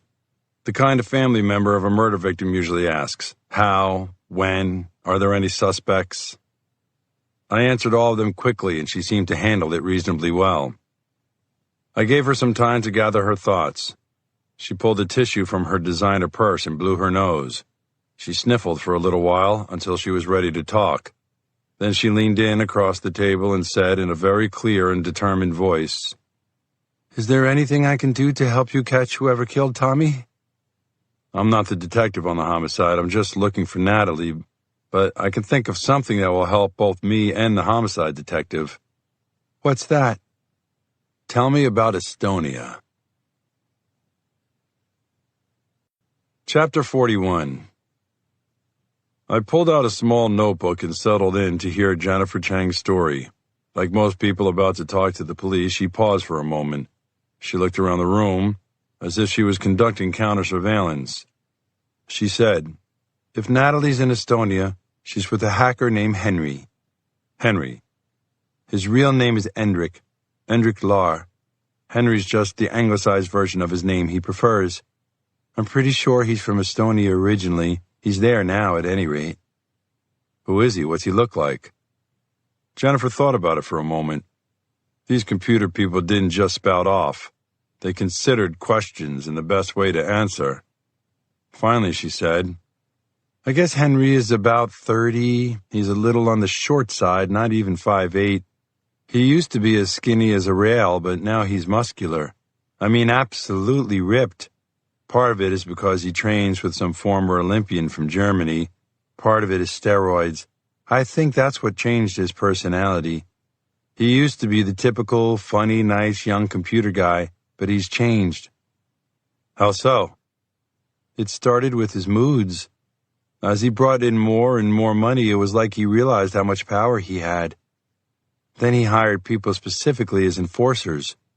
They were the ones who kept all the programmers from talking to the police. I think it's worked pretty well. To my knowledge, he's never been arrested." "Why would Natalie be with Henry? Are they an item?" "That's a complicated question. Henry had relationships with all three of the female programmers during the time I worked with him here in New York. A girl from Latvia named Svetlana, Natalie, and me." She stared at me to see if I was shocked or would offer any judgment. I said, "I remember what it's like to be young. I don't care about any consensual relationship, but I am trying to get a handle on if Natalie was forcibly taken or ran away to be with her boyfriend." Jennifer said, "It's hard to say. Natalie was into Henry for a while. When we first started working with him, we thought we were doing something special, exposing secrets, forcing businesses to admit when they were cheating people. But pretty quickly Henry figured out the real money was in essentially blackmailing retailers. He'd knock out their website for an hour, then tell them to pay some outrageous sum, or he'd knock out the website for 3 days. But he couldn't knock it out permanently. Jennifer gave me a flat stare. Amazon does more than $600 million in sales a day. Do you think if some hacker who proved he could knock them offline asked for $5 million to leave them alone, they wouldn't go for it? Henry does it all the time, and by setting up his bank accounts in money havens like Belize, Switzerland, and the Cayman Islands, it makes it impossible to find him. I put down the pad and crossed my legs. What is Natalie like? Nice girl, very close with her mother. When you told me her mom hadn't heard from her, I knew something was wrong.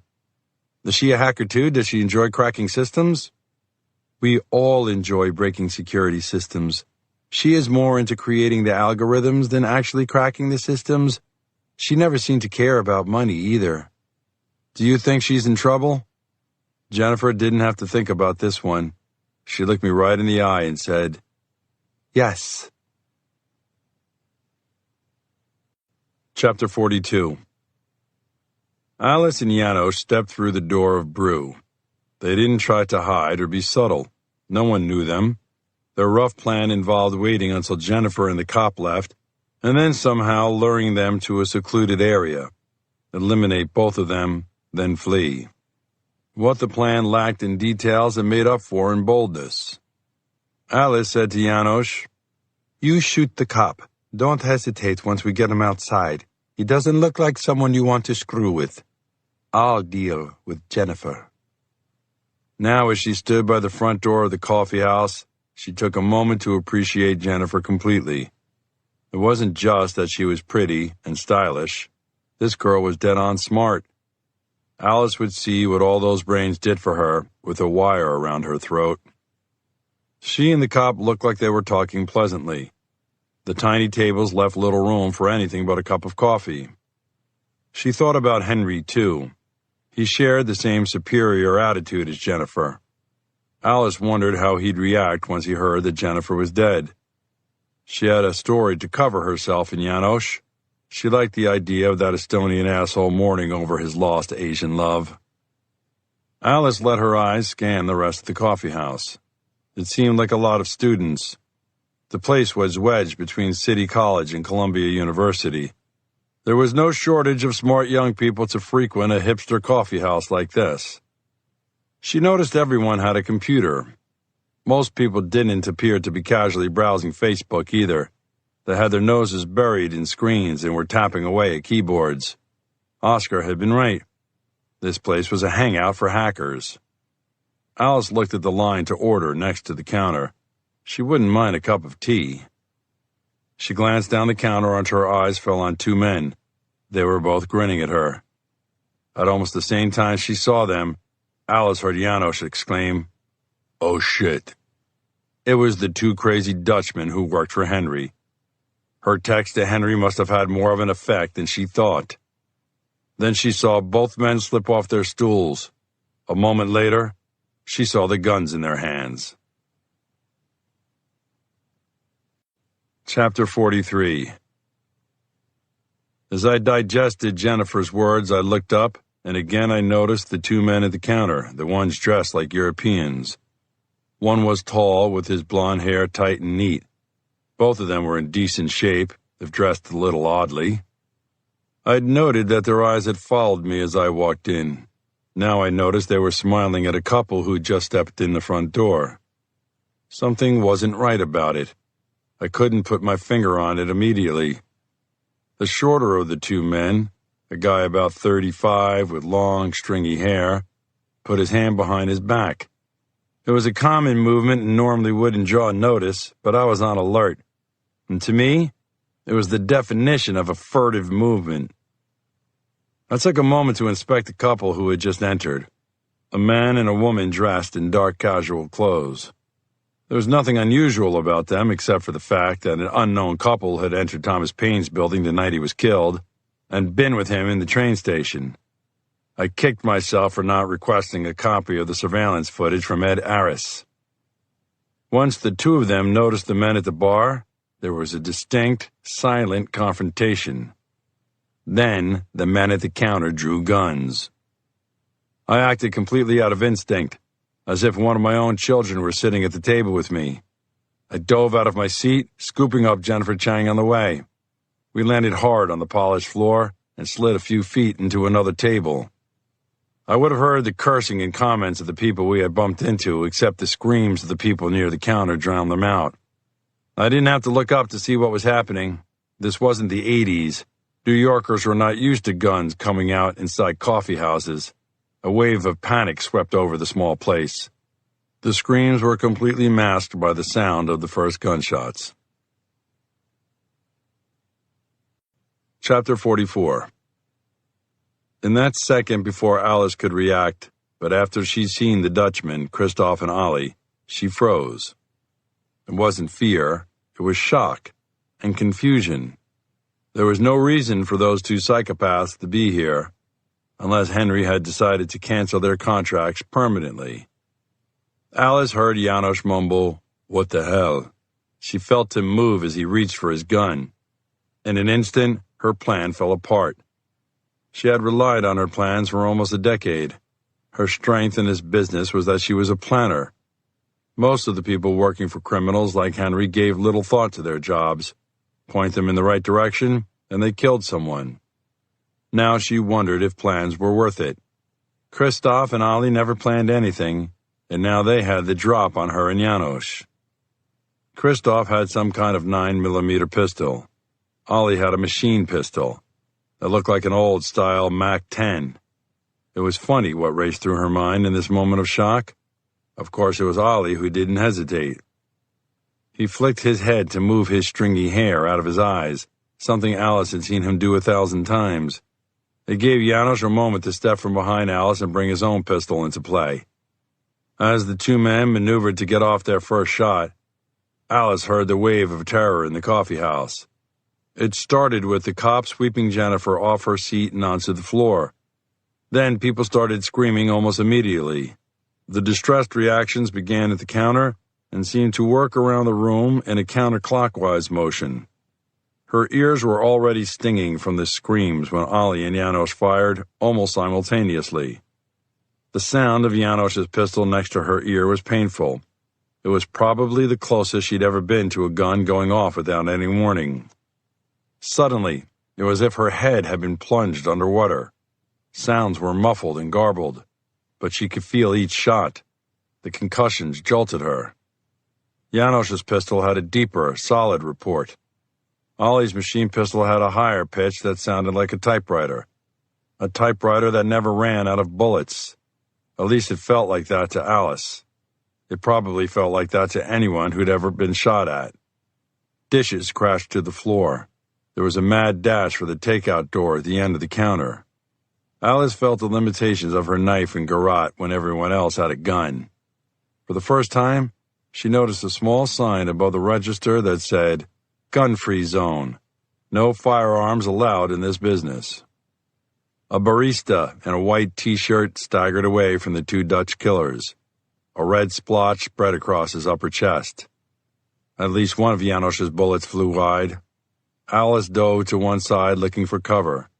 A couple of overturned tables near the door were her only chance. Everything was happening way too fast.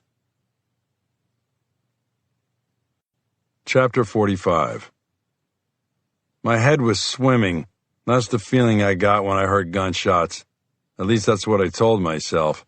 More likely it was just fear, but a detective with the NYPD couldn't generally admit to being afraid of anything. At the moment, I wasn't afraid. I was terrified. I was lying on top of Jennifer Chang. She probably still wasn't certain what was going on.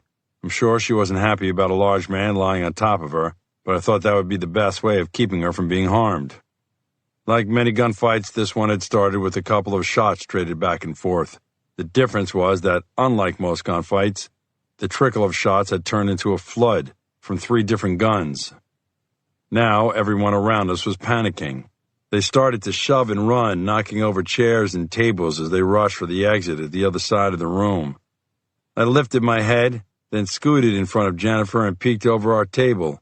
All I could focus on was the guy with long hair holding the trigger of a MAC-10. I couldn't believe the number of rounds being spewed out from the small machine pistol. One of the staff members, a young man with long hair held in a man bun, took a round right in the chest. He kept walking in a daze, then tumbled onto the floor just past the counter. A female patron lay a few feet from him. The gaping hole in her face leaked blood onto the shiny flooring. A huge stack of dishes tumbled off a table somewhere. The crashing sound competed with the gunfire. It added to the hysteria. This was exactly what gunfighters counted on. They wanted chaos all around them so it would be harder to identify them later. Eyewitness testimony was notoriously shaky, and contrary to what most people would think, not the best evidence to convict someone. I pulled my Glock but was hesitant to fire. I didn't want to attract gunfire back to me with so many civilians huddled close by. That included Jennifer Chang, who was now on her knees and sobbing. I risked looking at the main door. The woman had edged over to kneel behind a pileup of overturned tables by the door. The man she had come in with crouched with his right arm extended.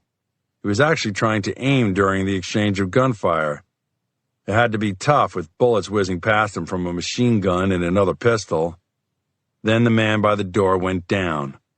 I think it was 2 shots from the pistol shooter at the counter. The rounds caught him just below the neck and his upper chest. Both impacts staggered him. He shuffled back until he bumped into the frame of the door. The glass in the door, which had already been penetrated by a couple of bullets, shattered as soon as he bumped it. As the man stood there a moment, 3 rounds from the machine pistol struck him. All 3 rounds caught him at just about the center mass of his chest. He dropped the pistol, then tumbled out the door that now had no glass in it.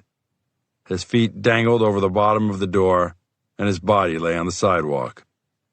The long-haired man with the machine pistol slipped another magazine through the grip of the gun. Just then, Jennifer stood up and tried to make it to the door. Chapter 46. Alice had just found a little safety behind the tables when she turned back to Janos. Janos was hit. He backed away a few steps until he bumped into the door. The glass in the door just fell out of the frame and tinkled onto the ground. Everything seemed to freeze. The shooting stopped. Alice could hear only the screams. The 2 Dutchmen stared at Janos. Then Ollie fired a stream of bullets into Janos's chest. Her friend and partner collapsed through the door. His legs extended across the bottom of the doorframe. His dropped pistol spun on the floor until it was a few feet from Alice. She looked up at the grinning killers, then scanned the room. She couldn't see where the cop and Jennifer Chang had ended up. This was it. She and Janos used to joke that it didn't matter if they saved money or took serious risks, because they knew they would die young. There was no one in this line of work who didn't die prematurely. She made a calculation quickly in her head, whether she had enough money in the bank to take care of her grandmother for the rest of her life. Not that there was anything Alice could do about it now. She made up her mind. She lunged out from behind the tables and grabbed Janos's pistol with her right hand. As she was slipping back behind cover, both of the Dutchmen opened fire again, splintering the tables easily. A sharp pain radiated up her arm. It was what she imagined someone having a heart attack might feel. She looked down at her left forearm. Blood leaked out of a wound almost at her elbow. Her first bullet wound. Now she was pissed. She spun to the opposite end of the tables. The movement surprised the Dutch killers. They had been expecting her to pop out from the side closest to them. She could see the surprise on their faces as she fired 3 quick shots. Both men started to dive out of the line of fire. She lost sight of them completely. Then she saw something else. Jennifer Chang was up and running for the other door. It was too perfect. Everything lined up. Her bright blouse was like a target with her purple-streaked ponytail swaying against it. She knew she didn't have much time. Alice lined up the shot carefully, then fired 1 time. She felt a wave of satisfaction as the computer programmer flew off her feet and slid into a wall. Alice moved away from the tables with the pistol up. Now she was looking for Christoph and Ollie. A shadow from outside fell across her face. She risked the quick peek over her shoulder. It was the last clear view she would ever have. Ollie had slipped out the door and had his machine pistol pointed at her from outside. He showed no emotion as he squeezed the trigger. Alice heard the first few shots, then everything went black. Chapter 47. Harry Grissom met me at the Columbia University Medical Center. Jennifer Chang was in surgery. I didn't know what else to do but wait right here. Harry was wearing a suit and looked like a lawyer from Wyoming. He shook his head as he approached me in the back of the waiting room. There was no one else in the dull, clean room. I sat at the edge of the only couch. I'd been staring at the 7 empty metal chairs spaced along the opposite wall. The TV hung high on the wall played CNN, but I hadn't been listening. Harry shook his head and said, "Jesus, what happened?" I shrugged, just like I told an investigating detective. I have no idea what happened. I didn't recognize any of the shooters. I didn't see where anyone went.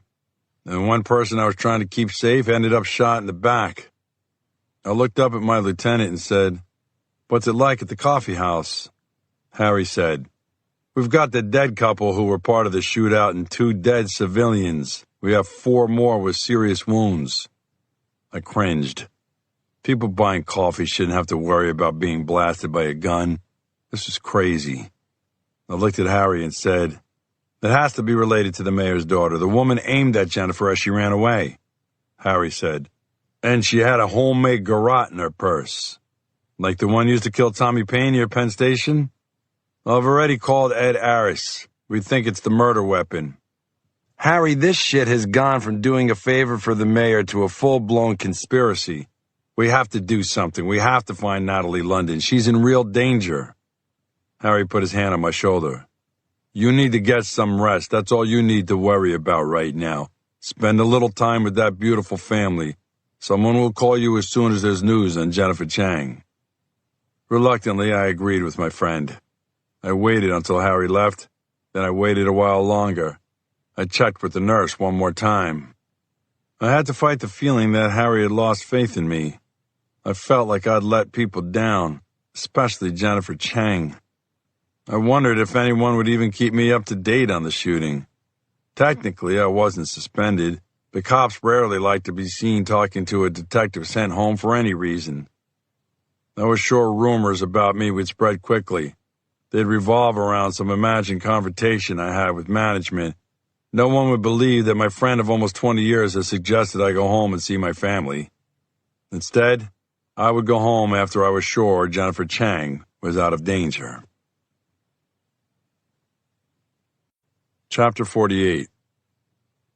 I walked through the front door of my apartment completely drained. It's easy to imagine that a homicide detective always feels drained when arriving home. That's not accurate. I usually get a bolt of energy anticipating seeing my kids and Mary Catherine. I love coming home to my family. Tonight it was different. I had absolutely no energy and I couldn't focus. I wondered if the cumulative effect of the shootings had finally caught up to me.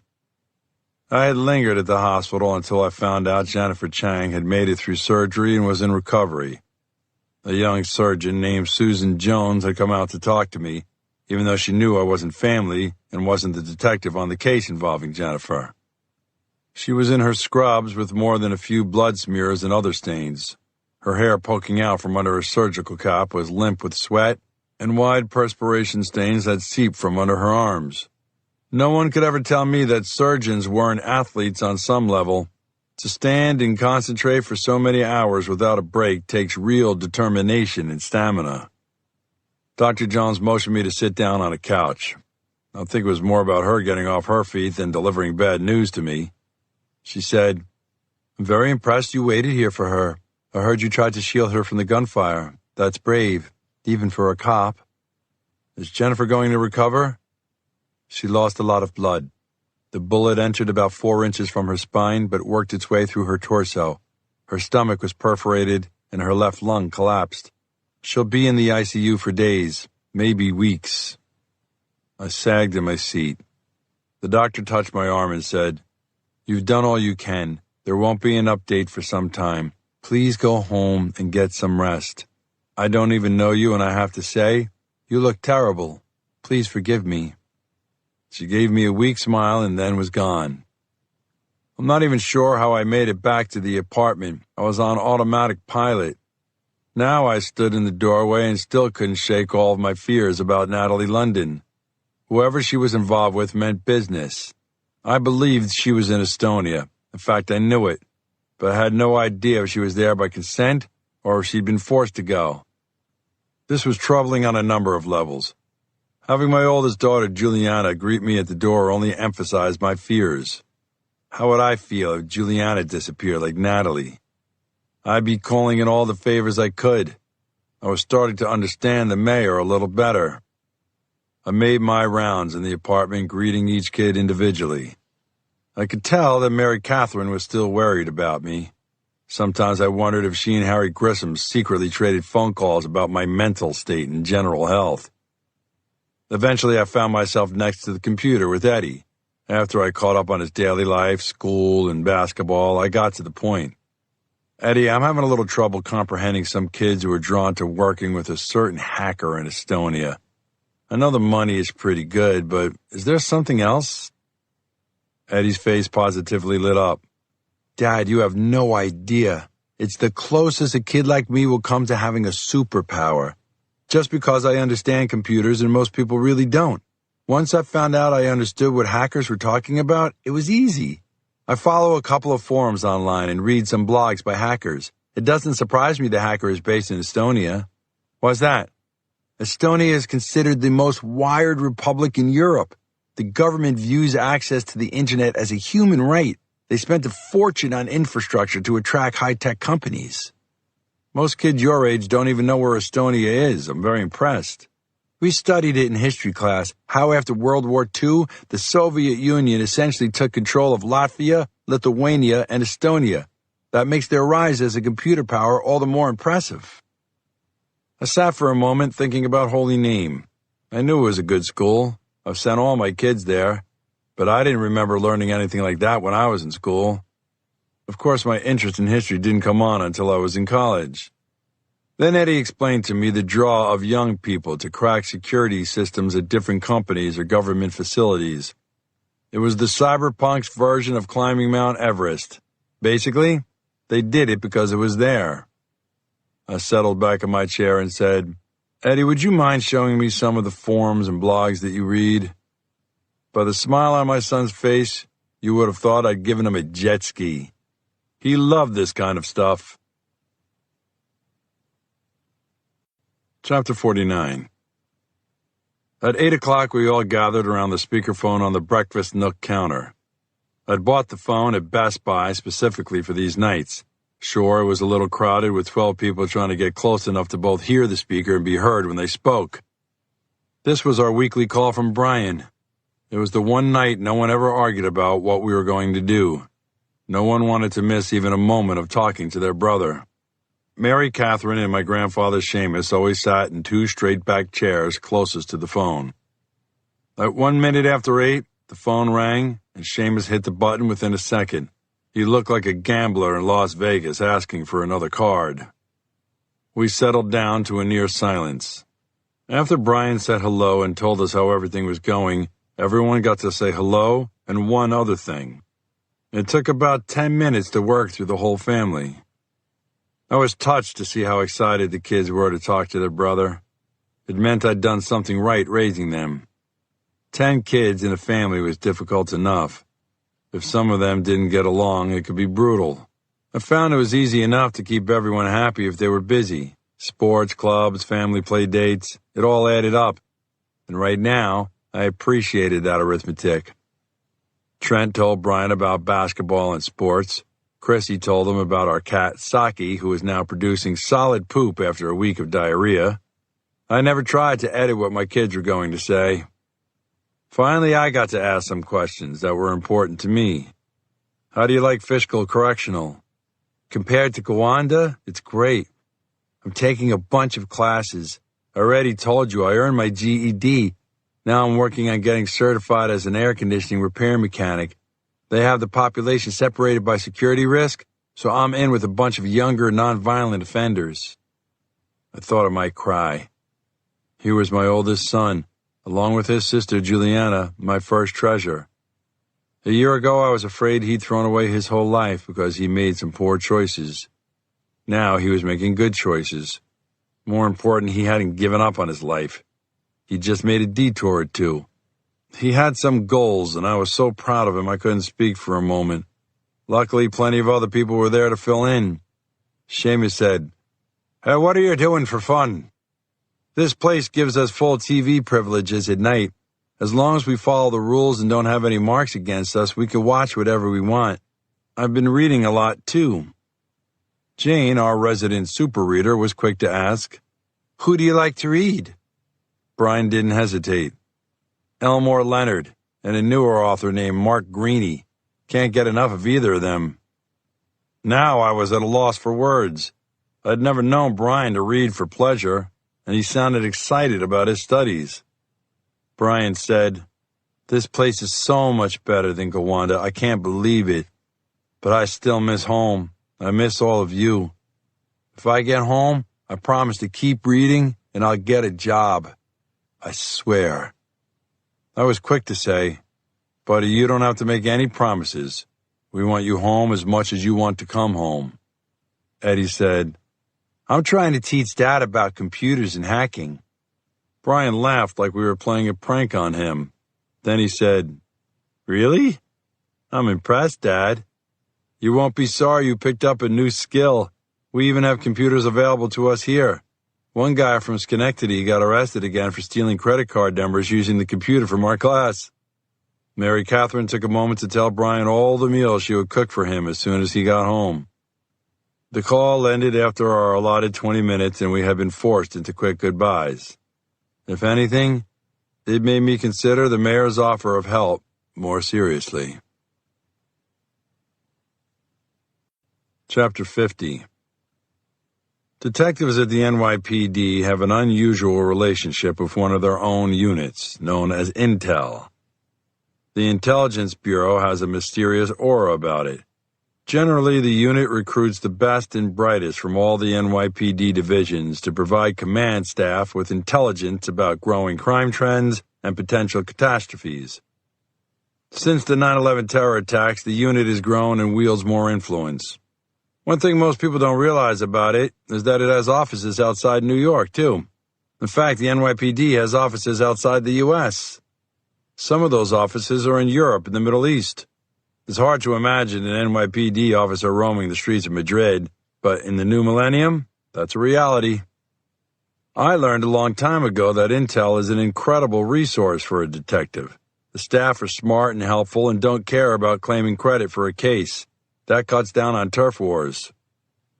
I'd given all I had on Natalie London and the cases surrounding her to my friend in Intel, Lieutenant Tony Martindale. I gave up telling him what to do with information years ago. He'd talked to sources in other agencies, especially with connections overseas, and somehow he always worked magic with everything I gave him. Once, when I had nothing on a homicide except a partial fingerprint, Lieutenant Martindale had a source in the Guatemalan military who matched the print to one of their former soldiers.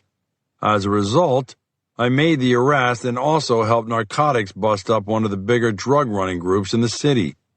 The former sergeant in the Guatemalan army confessed to the homicide and would be in Sing Sing until the middle of the century. Yet the only ones who claimed any credit were narcotics detectives. Tony Martindale never opened his mouth once, even though he was the one who had cracked the case for everyone. That's why I trusted him with everything I knew or suspected about the hacking ring run by the mysterious Henry in Estonia. The day after the Brew shootout, I was in the lieutenant's private office in a corner of the intel unit. The office suited him. There were journals on combating terrorism, the newest firearms, police tactics, public administration, and even one on photography. This guy was like a computer. He read everything and didn't care one way or the other if people utilized him. I sat in an uncomfortable metal chair as the lieutenant rolled around behind his desk on his ancient Office Depot discount chair. He was giving someone crime statistics over the phone while checking his email and answering a text, and this was a slow day for Lieutenant Tony Martindale. Finally, he hung up the phone, looked at me, and said, "I'm sorry, Mike, as you can imagine, it's crazy around here, but I have the information you asked about." I knew not to do anything except smile and nod. I didn't want to risk sending him off on another tangent that might take 5 or 10 minutes. He waited for a comment, then picked up a folder from a pile on his desk, like he knew exactly which one to reach for. He leaned back in the black chair and said, "You might have stumbled onto something big. This guy you asked about, Endrick Lahr, has about 10 aliases. He has 3 official IDs issued in Estonia and Latvia, but none of the 3 IDs has the same photo. None of the investigators I spoke with over the phone are even sure if they have an accurate description of him. What are they tracking him for? Cybercrime. The son of a bitch has a decent blackmail business going. The big corporations are terrified of hackers like him, and the young programmers flock to him. They know they can make a lot more money with him than they can at a legitimate job." I asked, "Anyone have any idea about U.S. nationals working for him? Specifically the name I gave you, Natalie London?" The lieutenant gave me a grin. "I assume you know who her father is?" I could neither confirm nor deny that I know the identity of Natalie London's father. Lieutenant Martindale let out a hearty laugh. "Spoken like an intel detective. If you ever get tired of chasing down murderers, we'll always have a place for you here." I didn't want to tell him that showing up at one police plaza every day would cause me too much stress. I'd probably end up with some rash or other disgusting reaction. The lieutenant said, "I've done a favor or two for the LFP. How'd it work out?" "Just did my job. He seemed okay in a pudgy politician kind of way." He waited for me to either laugh or agree. Instead, I said, "We can still keep this conversation between us, right? Intel is known for its discretion. Now here's a list of potential addresses and associates of Mr. Lahr." As he handed me the papers bound in a small folder, Lieutenant Martindale gave me a sideways glance. "You're not thinking of going to Estonia, are you?" "Why?" "We don't have an office there. It would be difficult to give you much support." "So I'd be on my own." "I didn't say that. I just said it would be difficult to help you. The NYPD never leaves a man behind. We'd make sure you had what you needed." "What about the Estonian police? Would they help if I needed it?" "Who knows? They deal with the U.S. Embassy and the FBI legat who covers all the Baltics. It'd take a while to get official approval for your trip through the FBI." "Well, then let's forget our brothers and sisters who work for the federal government. Is that okay?" Martindale laughed again. "I rarely think of them here in New York. You're good to go as far as I'm concerned." I always appreciated my visits to the NYPD Intel Bureau. Chapter 51. It's surprisingly easy for an NYPD detective to get an audience with the mayor of New York when you have information about his daughter. Within 30 minutes of my call to his assistant, I was in Mayor Alfred Hanna's main office in City Hall. If I had ever questioned the mayor's concern for his daughter, I now realize it was genuine. Although overweight and out of shape, the mayor was always known for dressing well. The New York Post had even branded him the Dapper Dumbass. Today, image seemed to be the last thing on his mind. He looked like he hadn't slept in 3 days. The mayor already had a synopsis of the shootout at Brew. He knew it was related to his daughter. That only made him more anxious. We sat on a black leather couch.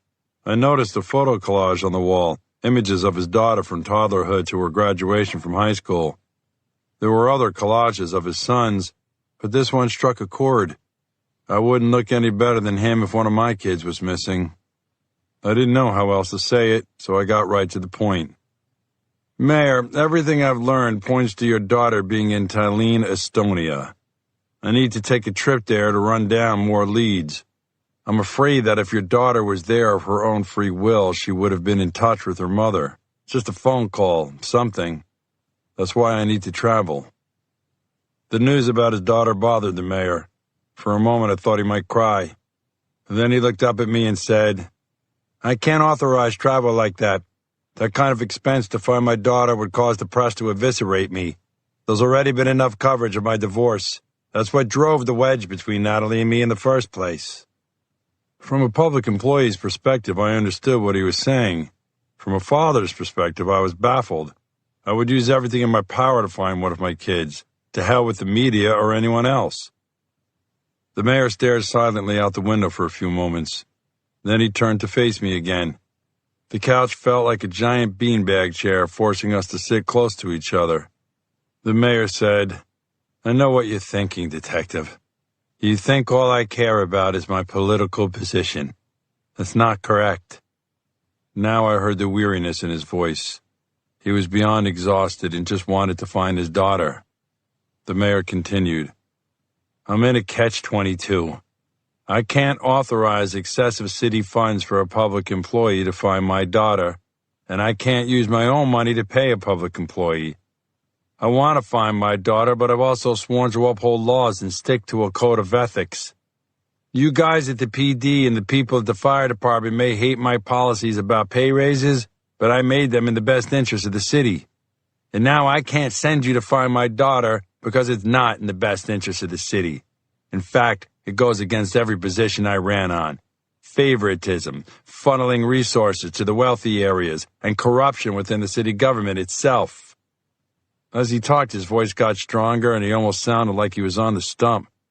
But I understood what he was saying. I was even a little surprised by what he was saying. He was trying to do the right thing, no matter how hard it was. I had to respect that. I also had to tell him what I intended to do. I said, "Mr. Mayor, I'm going to go look for Natalie on my own. No one needs to know. Not the media, not your constituents, not even your aides." Now the mayor stared at me. His mouth dropped open in surprise. All he could manage to say was, "Why?" "Because I'm a father, and I have daughters." Chapter 52. I braced for a brisk discussion, or what some people might call an argument, when I finally got Mary Catherine alone that night. I explained everything that happened and finished with, "Yeah, that's why I feel like I have to go to Estonia. That girl may be in real trouble and no one's going to do anything about it."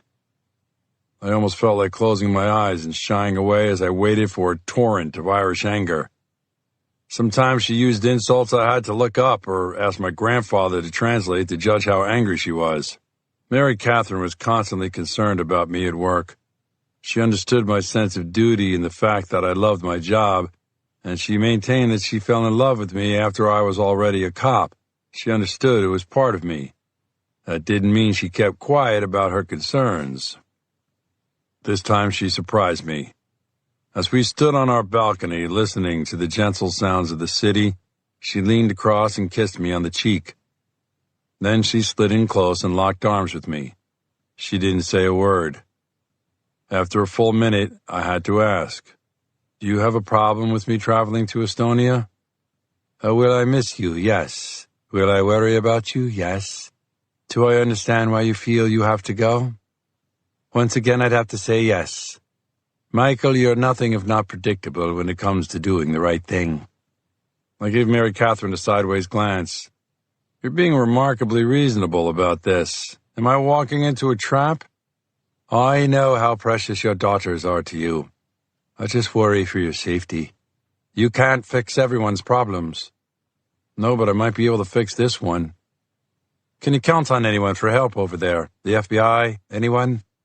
This could have been an opportunity to ease her fears and tell her there was nothing to worry about. But that flew in the face of my policy of being open and honest with the woman I intended to spend the rest of my life with. No, I'll just be a tourist, Mary Catherine said. A tourist who might have to tangle with a gang. A gang of computer geeks. Okay, so I was misleading her a little bit. My grandfather wandered out onto the balcony to join us.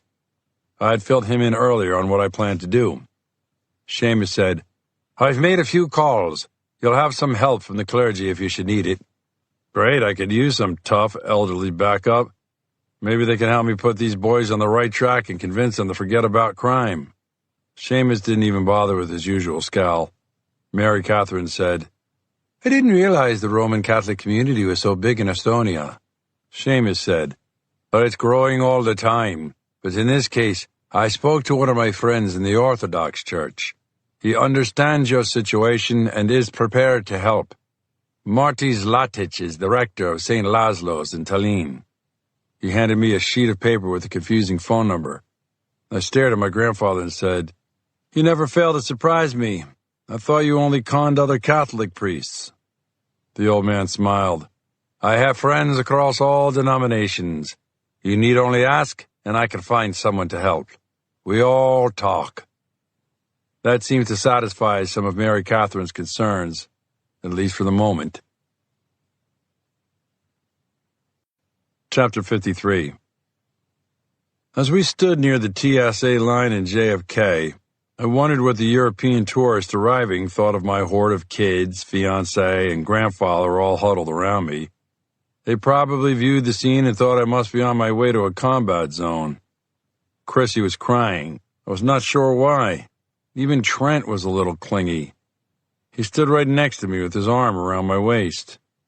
Eddie handed me a sheet of paper. He said, "Just some computer terms that might keep you from looking stupid."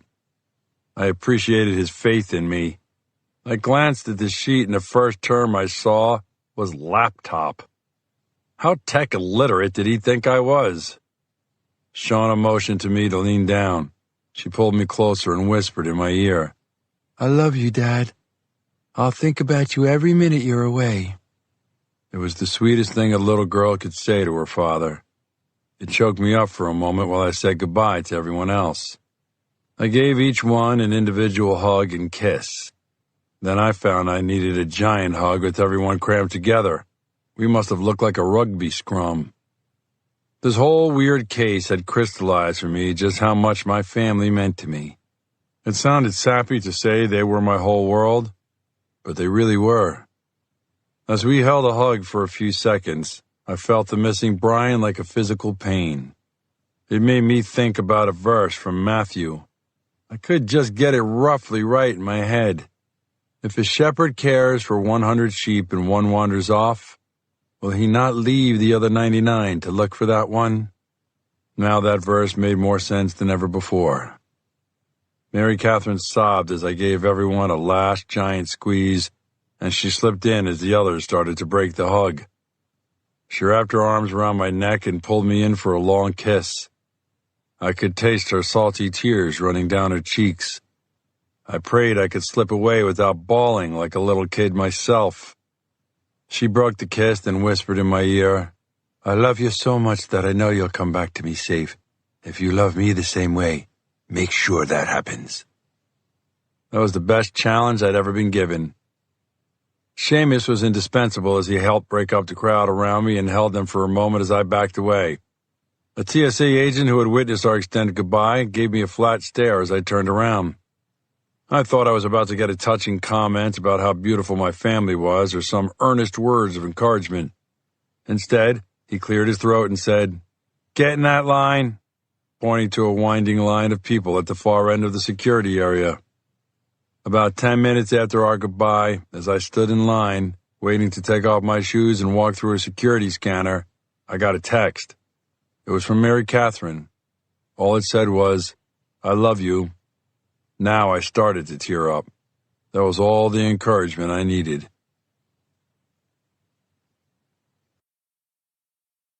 Chapter 54. After a reasonable layover in Frankfurt that gave me time for a quick bite, my Lufthansa flight to Tallinn went quickly, and we landed at the Lennart Meri Airport fairly late in the evening local time. I would have liked to see the place during the day for a better look at the giant panels on the roof. I wasn't sure if they were decorative or solar, but either way, they were impressive. It was a pleasant-looking, bustling terminal. Even at this hour, the place had decent traffic around the kiosk for Nordica, the national airline of Estonia. Almost as soon as I started heading through the main terminal, I noticed two men following me. One was about 6 feet tall and lean. He was younger and clean-cut. His partner was pudgy and a little sloppier. He looked like a guy who bowled in Cleveland on Wednesday nights. The shorter man had to take 2 steps for every one his partner took. His comb-over took a hit as he tried to move quickly. If I was in New York, I would have known exactly where to stop and lay a trap. I'd also have a gun. Here, all I could do was move a little faster. I took a corner. They followed. I took another corner. Same result. I could see the wide automatic doors that led outside almost 100 yards in front of me. I'd never make it without these two catching me, so I made a quick left turn into a hallway that led to bathrooms and some kind of maintenance area. It was the best chance I had to surprise them. I slipped in next to a support column. If they looked down the hallway, they wouldn't see anything. I wasn't sure of my plan beyond that. I quickly scanned the area to see if there was anything I could use as a weapon. It reminded me of a time when I'd been surprised by 2 would-be muggers in Philadelphia, when a 2-foot-long piece of metal rebar I picked up from the ground in front of a construction site slid nicely up the sleeve of my jacket.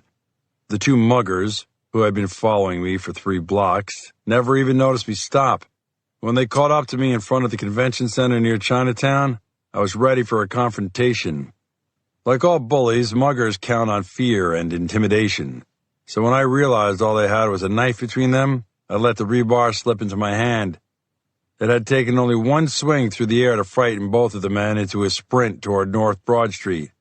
But in this hallway, I saw nothing remotely helpful. Now all I could do was ball my hands into fists. Chapter 55. I felt like I was behind the column for hours, until I heard the men talking in low tones. I couldn't even tell what language they were speaking. Then one of them started to walk down the hallway toward me. It was the taller of the 2 men. Good. If I took him out, the second man appeared easier to deal with. The tall one walked right past the post, focused on the men's room door down the hall. Apparently he was pretty sure that's where I had gone. As soon as he was past me, I rushed him like a defensive end. I could hear him lose his breath as I caught him by surprise and knocked him about 4 feet through the air. He landed on the polished floor and slid another 2 feet into the wall. I had no time to admire my handiwork, though I did have a moment of satisfaction. Anytime you knock down someone bigger and younger than you, it's a point of pride. I was going to kick him in the head to make sure he was out of the fight when the other man appeared almost right next to me. I had my right fist prepared to aim for his chin, or should I say chins. He was sweating, and his black hair fell in every direction, like he just stepped out of the shower. Before I can take any action, he said one of the few things that would freeze me in place. "Detective Michael Bennett, we're FBI. Stand down." Anyone could say that. But a seasoned cop knew when he heard another seasoned cop speak. Plus, we were in Estonia, and this guy was speaking English with a Boston accent. I kept my posture with my fist cocked. The shorter, pudgy man eased around me to check on his friend, who was coming up onto his hands and knees. He helped him up, and they both faced me. The shorter man said, "Put your goddamn fist down. We're adults. We're also Americans in a foreign country. Don't embarrass us." I said, "How'd you know I'd be here?" "Oh, are you kidding me? You think there are no former NYPD detectives with the Bureau? You think they don't know what's going on with your useless intelligence unit? I had to hump it up here from our official office in Riga, Latvia. You know how far that is?" I didn't know what to say, so I shrugged and said, "Pretty far?" The FBI agent mumbled, "Asshole." Then he looked at me and said, "You bet your ass it's pretty far. Maybe not by U.S. standards, but driving a shitty road 300 kilometers is no picnic. And I had plenty to do in Riga. I hardly ever come up to Estonia." I thought it best to play along. "So you must have a pretty big area of responsibility, all the Baltics and what else?" "Don't get me started. 3 of us do the work of 2 entire squads. And you know why?" "No, why?" "Because it's our job. We actually have jurisdiction here and work closely with the National Police. As far as we're concerned, you're just a tourist who's here to cause problems, which is why we took the time to haul ass up here and meet you right at the gate." "That was very thoughtful of you. I don't generally get that kind of service from the FBI in New York, although they often deliver a similar speech about jurisdiction. Do they teach you that at Quantico? I'm sorry, I don't even know your name. I smiled and stuck out my hand, knowing that would annoy these FBI agents more than anything. The tubby guy groaned in frustration. Finally, he shook my hand. My name's Bill Fiore. This kid who can't take a body blow is Matt Miller.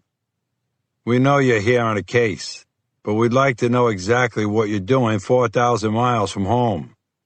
At the moment, I'm knocking around a couple of FBI agents. Tomorrow, I thought I might do some sightseeing. Fiore said, Do you think we're idiots? Is that a rhetorical question? Smart guy, huh? I got news for you, Mr. Big Shot Detective. You're not welcome in Estonia. Your ass is coming with us until we can load you on a plane back to the States. He took a moment to run a hand through his hair and flop it back into place over his spreading bald spot. He was about 40, and on closer inspection, looked like he used to be in reasonable shape. Maybe the food in Europe agreed with him. I gathered my thoughts. I really don't see what legal authority you have to send back a tourist. I'm not here on official business. Bullshit. You NYPD guys think you could do anything and go anywhere because of your intel unit. But we have legal authority to be here. You don't. That's why you're getting on a plane tomorrow and heading back to New York before you cause any problems. The younger guy, Miller, grabbed me by the upper arm like I was a suspect being led away in cuffs. I had to admit he had a serious grip. Fiore fell in on the other side of me as they started marching me toward the main exit. Chapter 56. It felt like I was being marched to prison. Had my mission failed so quickly and completely? Maybe someone in the intel unit disagreed with me going to Estonia to look for the mayor's daughter, and it tipped off the FBI. Maybe it was someone in the mayor's office itself. Either way, my heart sank. I walked along silently. I didn't see what I could do at the moment. I couldn't even ask to speak to someone at our embassy. It was my own government detaining me. I wasn't about to hurt another U.S. cop, no matter how much he annoyed me. All I could do was walk along. I was trying to resign myself to the situation. The younger man in a Fila jacket walked past and bumped into Bill Fiore. Then he turned around and started shouting at the FBI agent in what I was sure was French, and he sounded pissed off. To my surprise, Fiore answered him in French, and he sounded like every other annoyed Bostonian I had ever heard, except he was speaking French. Their voices echoed a little in this less busy section of the airport. A young woman closing up her newsstand for the evening looked on silently. Fiore faced the man and stepped toward him. The tubby FBI agent had no fear, that was for sure. Then someone else came from the side and bumped into the younger FBI agent, Miller. He bumped into him hard enough to knock him off his feet. Apparently, this guy had a hard time staying upright. I wondered if I would have to help my captors in some sort of confrontation. Then a pair of strong hands grabbed me from behind and started leading me toward the front door. A voice from behind me said in English, "Just keep walking, don't do anything stupid." Not doing something stupid was always my goal. I had found that I was not always able to accomplish that goal. For the moment, I moved along with my new captors, but I was looking for an angle, something that would help me if I fought or if I ran. I couldn't believe it, but suddenly I was worried about the two FBI agents' safety. I had no idea who these new guys were, but I didn't want them to hurt any cops. Outside, a beat-up red Fiat skidded to a stop right in front of us. I didn't like the looks of this at all. If I got in that thing, there was no telling where I would end up, or more important, who I might end up meeting. I had to do something. I started to turn and look back into the terminal. A strong forearm kept my head from turning and shoved me forward. That was one plan out the window. Where were the uniformed cops in this airport? If something like this happened in JFK, there'd be a dozen cops pouncing on us right now. Here, about to be shoved into a car headed to God knows where? I had to think of something else fast. Chapter 57. As soon as I was shoved into the back seat of the Fiat, I swung my elbow back. I had no idea where I would catch the person behind me, but I was hoping it'd be in the face. My plan got hazy after that. The man behind me blocked my elbow, hard. His forearms felt like steel. Then he surprised me. The man called out, "Whoa, hold on, Ace, I'm on the job."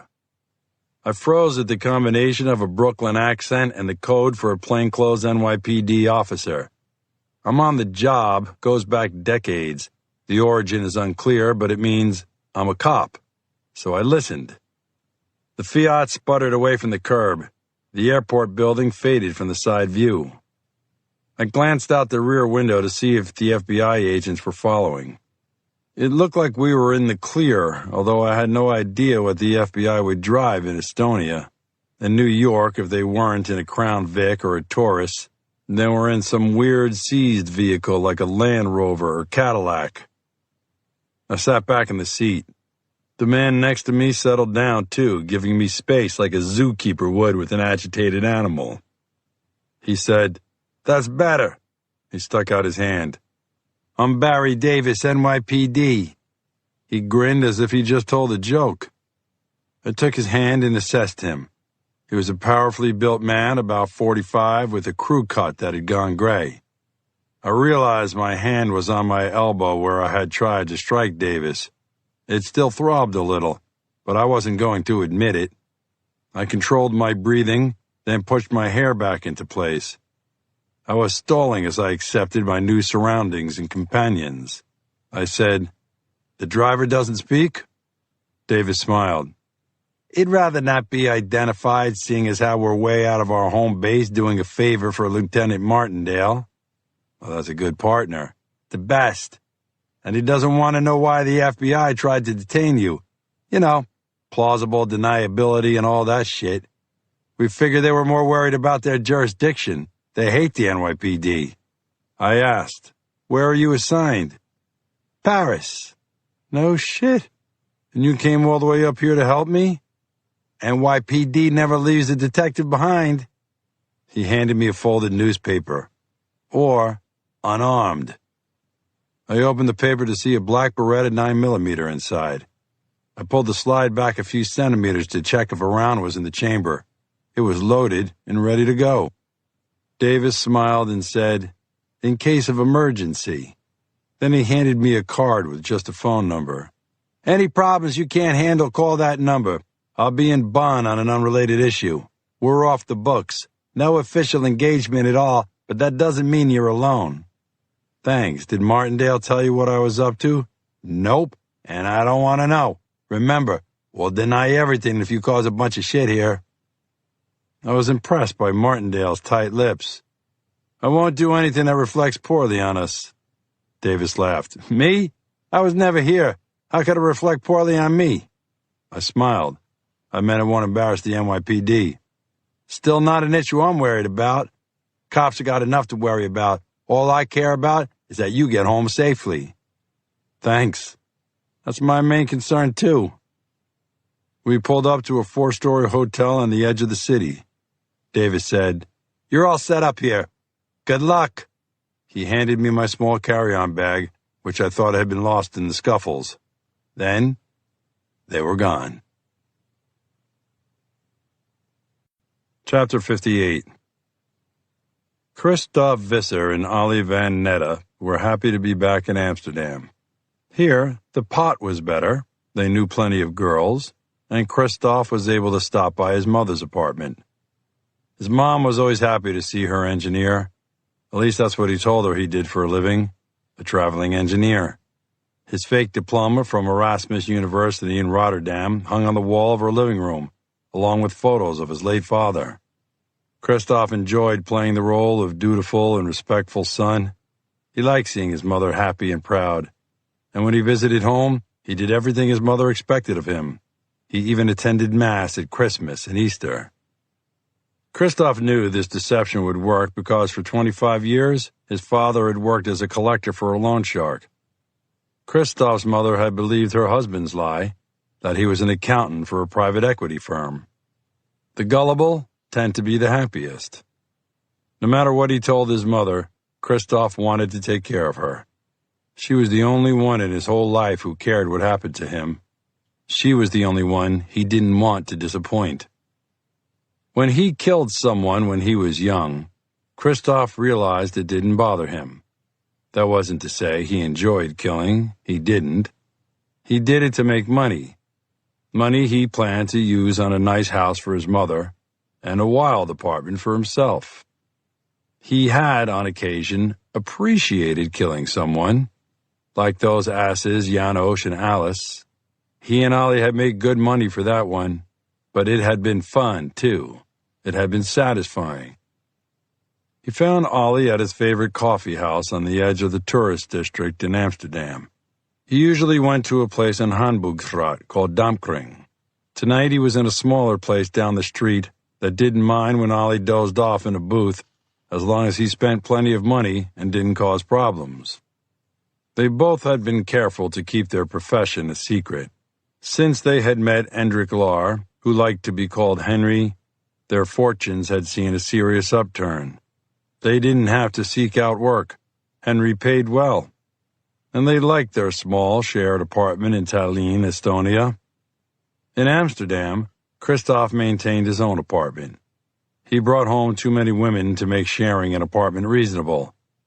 It also gave him a sense that he was on vacation whenever he came to his hometown. Ollie lived with his father, who operated a bed and breakfast in the suburb of Haarlem. His father didn't know and didn't care what Ollie did for a living. That worked out great for Ollie. Aside from occasionally taking out the garbage or checking in a guest, Ollie did little to help his father. Christoph took a moment to shake his partner out of his hash-induced daze.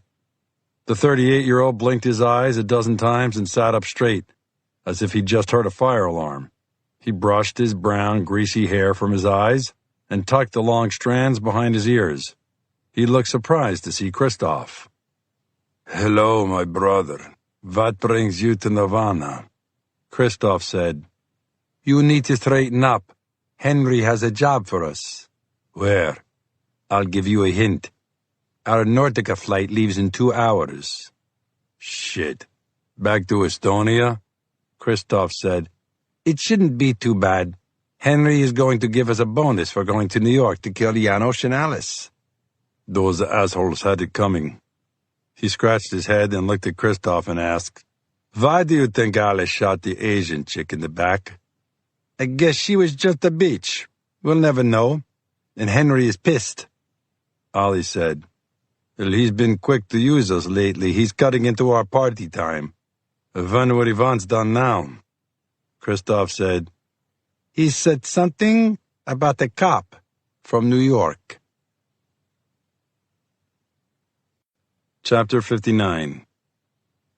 The next morning I was up and moving early by Tallinn, Estonia time. It was the middle of the night in New York, and I got a text telling me to call home no matter the time. I made a quick call to let Mary Catherine know I was safe. Somehow I neglected to tell her about my excitement at the airport, just that I was staying in a lovely city with a beautiful old town district on a hill not far away. Her sleepy voice made me homesick. She said, "You promise to be careful?" "Sure, but what could go wrong? I'm in a country with a low crime rate looking for a missing girl who hangs out with computer geeks. I think I'll manage." She let out that warm Irish laugh and said, "I love you." "I love you too." Then it was back to reality. The breakfast in the main room of the hotel included 3 different kinds of fish. I'm not used to salted smelt for breakfast, but they weren't bad. Then I hit the streets with a vengeance. Not like I might in New York. There I knew every street corner, most hustlers, and a lot of cops. Here it was just me, hoping I didn't do anything to be noticed. I had several addresses I wanted to check out from Tony Martindale's Intelligence Bureau resources. The folder he'd handed me on Henry hadn't provided much information, but this turd looked to be bad news from the description they'd acquired through different informants. Usually a criminal was known to be either tough or smart. This guy appeared to be both, but he had no actual criminal history, no arrests at all. That was the sign of the worst kind of criminal. one who was smart enough to work the system or avoid detection altogether. The brief from Intel said he'd attacked the computer system of all the grocery stores in Germany. He had crippled all of their systems, then demanded 10 million euros to let them operate again. The only thing that had stopped him was a bank screw-up. Somehow the account he had been using in Russia at the time was viewable by the police. That saved the German company a fortune. In addition to several other cyber attacks, Henry was listed as responsible for 3 separate murders, 2 in Estonia and 1 in Russia, I thought, and at least 1 in New York. That didn't count the dead at the coffee house. The more I found out about this Henry, the more I looked forward to finally meeting him. I walked along Puavaimu, on the edge of the Old Town district. The medieval city walls rose right from the sidewalk, and a plaque advised me that Old Town was a UNESCO World Heritage Site. It explained that the first wall went up around the capital in the year 1265 during the reign of Margaret Sambiria. Thus, it is named Margaret Wall. The streets were filled with tourists, and among them I heard a number of American accents. My cab driver had told me Estonians greatly preferred to hear English to Russian if someone wasn't going to speak Estonian.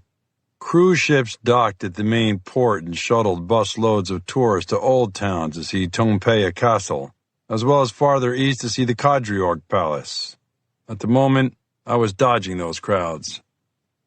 At least 2 cruise ships were in the port, which I could tell by the different groups. Some had blue bags with the Princess Cruises logo on them. Others had Norwegian tags on their shirts.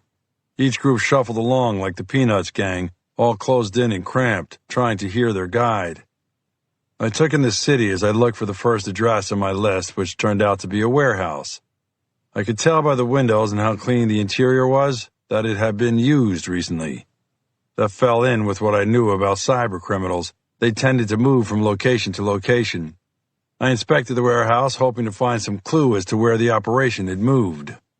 I was surprised to find the front door unlocked. I walked in carefully, taking a few photos with my phone as I went. At the far end of an empty loading bay, a man in some kind of janitor's uniform pushed a wide broom. When he noticed me, he smiled and waved. He said something in Estonian. I held up my hands and said, "I'm sorry, I don't speak Estonian." The man, who looked to be about 50 with short gray hair, perked up and said, "English?" I nodded, and he walked over to me. "I like to speak English. Where are you from?" "New York." "New York, America?" "That's the one." I also gave him a quick thumbs up.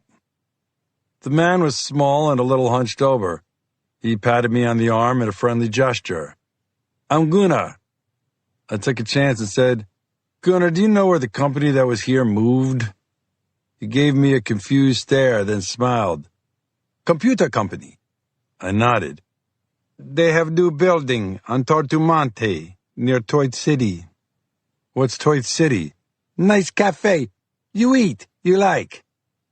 I had to smile. That was perfect. I thanked the man and eased away from him as he tried to practice more English on me. I stepped outside into the bright sunshine of the Estonian morning.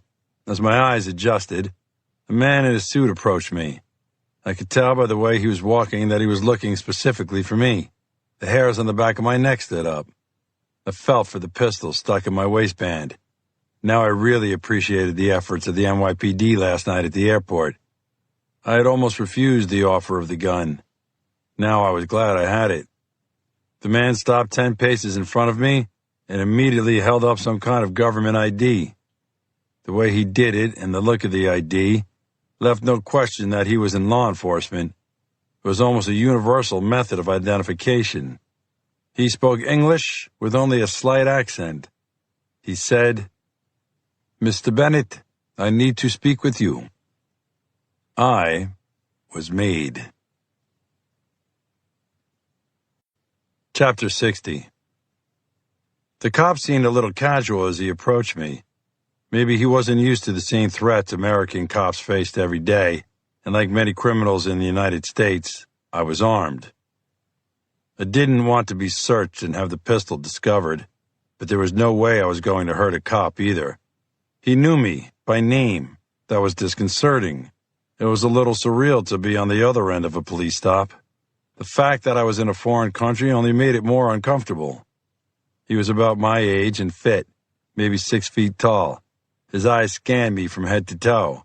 Then he said, "Why are you here?" "You mean here on the street?" I hated when someone tried to double-talk me in New York. Now I was on the other side of the conversation, and frankly, it was kind of fun. I saw the frustration on the cop's face. I could tell he was wondering if maybe his English wasn't as good as he thought. Then he said firmly, "What are you doing in Estonia?" Not being a hardened street criminal, I stammered but didn't come up with a smart-ass answer. Finally, I spat out, "Sightseeing." I had to wonder if this guy was legit. Was he on Henry's payroll? I became more apprehensive the longer he just stared at me. Then he pulled a phone from his pocket. I didn't know what to do, so I just stood there. I didn't want to make any threatening moves. I certainly wasn't prepared to run. The cop spoke English on the phone. He said, "Yes, it's definitely Bennett." He listened to someone speak for a moment, then replied, "We'll wait right here." I had a sinking feeling in my stomach. I had never heard anything specifically about Estonian cops being corrupt. Certainly not like I'd heard about Russian police or the police in Mexico. I had to make a decision. Was this something I could risk? Not just for my safety, but for Natalie London's. If Henry was as powerful and rich as I'd heard, he could buy a couple of cops, or at least outfit someone to look like a cop. I needed to do something. I just wasn't sure what. Chapter 61. I looked the cop in the eye. He wasn't concerned or frightened in the least, and he wasn't going to back down. I considered running. Then I thought it through. The idea of hiding from the police while searching for a missing girl seemed foolish. A green Peugeot turned the corner and headed for us. I looked up and down the cobblestone street. There weren't as many tourists now. Where were the crowds when you needed them? The car came up to the curb right next to me. A window rolled down and the driver called out, "Get in the car, detective." That made my cheek twitch. This was getting worse by the moment. Then I leaned down and looked through the open window. Sitting behind the steering wheel was the tubby FBI agent, Bill Fiore. He didn't look particularly happy to see me. After the way the NYPD had snatched me away from him at the airport, I understood his frustration. He said, "What are you waiting for? A better invitation? Trust me, I'm doing you a favor." I glanced over at the cop who'd approached me. He was waiting to see how I responded. I said through the open window, "Forgive me if I don't trust a word of an FBI agent telling me he's doing me a favor. And as a New Yorker, your Boston accent makes it sound even less plausible. Always with the wisecracks. Shut up and get in the car." He waited for a moment and added, "Now!" I nodded to the Estonian cop and slipped into the front seat of the Peugeot. As we pulled away, Fiore said, "The Estonian cops couldn't care less what U.S. law enforcement is doing in their country, as long as we don't cause problems. And that's the only reason you're here, Detective Bennett, to cause problems." "And how would you know that, Special Agent Fiore?" "Because I'm not a dumbass. You think I don't know who helped you escape at the airport? Maybe you're not as stupid as you look." Fiore chuckled. "I could say the same about you." I said, "So we're fighting a turf war 4,000 miles from home?" "It's not a turf war. You have no jurisdiction, and now your ass is going home." I said, "You don't even know exactly why I'm here. I'm looking for a missing girl." "Yeah, I know. Spoiled rich girl whose father could fire you." "It's not like that. He hasn't threatened me or offered me anything. You don't understand. She's fallen in with a group of cyber criminals. She could be in danger." He pulled the car roughly to the curb and turned to me. His voice ticked up in volume. "No, you don't understand. She's with that group. She's helping them. They've caused all kinds of shit and made enemies on both sides of the law. Even a goddamn Yakuza thinks they've been disrespected. A Colombian cartel wants them to pay tribute, and don't get me started on the Russians. Who knows what those dickwads will do? She may be a kidnapped victim. I might even have a location, a warehouse over on Tortue Manti. across from a cafe named Twite City. Doesn't matter, too dangerous. We can't have a shootout in Tallinn. It's not the south side of Chicago. I intend to get you to the airport and sit with you until your flight at 2100 local time. You'll be back in New York tomorrow. As I understand it, you're a pretty decent homicide dick. Go back to solving murders. I gave him a sideways glance as an idea popped into my head. You had to be some kind of real cop before the FBI. The real cop dig was inadvertent. Every big city detective knows the FBI hates that. It just came naturally. Fiore was used to it. He proudly said, Brookline, Mass. How could you tell?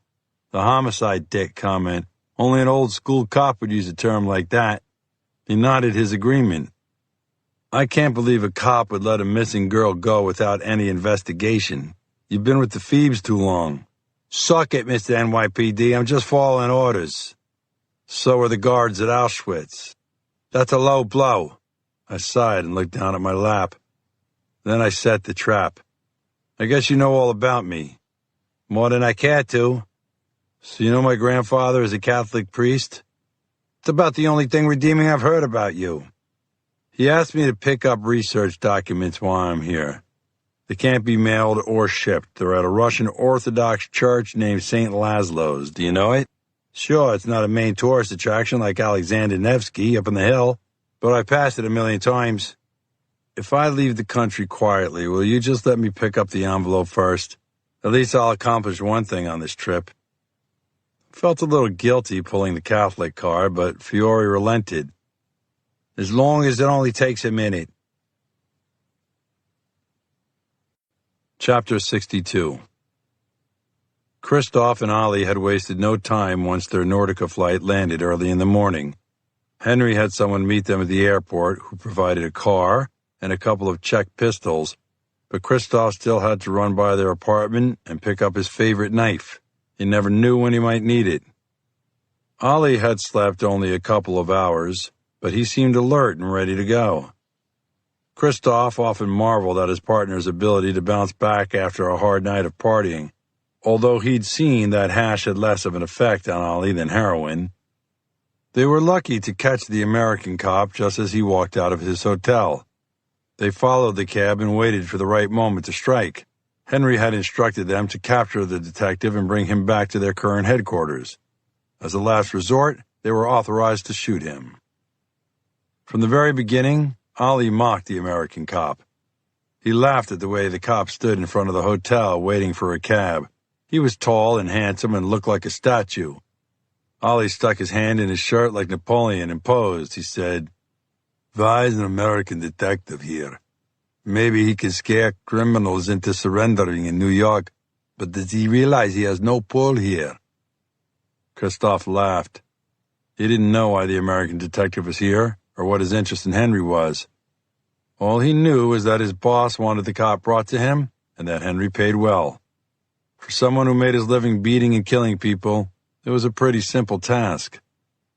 They were both shocked to see the cop go directly to the warehouse where Henry used to have an operation. This guy was well connected and informed. Ollie said, "Let's grab him as soon as he comes out of the warehouse. We can slip him into the back seat without anyone noticing." "What if he gives us a fight?" Henry said we could shoot him. You stand by with your pistol in case he gives me any shit. Christoph shrugged. His partner's plan was simple and direct. He liked it. The hitch came when they noticed an Estonian policeman they recognized approach the entrance to the warehouse. Ollie said, "What's that uptight prick doing here?" "Probably the same thing as us." "Too bad Henry couldn't get him on the payroll." Christoph said, "You think Henry would appreciate it if we blasted both of them right now?" The decision was moot when a green Peugeot pulled up and the detective got inside. Ollie said, "What shall we do? Probably stay with him for a while, huh?" Christoph had to agree. Chapter 63. I called my grandfather. Fiore made me put the phone on speaker so he could hear everything we said. It was a pretty smart move. Too bad I had confidence that my grandfather was craftier than any FBI agent ever born. He answered his personal residence phone immediately. He had a slight scratch in his throat, and I knew I had woken him from a sound sleep. I said, "Hey, Grandpa, it's Michael calling from Estonia." Me calling him Grandpa would have immediately alerted him that something was up. I could tell by the pause he was trying to figure it out. He said, "What time is it there, Michael? Because it's god-awful early here. Everything all right?" "Sorry, I forgot you're 7 hours behind us in New York." "How's the trip so far?" I could tell he was stalling as he figured out what was going on. He had to hear that we were on speakerphone. I wasn't going to make the obvious move and tell him. That might tip off the FBI agent that we were planning something. "Everything's good. I'm coming home early." "Oh, why is that?" "The FBI is forcing me to go home. In fact, an agent is driving me to the airport right now." "Can you call your friend at St. Laszlo's and tell him I'll pick up that reference material you needed?" Seamus played it perfectly. All he said was, "Oh, you bet, boyo." I thanked him and hung up. I looked over at Bill Fiore and said, "Satisfied?" He nodded. "I won't tell an elderly priest that a good Catholic boy from Brookline, Massachusetts didn't trust him and that you maybe talk to him on speaker." Fiore visibly softened for a moment. "I know you're not a bad guy. My guess is you're over here for all the right reasons, but the FBI has to maintain a relationship with all the countries that allow us to operate within their borders.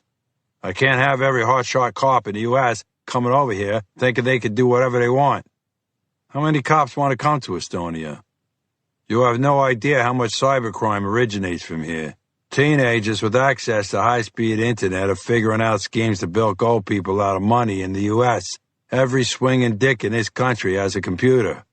Sounds like it's a good idea for me to leave. Finally, you're making some sense." Chapter 64. Thank God St. Laszlo's was on the way to the hotel, where I still needed to pick up my carry-on bag. It was hard enough to convince the FBI agent to bring me to the church, let alone to let me get my bag before we headed to the airport. The church was certainly not as grand as the Alexander Nevsky Cathedral on the hill in Old Town. It looked more like a suburban church in Baltimore, but it was still clearly Orthodox, with the 3 horizontal bars on the cross, the bottom bar at an angle and much smaller than the middle bar. There were no tourists here. Only a few cars were in the parking lot alongside the church, probably the staff vehicles and something for the priest to drive. We parked on the street directly in front, where a walkway lined with budding bushes led to the main entrance. I opened the door and Fiore opened the driver's door.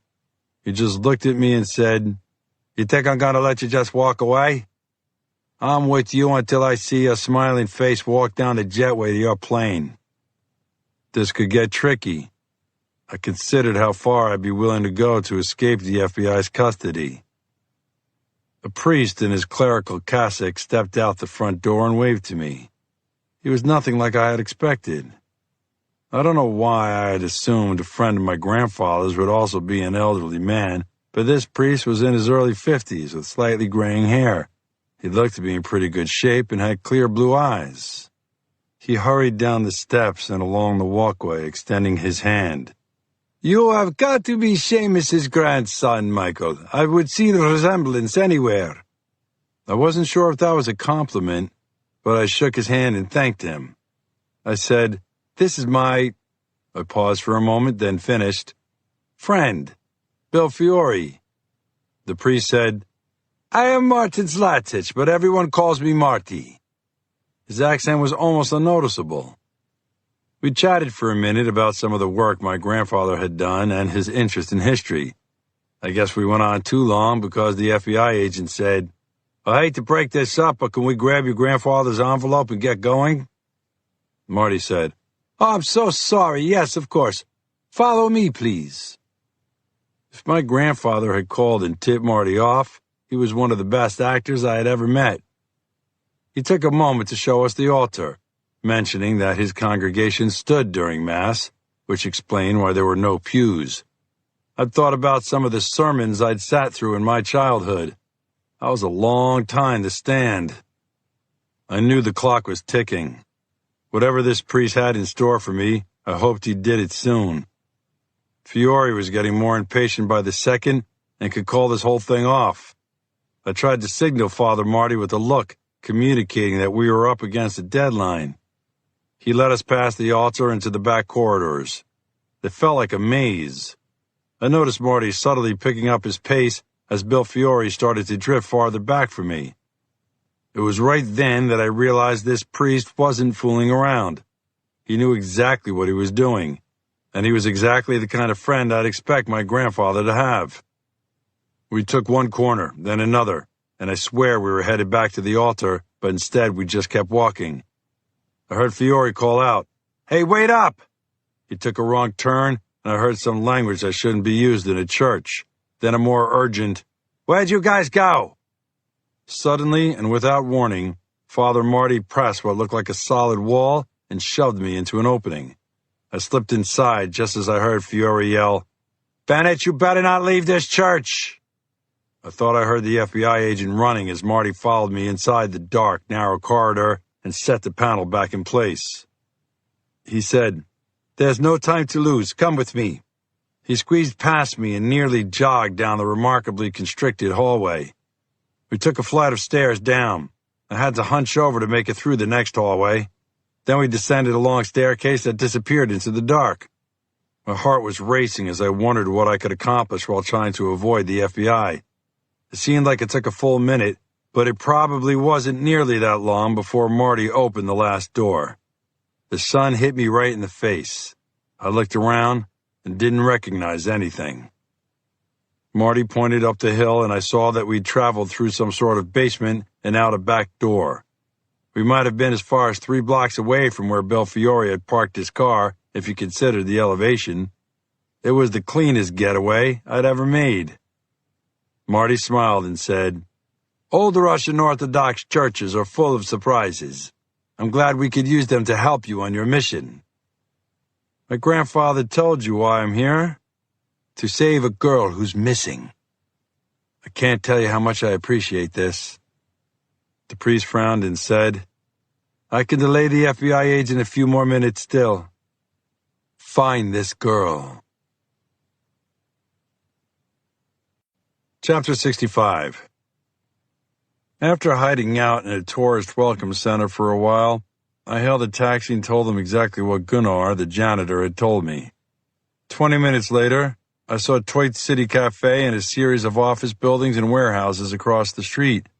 This had to be the place. I was literally like the dog who'd chased a car and caught it. Now what to do with it?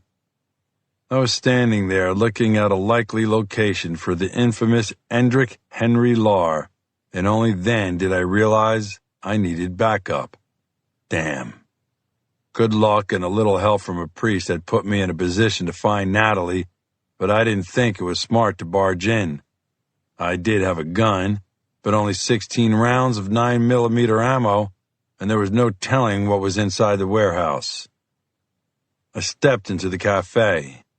A few minutes later, I was seated with a cup of coffee for my own version of surveillance. I had no vehicle, no official authority, and no backup. Suddenly, my brilliant plan looked like a 6-year-old's idea. I pulled out a paper napkin and made a few notes on it. If nothing else, once the FBI caught up to me, I could give it to them, but I wasn't ready to surrender just yet. I kept watching the windows of the building across the street. There was definitely someone inside. So far, I had counted only 2 men. One matched the general description of Henry. Well under 6 feet, around 30, neatly groomed, and wearing a blue t-shirt with some sort of emblem on it. The other man was older and heavier. If there were just 2 men, I might have a decent chance if I got inside. I wondered if that was my attempt to build confidence. But I had no chance of finding Natalie if I didn't at least go into this warehouse. I did for about 30 seconds. Consider how it might screw up Fiore's operation if there was a large-scale investigation into the cybercrime organization. I'd seen these conflicts of interest a dozen times, like when the FBI arrested someone on a minor fraud charge who the NYPD had under surveillance for a major RICO charge. Even within the NYPD, different units would step on one another's feet. More than one homicide surveillance I had conducted had been interrupted when the narcotics unit made a quick bust. But I decided I had to take the chance. Sorry, Fiore. Chapter 66. Christoph always woke before his roommate and business partner, Ollie, even if they were just taking a midday nap. Christoph wondered what would happen if he weren't around. Would Ollie sleep 20 hours a day, like a house cat? Often Christoph used the time to work out or run, to counter the effects of all the partying they did. Not today. He woke up from his little nap with a brutal headache. He needed something to take the edge off and started to look through the apartment. Christoph was astounded when he opened the medicine cabinet looking for aspirin. The cabinet was a stoner's dream. There were at least 20 ounces of pot organized by different strains. Even the strains were divided between indica and sativa, so Ollie would know what would relax him and what would give him energy. Ollie also had at least 6 8-balls of heroin. They all looked to be from the same batch of brown sugar. And on the bottom shelf, Ollie had bottles and bottles of pills. Christoph smiled. Ollie was nothing like he appeared. He was organized and deliberate, even if he looked like he perpetually just woke up. Their apartment in Tallinn was nothing special, a 2-bedroom with a nice living room. Someone from Henry's operation had managed to hack into the neighbor's Wi-Fi and entertainment package so they could stream movies while they were high and watch Blauw-Wit Amsterdam football. The apartment in Macri wasn't far from either the Olympic Park or Grand Prix Ravala Casino, with easy access to bars. They'd stayed on the American cop after his discussion with the Estonian national policeman, following him with another man in the green Peugeot. They called the plates into Henry's people. The tag came back as from some holding company in Latvia. They wondered how to get a better fix on who could be driving the cop around. Then the weirdest thing happened. They followed the Peugeot to St. Laszlo's Church in Sikapili. Bennett and the driver got out and greeted a priest who came out the main door. After a 10-minute wait, Christoph and Ollie saw the driver rush back out of the church, followed by the priest. The driver was clearly furious and jumped into the car. Where was the cop? Had Bennett escaped from this man? The way the man was dressed and acting made it seem like he was some kind of government official. They had no way to figure out where Bennett had disappeared. They weren't about to question the priest. Instead, they decided it was time to eat. And then they had come to the apartment. Christoph knew they'd find a way to follow the cop again later. A text came in from Henry saying he'd need them shortly. With no aspirin in sight, Christoph downed some Vicodin instead. They had to show up to demonstrate to their boss that they were reliable, even if sometimes they weren't. Christoph took a few minutes to gather his stuff, the pistol that had been provided, some extra cash, and a 4-inch combat knife he always left at the apartment when they went back to Amsterdam. He liked the feel of a knife in his hand. He also liked the effect it had on people when he questioned them. Now that he was ready, Christoph knocked on Ollie's bedroom door. "Come on, Ollie. We've got to earn our pay." A minute later, Ollie stepped out of his bedroom, dressed in the same clothes he'd worn the day before, an AC/DC concert t-shirt with a hole in it and off-brand blue jeans. Christoph said, "Why don't you ever try to dress a little better? At least wear clean clothes." Ollie looked placidly at his partner. "It's my image. I have to sell it. No one expects a sloppy fat guy like me to be a killer. You look like a professional. Tall, handsome, you scare people. I'm an asset when I look like this." Christoph saw his point. He said, "Henry's expecting us. I'm sure he wants us to do something with the cop." Ollie said, "I think the American is too risky. He doesn't look like any kind of pushover. Henry hasn't offered any bonus for this job either. Are you saying we should pass on the job? I'm saying, as professionals, we need to evaluate the assignment, not just agree to everything Henry says. If you haven't noticed, he's become a little unhinged. He's into feuds and grudges. He may not be our best choice of employer going forward. Do you want to tell him that now? Ollie shook his head. Let's see how much trouble the American is first. If we even pick up on his trail again, we need to think about ourselves and our future. Christoph realized how much he'd underestimated his partner. Chapter 67. I crossed the street in front of the little cafe. There was no real traffic, not by New York standards anyway. A tiny Fiat, a Mini Cooper, and some odd Eastern European car whizzed by. They made me feel like a giant. The building I was walking to was more of an office than a warehouse. It was modern and stood 3 stories high. The windows were on the small side, making me think it was an older building. No doubt it was solid. Inside the tiny lobby, I checked the directory. The only business officially listed was a web designer on the top floor. The 5 other nameplates were blank. The ground floor door to the left of the directory was ajar. I looked through the opening but couldn't see much, so I tentatively touched it and pushed it open. I was trying not to give away my element of surprise, all I had in this situation. The wide room was about 50 feet long with high ceilings. A catwalk ran around the edges of the room with a few office doors spaced along it. The space looked like it had been a small factory floor where a boss could walk around and watch the workers below. The place was empty except for a few desks and tables. I didn't see anyone around. I slipped all the way inside. When I had stepped about 20 paces from the door, I heard a voice. "Hello, Mr. Bennett. I've been expecting you." The speaker had a slight accent. It almost sounded Russian with a hint of Scandinavian. A man stepped onto the catwalk. It was the same man I'd seen from the cafe, still in his blue t-shirt and casual slacks. "I thought you'd be here sooner." I said, "You must be Hendrik Lahr." "Please, call me Henry." I wasn't sure what I had expected. The file description had just said white and male.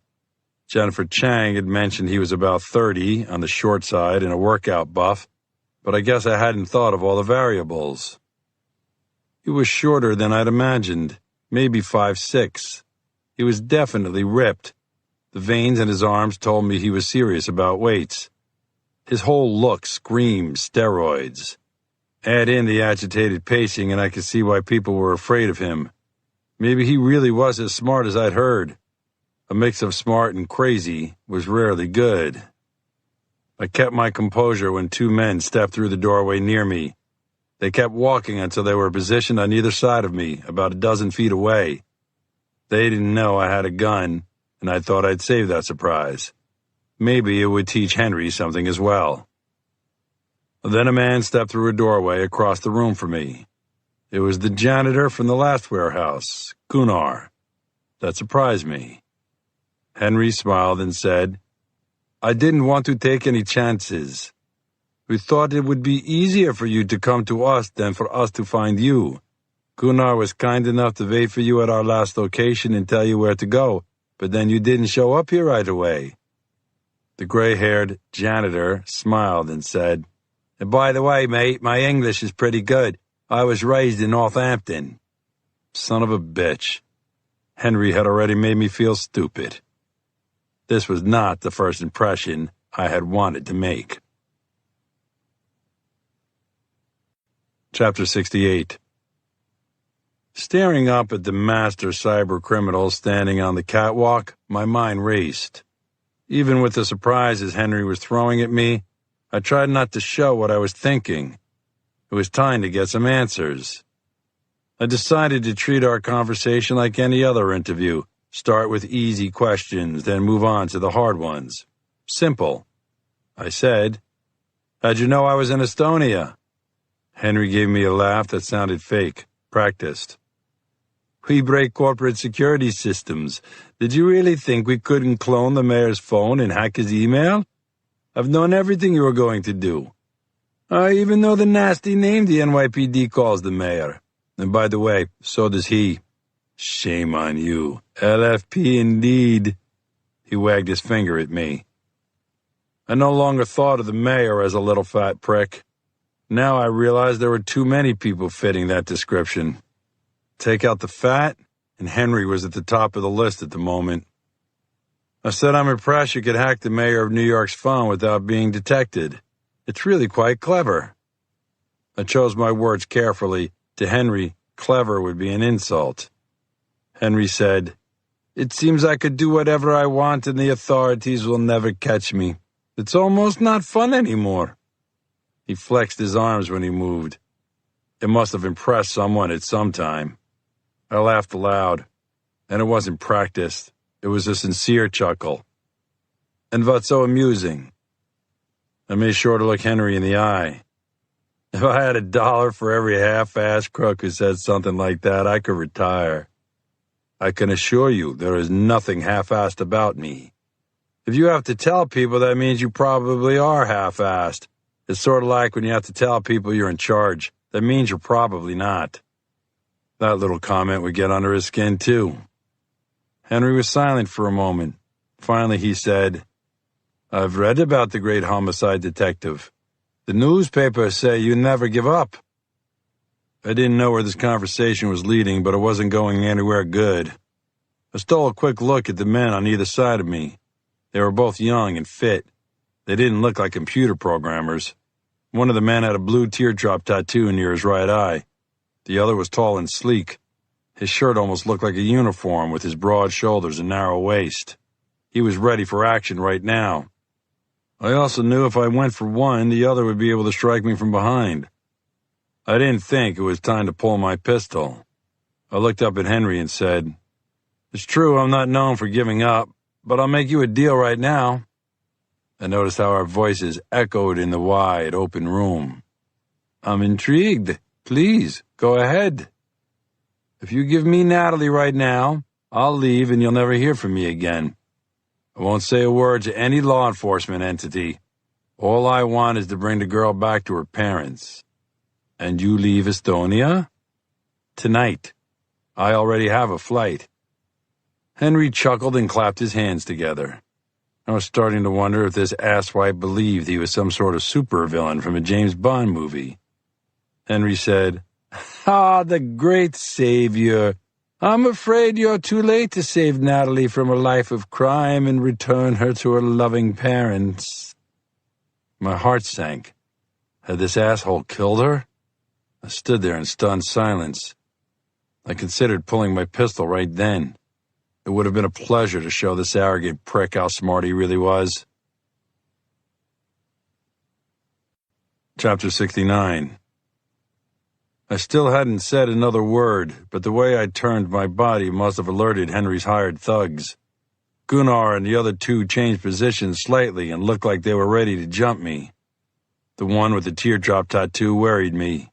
At least in the U.S., you had to earn that particular tattoo, and it wasn't from winning a softball tournament.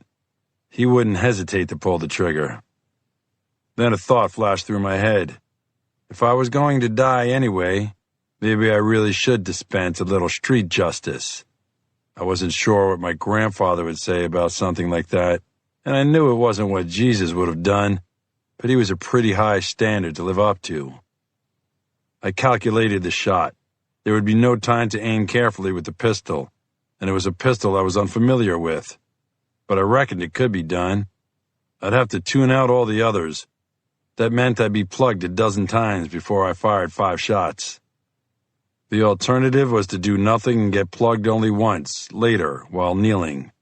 Either way, the outcome wasn't what I would have preferred, but by shooting Henry now, I might help another girl in the future. I said a silent prayer. I said to Maeve, keep watching over the kids. Then a door on the catwalk to the right of Henry opened. A young woman walked out. She was in a simple dress with a heavy wool sweater. Her light brown hair was now cut short. She wore stylish, wide-framed glasses. It was a new look, but after a moment I recognized her. Natalie London. I turned my attention back to Henry and said, "What kind of asshole plays a game like that?" He grinned. Natalie spoke up. "I wasn't forced here. No one made me leave New York and come to Tulane. I even paid for my own airline ticket. There's no reason for you to worry about me or cause problems here." Her voice was steady and calm. She still sounded like a young person, but she didn't sound nervous or under duress.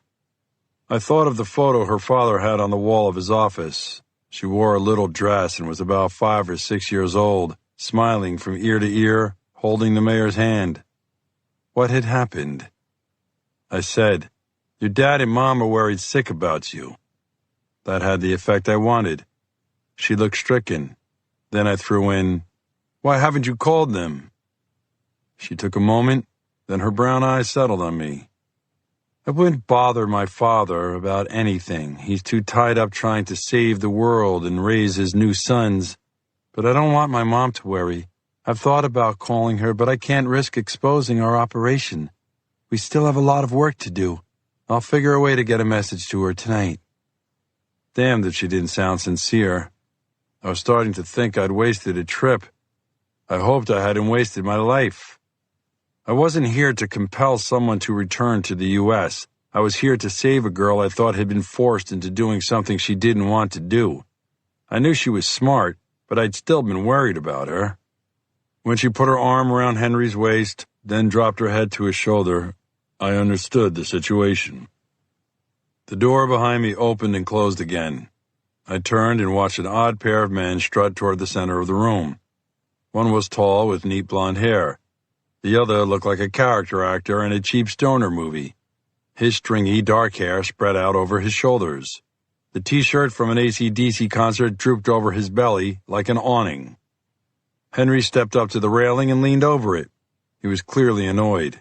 He said, "Finally, Ollie and Christoph have decided to grace us with their presence, and they never completed their assignment. I had to do it for them." The slovenly man smiled and said, "Thanks, Henry. It's nice to get a little help once in a while." I didn't try to hide my smile. I liked the radical, no matter who he worked for. Radicals tended to make life more interesting. It was the kind of comment I might have made. But I couldn't shake the feeling that I knew this guy. At least I knew I'd seen him. I studied the two men. They looked so familiar. Then it hit me. They were the shooters from the coffee house Brew, back in New York. Chapter 70. I wasn't in New York where someone might call in the cavalry, or at least the cops. I would have loved to see a SWAT team about now. I'd never again make fun of their fixation on tactics and training. In fact, if I got out of this, I had some apologies to make. Maybe to some cybercrime experts in the Intel Bureau as well. I felt like I was doomed. Henry wouldn't have called in these two if he was going to let me walk away. These were the kind of men who killed you, then stuffed you in the trunk of a car. The irony of it was, now that I knew Natalie was safe, I would gladly walk away. That is, if I was given a choice. The guy with the teardrop tattoo and the sleek thug were still on either side of me. I couldn't just break and run. They'd have no qualms about shooting me in the back. Still, no one had searched me. That was going to be a hell of a surprise. I calculated the advantages of pulling the pistol now or waiting. The longer I waited, the better chance someone had of discovering the gun. It also gave them the opportunity to bind my hands and keep me from moving. But if I waited, I could surprise whoever drove me in the car. It would probably be just the three of us. I liked those odds if I had the element of surprise. I still had hope. That was the key to a happy life. Hope. Just like I hoped to see my children grow up. I still had hope that Brian would get out of prison. I hoped to marry Mary Catherine soon. And I hoped these assholes would be careless enough not to search me. I looked up at Henry. "You don't have the guts to do your own dirty work? I see you still haven't given up," Good for you. I don't know what kind of trap you're trying to walk me into, but I already told you I'm too smart for that. No matter what you think, you've worked out. I'm a step ahead of you." I could tell by the way he delivered the little speech that he believed it. Absolutely and completely. In his eyes, he was equivalent to Einstein. And that would be his weakness. Maybe not today, maybe not tomorrow, but eventually, someone with that high of an opinion of himself always got knocked down. The main problem, at least in my mind, was that if he was knocked down in the future, it wasn't going to help me now. The two men I'd seen in New York, Christoph and Ollie, stepped closer to me. They spoke English with an accent different from anyone else's in the room. It sounded German or Dutch. It wasn't anything I could use at the moment. I said to the slovenly man in the AC/DC shirt, the one who looked like an Ollie, "I was in the coffee house in New York when you and your buddy opened fire." He chuckled. "Wild show, eh? Good thing those don't happen every day, no? I imagine in your line of work they happen more often than most people think." It was his buddy, the tall guy, probably Christoph, who answered. "We're professionals. It depends on the circumstances and what our assignment is. If we don't want a public shootout, we don't have one. You're just in the wrong place at the wrong time. If it wasn't for Alice and Janos, there wouldn't have been any problems at all. Are those the other killers you gunned down?" The neat, well-groomed Christoph smiled. "They're used for contracts on professionals." The heavy, sloppy Ollie added, "And on cops." He had a breezy, endearing smile. It'd be hard not to like him in other circumstances. Christoph said, "Aren't Americans used to public shootings?" "Not by slipshod amateurs like you. It must have been embarrassing knowing you had to use that kind of firepower on two unsuspecting people. Now you had to get extra help just to deal with me. Don't you have any standards?" I could tell I was getting to the neat killer. He had an image he was trying to maintain, just like Henry. The fat one, Ollie, couldn't have cared less. He said something in Dutch, and his buddy didn't say another word. From the catwalk, Henry called out, "Enough. You can chat with him on the way. Just get him out of my sight. We have work to do. We need to go to the new office." He clapped his hands to get everyone moving quickly. It was more information, but nothing that could help me right now. I felt a little desperation creep into my mind. I might have to do something drastic soon. Then the door behind me burst open, and I turned quickly. The door hung at an odd angle, swaying on broken hinges, as someone began to enter the room. I saw the gun first. It was the FBI's finest, Bill Fiore. Chapter 71. All eyes were on the FBI agent. Fiore looked focused as he stepped all the way into the room. He took a position near a concrete support column close to the door. He showed good tactical sense. Everyone stood perfectly still, including me. They just stared at the portly FBI agent with his Glock 9mm held out in front of him. Just as I was thinking, "Don't say something like freeze or you're all under arrest," Fiore opened his mouth. He said, "Nobody move." Great. That should scare them into submission. I stepped backward until I was close to him. The heavy support column was a few steps to our left. I checked it out because something told me we might need it. Then the handsome Christoph, the one who'd started shooting in New York, pulled a pistol from behind his back. At almost the same time, the janitor, Gunnar, did the same thing. Out of instinct, I yelled, "Gun!" It was the universal signal among police that there was real danger in real time. Fiore fired 3 times quickly before we both jumped to our left behind the column. Before I did, I saw Gunnar go down. His pistol clattered on the hard, tiled floor. Blood quickly leaked into the grout and spread all around him. There was nothing neat or clean about a bullet wound. I had to ask Fiore, "How'd you find me?" "You gave me the address, you moron. You said it was across from Toy City." The FBI agent was starting to impress me. Now shots echoed as Henry's people fired on us. Fragments from the column burst into dust, clouding my vision. There was enough dust to make me cough. I still wasn't going to move from my position. I crouched next to Fiore as he returned fire, and I drew my own pistol. I wanted a quick shot at Henry. It was the old theory that if you cut off the head of a snake, the rest of the snake is no threat.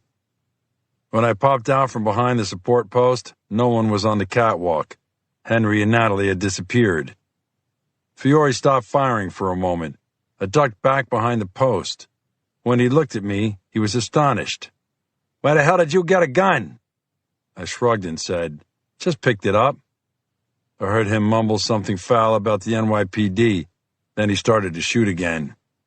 I knocked down the guy with the teardrop tattoo. I hit him in the leg and then the pelvis. He flopped down onto the floor, screaming in Estonian. He ignored his gun and desperately tried to stem the bleeding next to his groin. I knew he was out of the fight. The sound of the gunfire boomed in the big room and shut down my hearing. We still had to deal with the main killers I had seen in action before. I didn't know where they had dropped back to. I couldn't get a bead on them. Then I heard Fiore grunt. I leaned back and saw blood pouring from a bullet hole in his shoulder. It also seeped between his fingers where he was holding the side of his abdomen. He started to pant. He was losing color. All I said was, "How bad?" He turned and lifted his hand so I could see the wound. Even through his mangled shirt, I knew it was nothing to fool around with. "I have an idea," Fiore said. "Is it better than your idea to come here alone?" "Only marginally. Better than nothing. Let's hear it." "I'm going to lay down some heavy fire, and you scoot out the door." Fiore said, "I'm not going to leave you here." "You're not going to do either of us a favor by bleeding out on the floor. Go get some help and some immediate medical attention." I could see him thinking about it. Then I said forcefully, "You need attention right now. On the count of 3, you get out that door. And don't forget to get me some help." I counted quickly. 1, 2, 3. Then I slid to the right of the post and emptied my magazine. I spread the fire around, trying to keep anyone with a goddamn gun in the room from raising his head. One bullet struck the metal handrail along the catwalk, caused an impressive spark. The air was thick with dust and gunpowder. The slide on my pistol locked back. I was empty. I threw myself behind the support column. Now, I needed time. Chapter 72.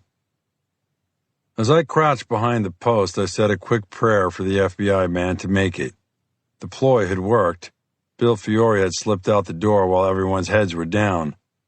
I couldn't buy him any more time with the gun, but I didn't need to surrender immediately either. Sweat stung my eyes. Suddenly I realized I was dehydrated and exhausted. Gunfights can do that to you.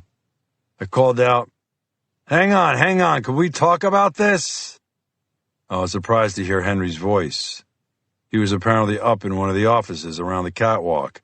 He shouted back, "Drop your gun and surrender, then we can talk." "How do I know you won't kill me?"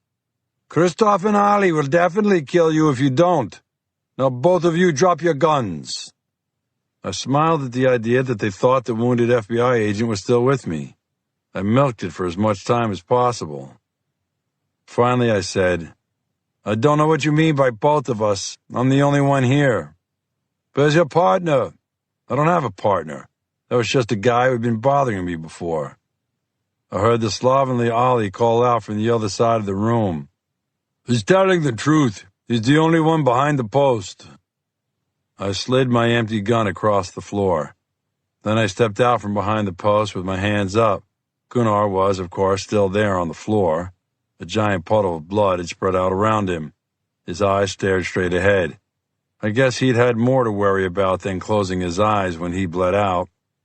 The other man I had shot in the leg was whimpering, still clutching his upper thigh. Real tears matched his tattooed teardrop. Strands of his dark hair hung across his face. His pants were soaked with blood, but he hadn't lost a bucketful like poor Gunnar. The 2 killers from New York, the ones I now considered the professionals, rushed toward me with their guns up. Christoph showed some sense when he immediately put my hands behind my back and fastened them with something. It felt like rope, but then I realized it was a pair of disposable handcuffs. I'd seen them at police trade shows. They looked like shoelaces with a sturdy plastic bracket that locked the two thin cords in place. I tugged on my arm and was impressed at how well they worked. Ollie searched me carefully and kept my wallet, leaving behind the few euro coins I had in my trousers pocket. I got 28 euros in there. He smiled. If you need them, I'll give them back to you. What if you're not around? Ollie chuckled. Trust me, I'll be close by until you really won't need cash anymore. That was a little disconcerting. Now my main hope was that Fiore could get help here immediately. Henry came down the stairs from the catwalk with Natalie right behind him. He walked quickly across the floor, shouting for men to start sterilizing the place. He paused briefly to look down at the injured man with the teardrop tattoo. Then he spoke in Estonian to the remaining shooter, the other man who had crept up next to me when I first stepped into the room. The man shrugged, then shot his injured comrade in the face. Aside from a surprised gurgle just before the shot, there wasn't time for the injured man to react. Now he lay flat on the floor, blood leaking from the hole between his eyes. The blue teardrop was still visible. Henry casually looked my way and said, No witnesses, no links to me, you see? I really am smarter than any cop. Christoph and Ollie pushed me forward as we all rushed out of the building. They shoved me into the back of a surprisingly clean Volkswagen Passat. It had a remnant odor of pot, but was otherwise immaculate. Ollie turned around in the passenger seat and pointed a Smith & Wesson revolver at me. Lie down on the floor and don't sit up again. If you do, I'll have to shoot you. If I don't, does that mean you'll just shoot me later? Is that something you want to test right now? He was eloquent, in his own way.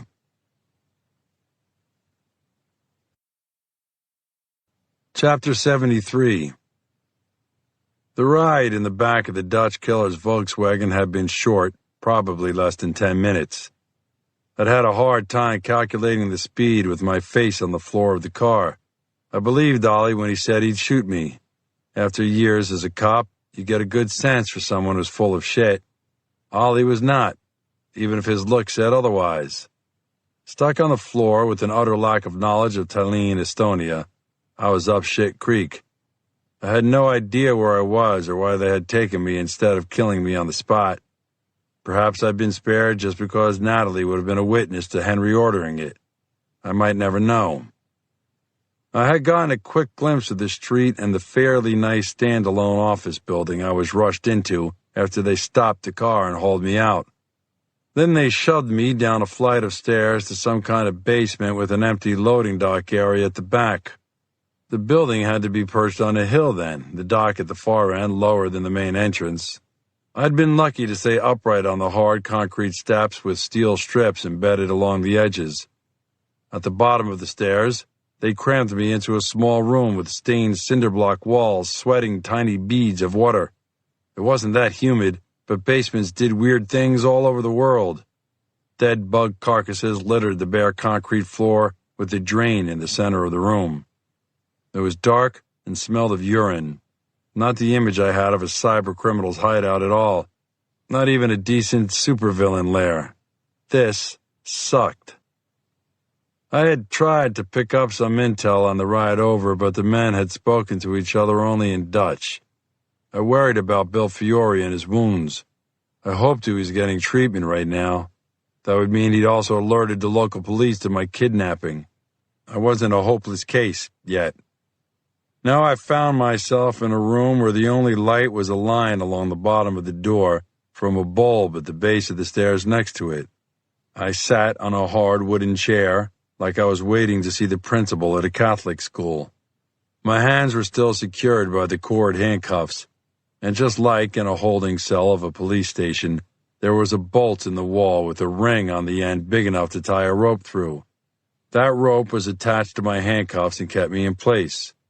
I wasn't impressed with Estonia's restraint technology. I felt like I was in the Alabama of the Baltics. But I was secure. I had already tried to break free and only had sore wrists to show for it. Maybe I should watch my New Yorker's natural tendency to make fun of Alabama. Several times I heard people on the stairs who then walked past my room and toward the loading dock. After about 30 minutes, someone came down the stairs and stopped, then turned toward my room. Finally, I was going to have some human contact.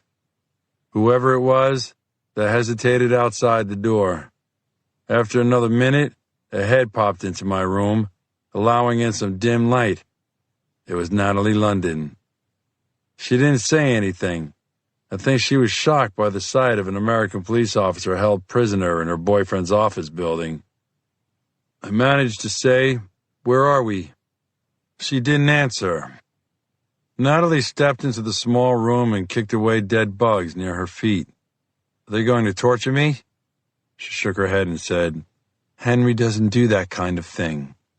"Tell that to the guy Henry had shot in the head." I could tell by the look on Natalie's face she had already been thinking about that. She looked like she might be ill. That's just what this little shithole of a room needed. Vomit. Natalie said, "Henry acted rashly. He wasn't thinking. He's been under a lot of stress." Everyone wanted to make excuses for criminals. Sometimes they were just assholes to the core. "You're kidding yourself. You're not some wide-eyed country girl, for Christ's sakes. You went to MIT. Can't you see Henry is bad news?" Natalie thought about it for a moment, then said, "I know what you think, but I'm here by choice. I wasn't lying when I told you I bought my own ticket. It wasn't my mom's choice or my dad's. I did it." "But why? For that little twerp with a Napoleon complex? How many steroids does he take to look like that? He looks like Arnold Schwarzenegger and Tom Cruise had a baby." Her pretty face flushed. She swallowed and said, "He loves me, and I love him." Then I understood. The one thing in the world that can screw up a good education, derail career plans, and generally mess with your head. Love. Chapter 74. Ollie and Christoph sat in an office on the ground floor of the new building. There were 6 offices on this floor and 10 on the floor above them. Plus, there was a loading dock and 4 storage rooms in the basement. It was dreary. That was the word Christoph thought of. No style or splash. Henry was expanding and getting crazier.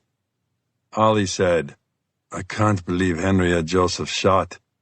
I think he was just trying to impress the American cop." Christoph said, "No doubt Henry can show off, but in his defense, gunshot wounds are hard to explain at hospitals."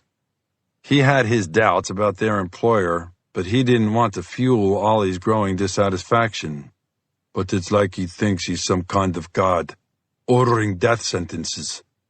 Christoph nodded. "He pays well and is making money. Don't worry about it. He said we could have this office space for ourselves." Christoph liked the idea of them having their own office. Henry had designated this room just for them. At the moment, there was only a table and 2 folding chairs in it, but they had already ordered 2 desks and a bookshelf. Ollie had a different take on it. He said, "Why on earth would we want an office? It's just another way for Henry to keep track of us. Next thing you know, he'll tell us to work regular hours. Do you want to get high at night and wake up at 7:30 the next morning for the rest of your life?" Ollie shuddered. The way Ollie put it, Christoph wasn't nearly as excited. He did like the easy hours they could generally set on their own. He was too lazy to go to school. That's why he had to make the most of his youth and lack of conscience. He didn't think he could be doing this kind of work into his 40s. Christoph said, "Doesn't it make you feel more professional?" But looking at his partner in his nasty black AC/DC t-shirt and long greasy hair, he realized Ollie didn't care anything about feeling professional. Ollie said, "There's only one thing that makes me feel professional, getting paid. If we didn't get paid for killing people, we'd just be psychopaths. I don't care about offices or if the boss likes us. I just want to get paid for our work." Christoph had told Ollie his plan to save enough money to buy an apartment for himself in Amsterdam and set up his mom in a nice house.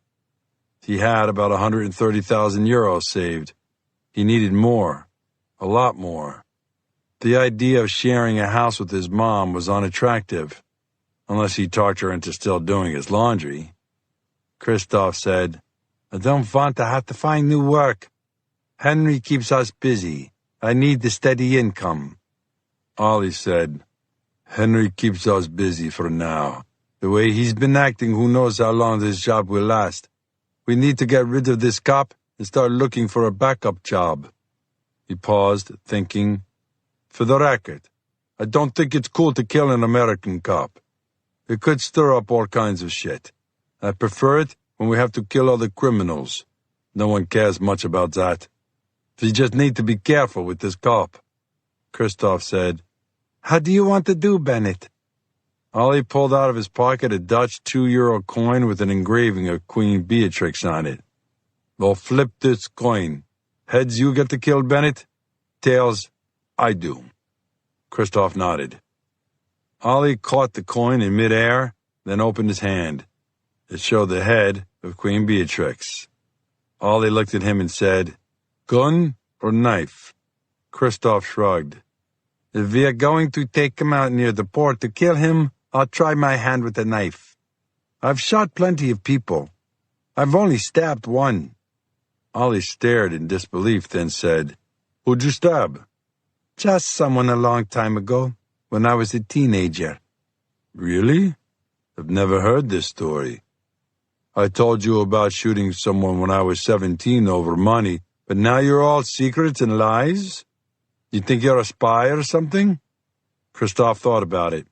Ollie already knew everything about him. He had seen some terrible things. There was nothing Christoph could tell him that would get him in more trouble if Ollie ever went to the police. Christoph hesitated, then said, "I stabbed my cousin. We were 14. She's still listed as a runaway." Christoph saw what he thought was a look of admiration on Ollie's face. It's the first time he'd ever told anyone about his cousin Elizabeth, his first ever murder victim. She had called him a pervert when he tried to sneak a peek down her shirt. When she threatened to tell Christoph's mother, he panicked. He didn't know what else to do, and stuck his new folding knife right into her throat. He even tried to help her afterward, but the blood just kept coming and coming. A few minutes later, she looked like she'd been left outside all winter. There was no color at all in her face. Her brown eyes just stared up at the sky. They were in a field about a mile from his parents' house. It didn't take anything at all to weight her down with the rim of a tire and drop her into the pond on the edge of the field. Aside from his aunt crying about her every once in a while, he'd never heard another word about it. He figured he'd do the same thing to this New York cop. Chapter 75. Now I had Natalie's complete attention.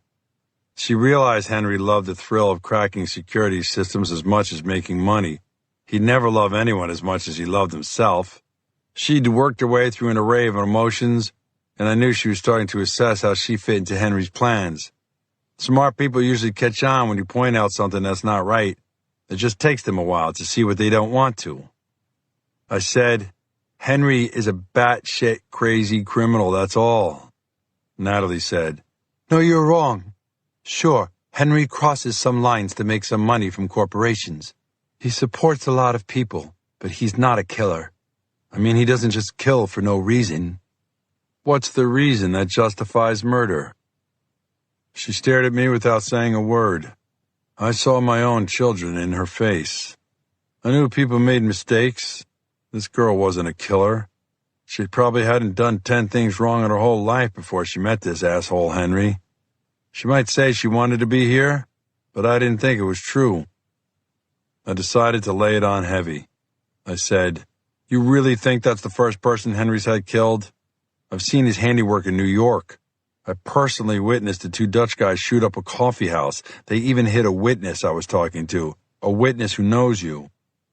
Now Natalie looked like a little girl. Her mouth was open slightly, and she was just staring at me. Then, with a childlike voice, she said, "Who were you talking to?" "Jennifer Chang." She sucked in some breath and steadied herself. Jen? Really? Is she still alive? Even with a bullet in her back, she pulled through. She's going to be in a hospital for a good long while. Plus, there were other fatalities at the coffee house. And then another witness named Tom Payne. They strangled him and left him in a parking lot near Penn Station. Her eyes moved off into space. Tommy? Dead? She tried to reconcile what had happened. Finally, she was grasping at straws. Natalie said, Henry didn't do any of that. He hasn't been to New York in over a year. Henry ordered it all done. You can't be this blind. Will you think the same thing after they murder me? See if you can live with that, knowing ahead of time what he intends to do. She stared straight ahead, torn between ignoring what I was saying and recognizing the truth. She looked like the college student I had thought I would rescue, impossibly young and scared. I was getting to her. The indecision was etched on her face. There was a certain panic starting to run through her as she connected the dots and realized I wasn't lying. But I didn't know the extent to which Henry would go. If he was as crazy as everyone claimed, he might change the focus of his criminal organization and go even bigger. He could shut down power grids and really put a lot of people's lives at risk. I looked at Natalie and said, anything happens from here on out, you're complicit. I'm not saying you'll be arrested for it, but you're a decent girl raised by decent parents. You know what's right and wrong. I don't know how decent they are. My mom is busy with her new boyfriend, and my dad has an entire family. No one misses me. No one needs me, except Henry. He told me I'm one of the only things that keeps him going. Your parents cared enough to spin up the NYPD to look for you. And now, it looks like they cared enough that I'm going to be murdered because of it. Don't say that. The truth is hard to face. That's why people turn to alcohol and drugs and make all kinds of crazy choices. But it's never too late to face it. It's never too late to correct mistakes. Believe me, I know that better than anyone. Brian flashed in my brain. Suddenly, I had an incredible urge to speak to my kids. I heard someone on the stairs. It didn't sound like the rushing footsteps of police rescuing me. It was a measured, casual pace. A shadow fell across the light from the stairs, then a form filled most of the doorway. It was the tall Dutch killer, Christoph. Chapter 76. Before the Dutchman could say anything, I heard another set of footsteps on the stairs.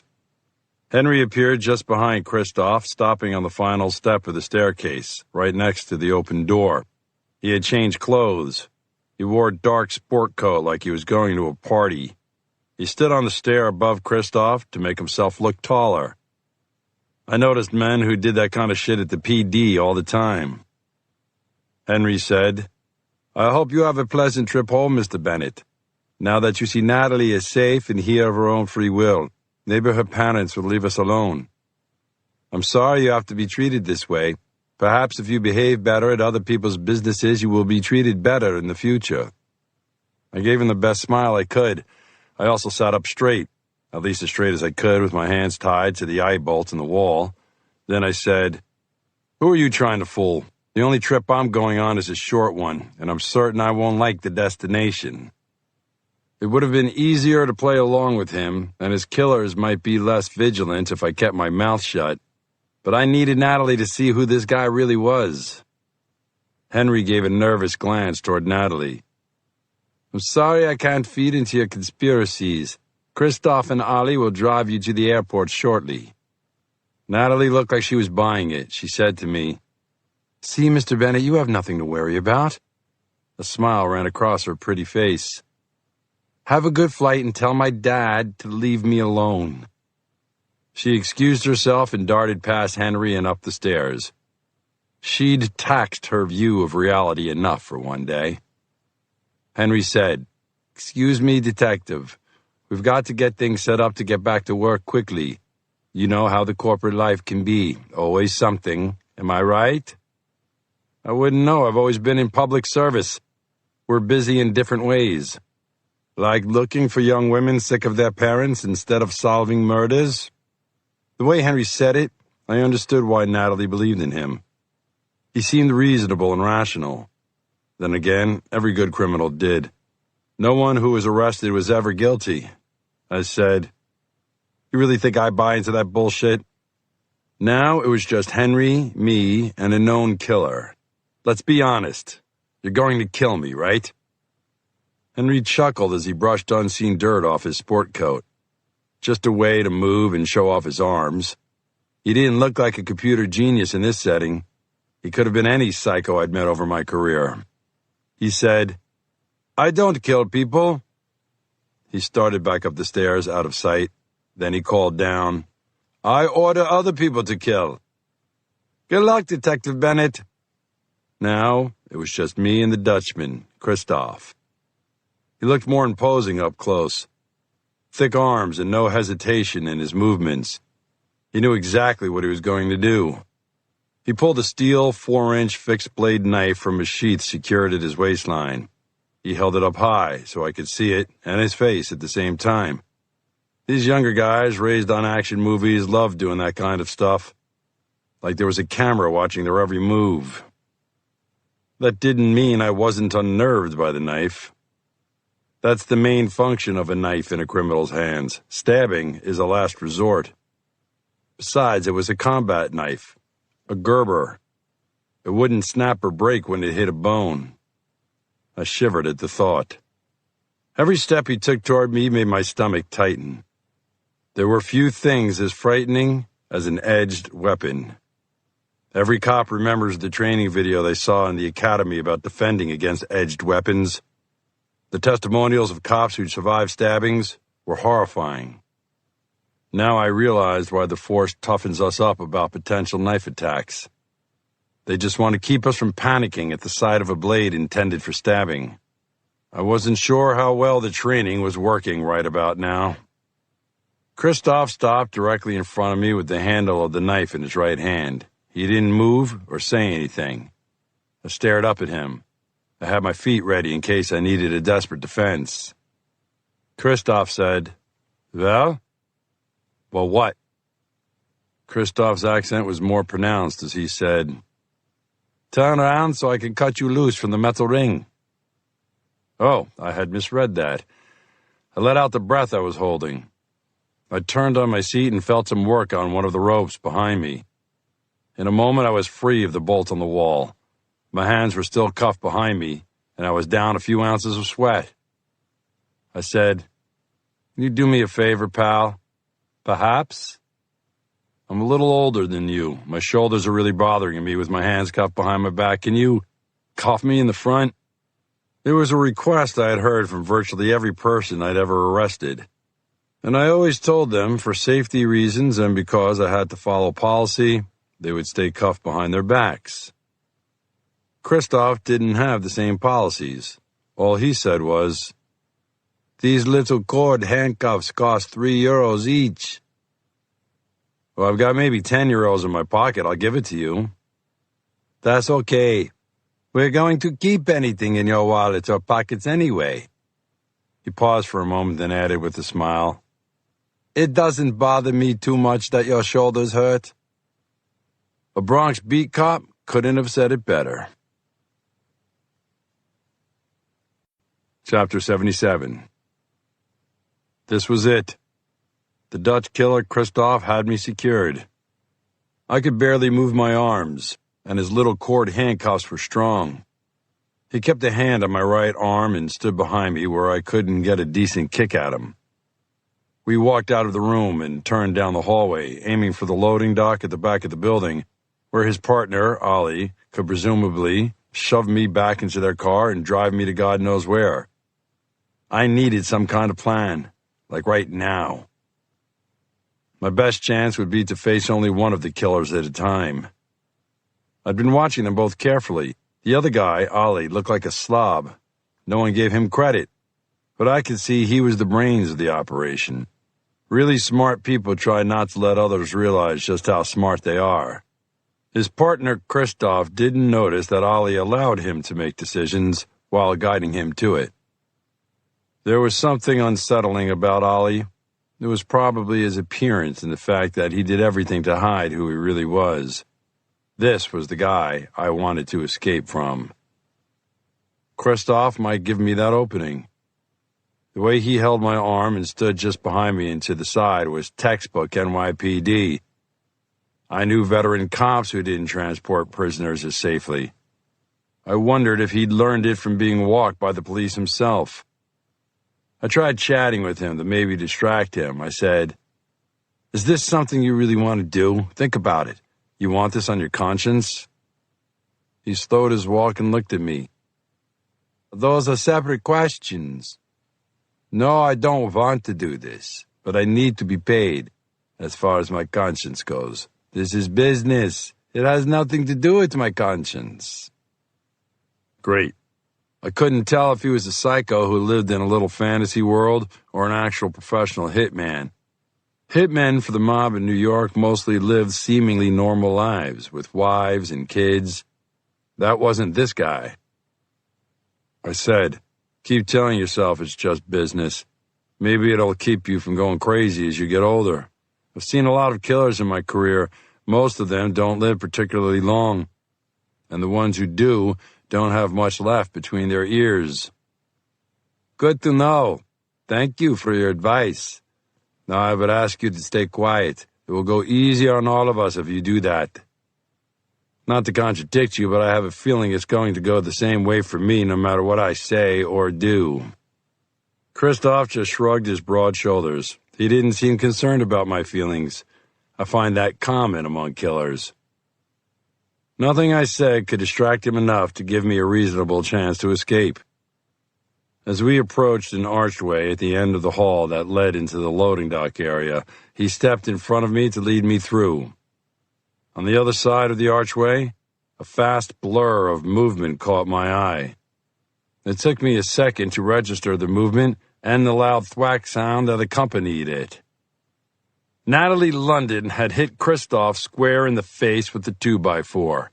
The pine board broke in half. Christoph staggered, but he remained upright as he slowly glared at Natalie and said, "Not funny." I could see Natalie was scared as she looked up into the killer's eyes. She managed to say, "Henry won't let you hurt me." "Only if I ask him first." He seized her wrist and started pulling them up like he intended to rip her arms from her body. Chapter 78. I felt helpless with my hands tied behind my back. I also couldn't believe the tall Dutchman was still on his feet. He'd taken a hell of a blow. Christoph held Natalie's wrist like she was an insect, and he was about to dismember her. She knew she'd made a mistake. She started to whimper. Her glasses slipped off, and one of the lenses popped out with a clatter as they hit the concrete floor. I had to do something.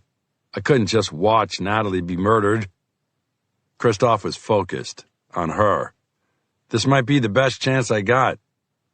I wasted no time as I stepped a little to my left and used my right leg to kick the big man in his thigh. I was aiming for the common perineal nerve. It's tricky to target, but if you connect just right, it can crumple your opponent. The nice thing about the nerve that runs from the hip past the knee along the back of the leg is that if you miss, the kick still hurts. And I had missed. I didn't know by how much, but it hadn't been a direct hit on the common perineal. Instead, my heel had ground into his muscles and compressed the nerves against his femur, which had a similar effect. Instead of crumpling him, I managed to send him reeling. He lost his balance and dropped Natalie, reaching for his injured leg as he let out a yowl like an injured cat. That's when I threw my whole body into him. He was already off balance, so even with my hands fastened behind my back, I was able to lower my shoulder and really plow into him like he was a tackling dummy. I assumed he didn't have the benefit of regularly watching the NFL. Christoph slammed against the edge of the archway. His face made a sickening sound as it hit the rough concrete. When he staggered back and I could see his face, I realized it had been a good blow. Blood poured out of his nose like some kind of emergency ballast release. Then his knees gave out, and he sat down hard, then rolled onto his side. He was done, at least for now. Blood still poured out of his ruined nose. Natalie stood staring at me, stunned. I said, "Natalie, listen to me. He has a knife in the waistline of his trousers, see it?" He wasn't dead. I could feel him breathing. We had maybe a minute at most. When she didn't move or acknowledge me, I shouted, "Natalie, snap out of it!" Then my message sank in. She inched closer to Christoph's inert form, paused, then quickly crouched, and with both hands, jerked the knife clumsily out of its belt-lined sheath. After she backed away from him again, she let out a deep, uneven breath. I turned around and pulled my arms as far apart as I could so the cord would be taut for her. I felt her sawing on it, and my arms burst free in no time. I wiggled my stiff fingers, trying to get blood back into my hands. I spun and checked Christoph. He was starting to move. I patted him down roughly. His pistol wasn't on him. Damn. I turned and gently took the Gerber from Natalie's trembling hands. Not my weapon of choice. I tossed it to the floor before I was tempted to take it with us. Then I said to Natalie, "Where's his partner?" "He went to get their car. He's probably already outside this door waiting." She tilted her head toward the loading dock's roll-up door. She had regained some of her composure. I said, "Now you have to come with me." She nodded. "I know. Once I realized they really were going to kill you, I couldn't just sit back. Me and my whole family are glad you came to your senses. Now we gotta get out of here." "But where? Henry knows people all over the city, and I'm not sure if he owns any police. I don't know who we can trust." I said, "I do." Chapter 79.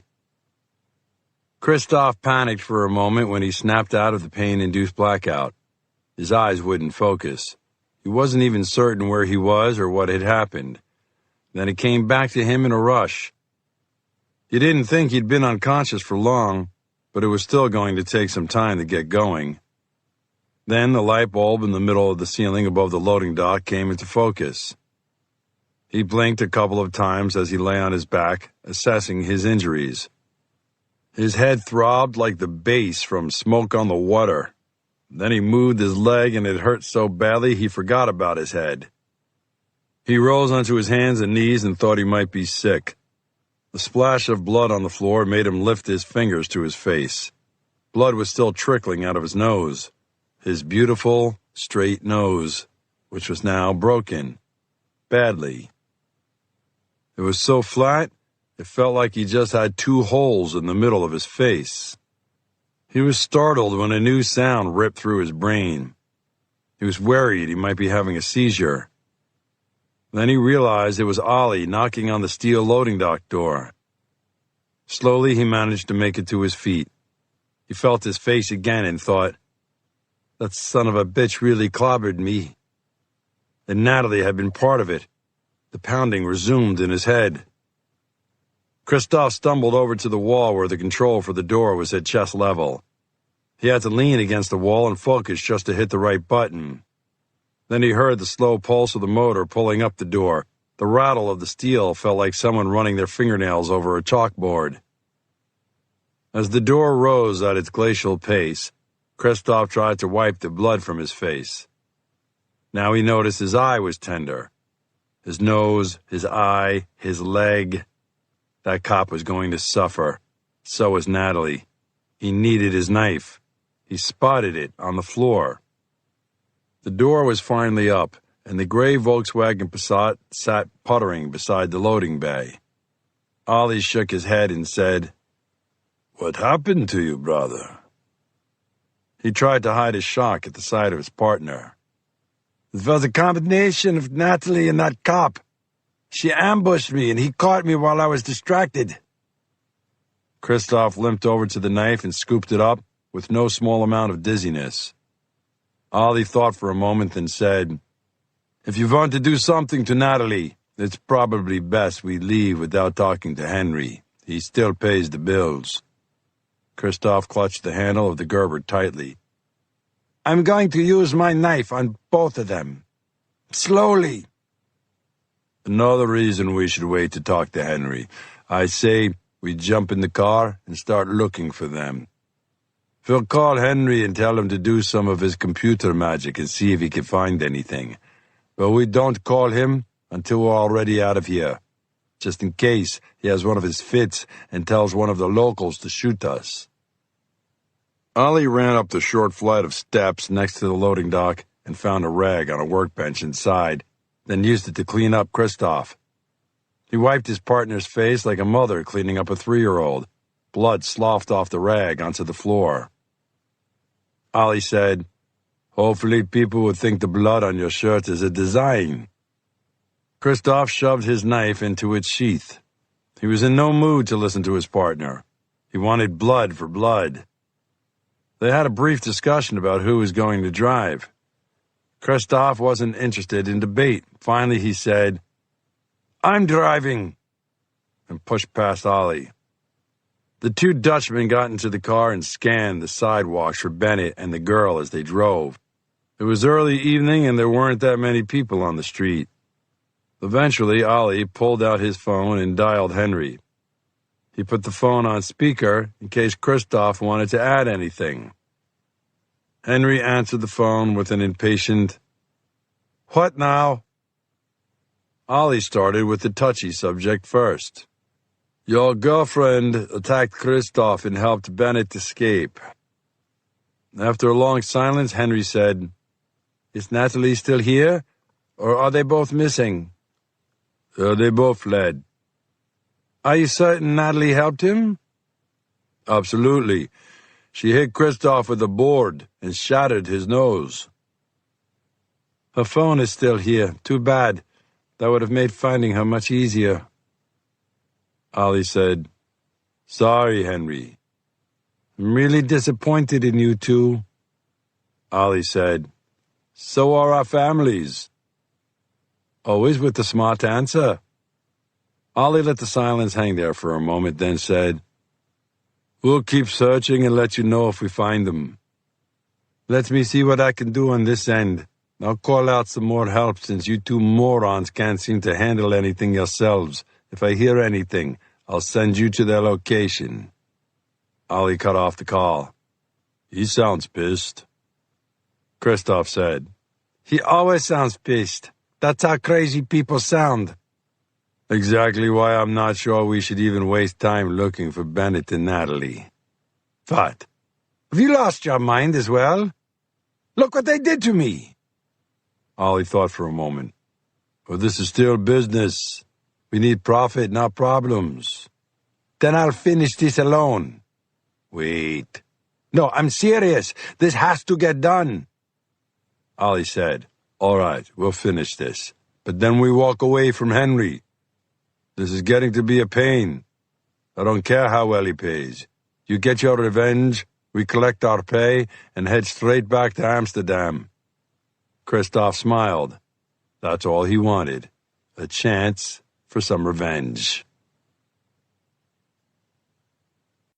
Chapter 80.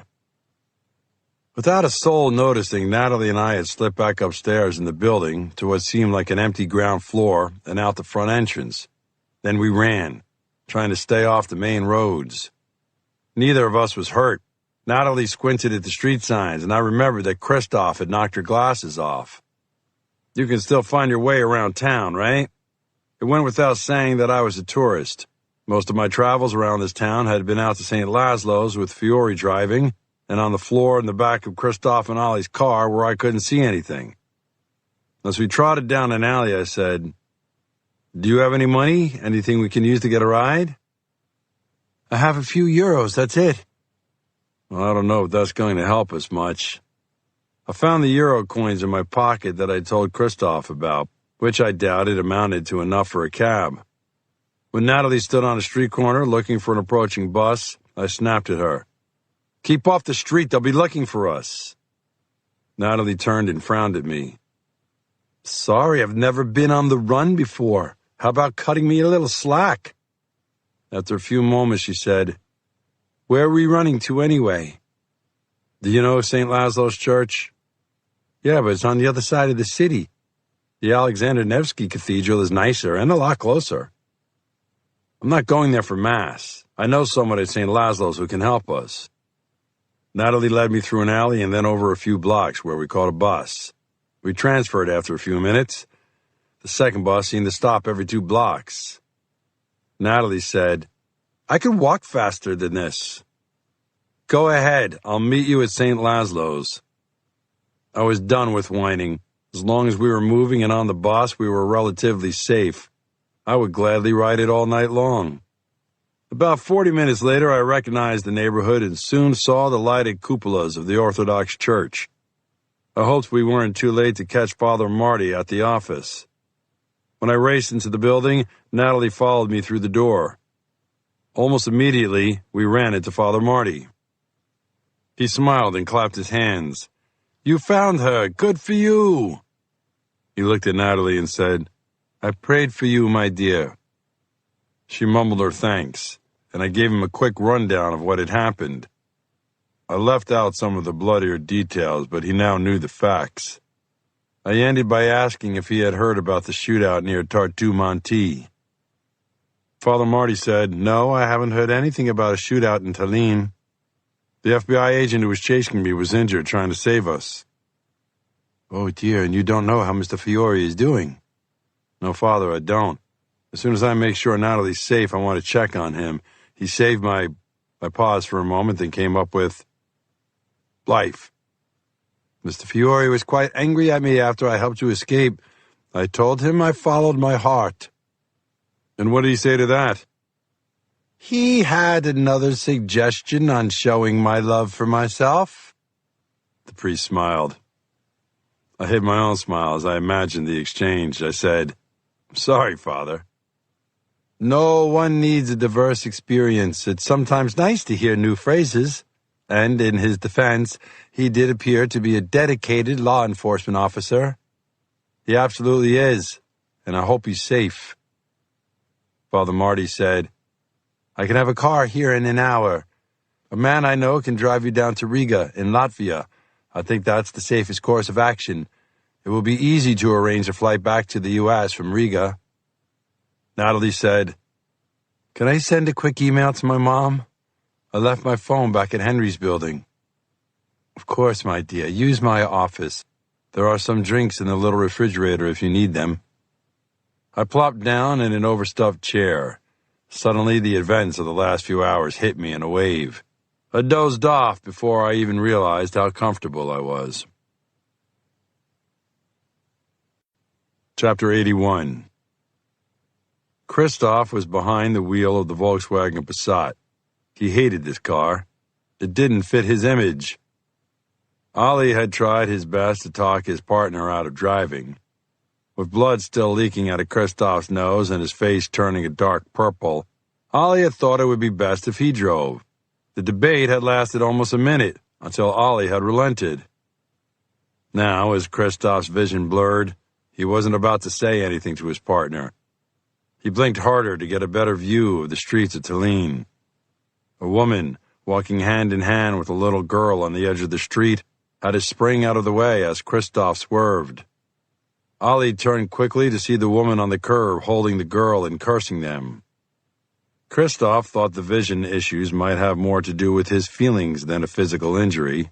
He was furious, and his fury was focused on 2 people. All he could think about was sticking his knife into Bennett's throat. He imagined the blade when it first broke skin, and he smiled. He wanted to do it just like he had done it to his cousin all those years ago. He never would admit to anyone how satisfying it had been. She had been laughing and threatening to expose him, and he had put an end to it with the simple, single thrust of his pocket knife. He pictured Bennett in the same situation, grasping his neck as blood pumped out of the severed arteries and veins. This time, Christoph wouldn't panic. Instead, he'd enjoy it. Natalie was another story. He was thinking he wanted to watch her die slowly, maybe by strangling her.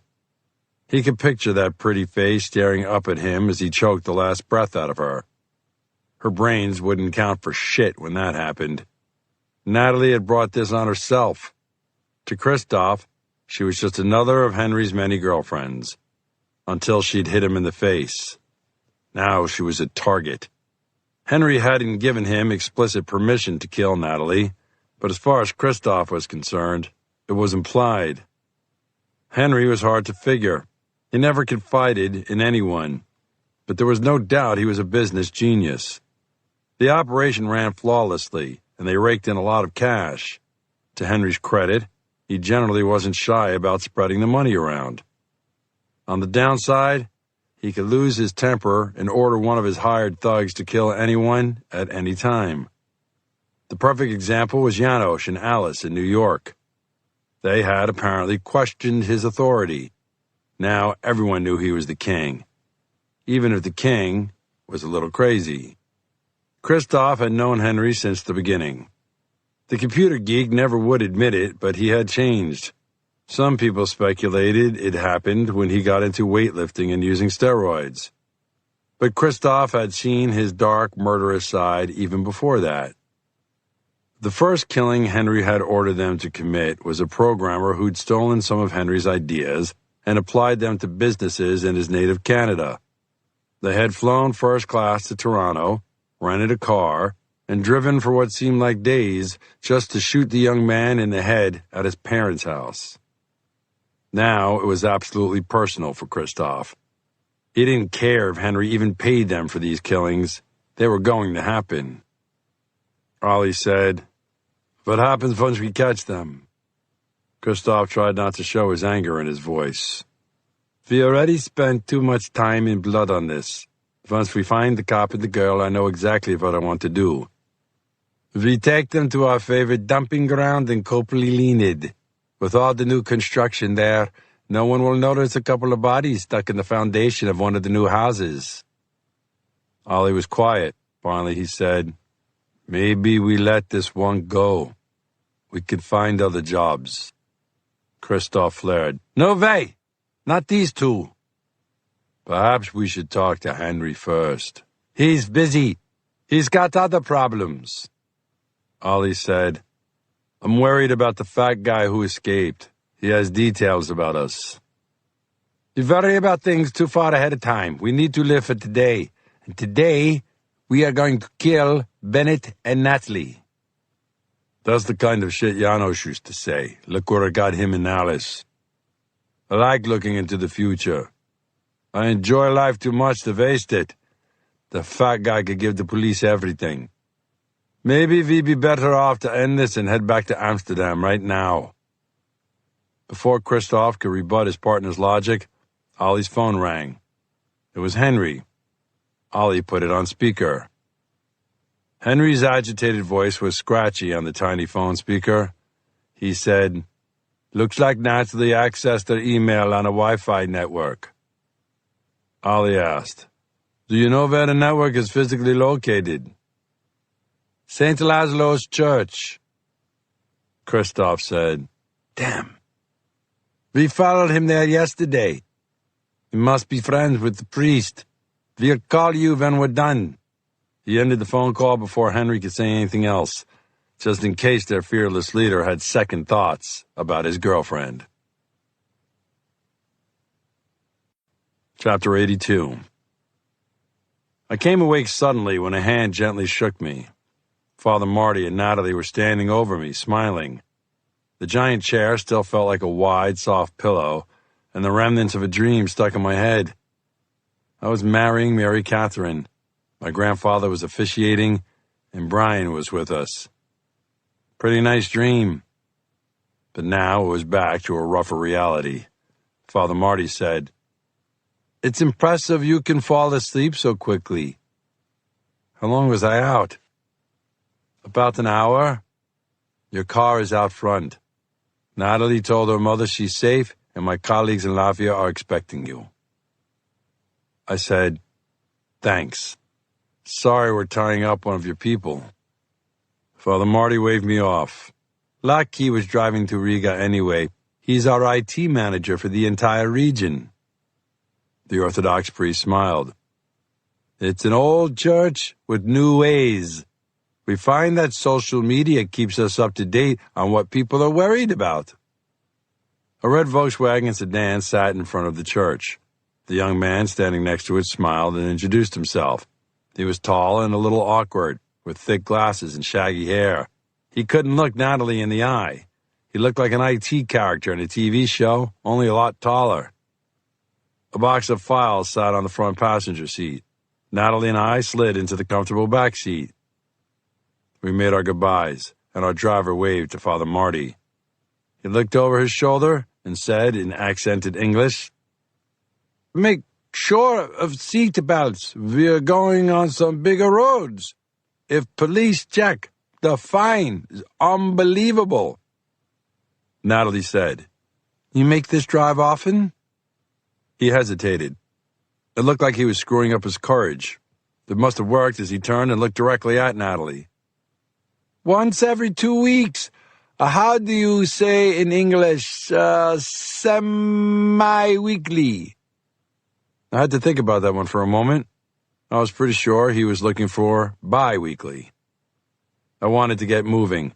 I needed to know Natalie was safe, and then I needed to check on Bill Fiore. The longer we waited, the more anxious I felt. As I sat there thinking about it for a moment, I saw a flash in the corner of my eye. Another car was barreling directly toward us. It had hopped a curb and was cutting across the stretch of park across the street from the church like a missile. The crash was tremendous. It was as if sound faded away, then my whole world spun in every crazy direction. Our car flew across the sidewalk, spinning 180 degrees before plowing into the bushes in front of the church. The driver's soda, which I learned that moment was called Lumi Valgecka, floated into the air and seemed to freeze in space as gravity worked its magic on everything else. It felt as if the laws of time had been suspended. Everything happened in slow motion, until it didn't. The engine creaked and shifted under the crumpled hood as the car came to a stop. The windshield crackled, then tumbled into the car, a spider-webbed mass of glass. Our driver was moving, slowly. He called out, "Are you injured?" I was relieved. If he was asking, it meant he wasn't too badly hurt. I turned to Natalie. She wasn't moving, and her eyes were shut. I thought the worst. I gently touched her arm. When her eyes popped open, I almost fainted with relief. I leaned in close and spoke clearly. "Are you okay?" She just sat there for a moment, then she turned her head to face me. Her voice was weak. "I'm okay, I think." Then I looked past Natalie out the window. I could see that Father Marty had leapt out of the way. The other car was also a Volkswagen, a slightly smaller one. The front end was smashed. The car would never run again. It rested partially on the street and partially on the sidewalk. Then I saw the other driver. The Dutch killer Christoph glared out of the driver's side window directly at me. This collision was no accident, and it left no doubt what Henry wanted done with me and Natalie. I tried my door, jammed shut. I fumbled with my seatbelt, finally managing to open the buckle. I hit the door with my shoulder. Still nothing. No one emerged from the other car either. Chapter 83. I'd been in car accidents before. Shock was one of my immediate concerns. Shock did crazy things to people. They couldn't think clearly, and their perception was faulty. That was the last thing I needed right now. I had to do something. My door was jammed, but if we waited much longer, that would be the least of our problems. The interior of our car started to fill with a foul smell. I'm not a mechanic, but it had to mean that the engine was leaking oil or some other kind of fluid. Either way, I knew we couldn't stay in the car. Latke moaned, then coughed, but kept moving. He pulled the handle on his door and almost fell out into the bushes. One of the hinges on his door snapped, and the door fell onto the torn-up grass almost on top of him. I reached across and unhooked Natalie's seatbelt. She opened her door easily, got out, then turned and reached back to make sure I got out of the car as well. She may have been scared, but she wasn't clueless. I appreciated that. I stepped out on shaky legs. Natalie grabbed me under the arm and helped me stand. I turned to her and said, "Go with Father Marty, right now." It was as if saying his name made him appear. He kneeled down and quickly checked Lucky, who waved him off. Father Marty said, "You both need to run. I'll see if I can delay those men." From what I'd told him earlier, he figured out who was in the other car. I said, "We'll run, but you can't confront these men. They're not like us. They won't listen to reason. They don't care about your standing in the church or if this is holy ground. You and Lucky need to get out of here too." Father Marty nodded, then shoved me toward the church to get me moving. My ankle and knee felt like someone had hit them with a hammer, but I followed Natalie as she urged me along, just as Father Marty and Lucky trotted roughly off in the opposite direction, away from the church and hopefully to safety. Each step was agony. I knew I wasn't in shock because I rationally considered what a torn meniscus or damaged ankle might mean in the long run. I didn't want Chrissy pushing me in a wheelchair before she graduated from Harvard. Then I had an idea and was able to pick up the pace a little bit. I didn't have a gun and I didn't have backup, so I had to use our only advantage. I'd been here before and knew the terrain. These two Dutchmen had gotten in a surprise blow, but I knew not to underestimate them. With my new burst of energy, Natalie was having a hard time keeping up with me now as we raced through the church and past the altar. I had a little difficulty remembering the exact path to the hidden corridor Father Marty had shown me earlier that day, but after some turns and a couple of fruitless shoves against the wall, I found the right panel. I shoved it hard, and the entryway to the hidden corridor opened. When Natalie hesitated, I pulled her into the tight passage. There was no time to be subtle. We hustled down the narrow hallway, as dark as it had been the last time I'd traversed it. My knees started to scream at me again. I had a hop limp in my run now, but it wasn't much farther. I could hear Natalie taking deep breaths. The stress and accident had taken a lot out of both of us. I hoped it was having the same effect on the men chasing us. Natalie said, "I hate enclosed spaces. I'm having a hard time catching my breath." "You and me both, but we can't stop now." We finally came to the long sequence of steps that I knew would lead us to the bottom of the hill. The stairway was even darker here, and Natalie hesitated. I didn't have time to argue as I gently pulled her along. I held her hand the entire descent. Finally, we were at the base of the stairs. I burst through the last door into the darkness of the Estonian night. Standing by the open door, I froze when I heard something. The Dutch killers were in the corridor and still chasing us. Chapter 84. Christoph sprawled in the smashed Volkswagen for a few more moments. All he heard were the sounds of metal creaking and something sizzling on the hot engine block. He could feel his toes and his fingers and move his head. He called it a win. When he'd driven along the street leading to the church and seen Bennett and Natalie getting into the car by the curb, something inside him had snapped. He'd needed to see them dead. He'd never experienced this feeling. Not naked, premeditated, murderous urges. He and Ollie were slow to move. He saw Natalie and Bennett struggle out of the other car. He tried his door, but it was jammed shut. There was nothing he could do. Christoph screamed in frustration and slammed his shoulder against the door. Finally, it started to give. Ollie stood next to him. Then he seemed to snap into alertness. His first words were, "Are you insane? You could have killed us." Christoph's eyes were fixed on Bennett. "Get moving. They'll escape if we don't get to them now." As soon as Christoph stepped onto the sidewalk, his legs gave way for a moment. He had to steady himself on the car. On the other side of the vehicle, Ollie managed to stand up, and he took a moment to check himself. He said, "My ribs are cracked. It hurts like a son of a bitch. Satisfied?" Christoph had almost tuned him out completely. He marched toward the priest, now trying to move quickly away from the church with the young man. Ollie caught up to Christoph and put a hand on his shoulder. He had to wheeze for a moment because he was having difficulty breathing. "I'm not about to threaten a priest," he said.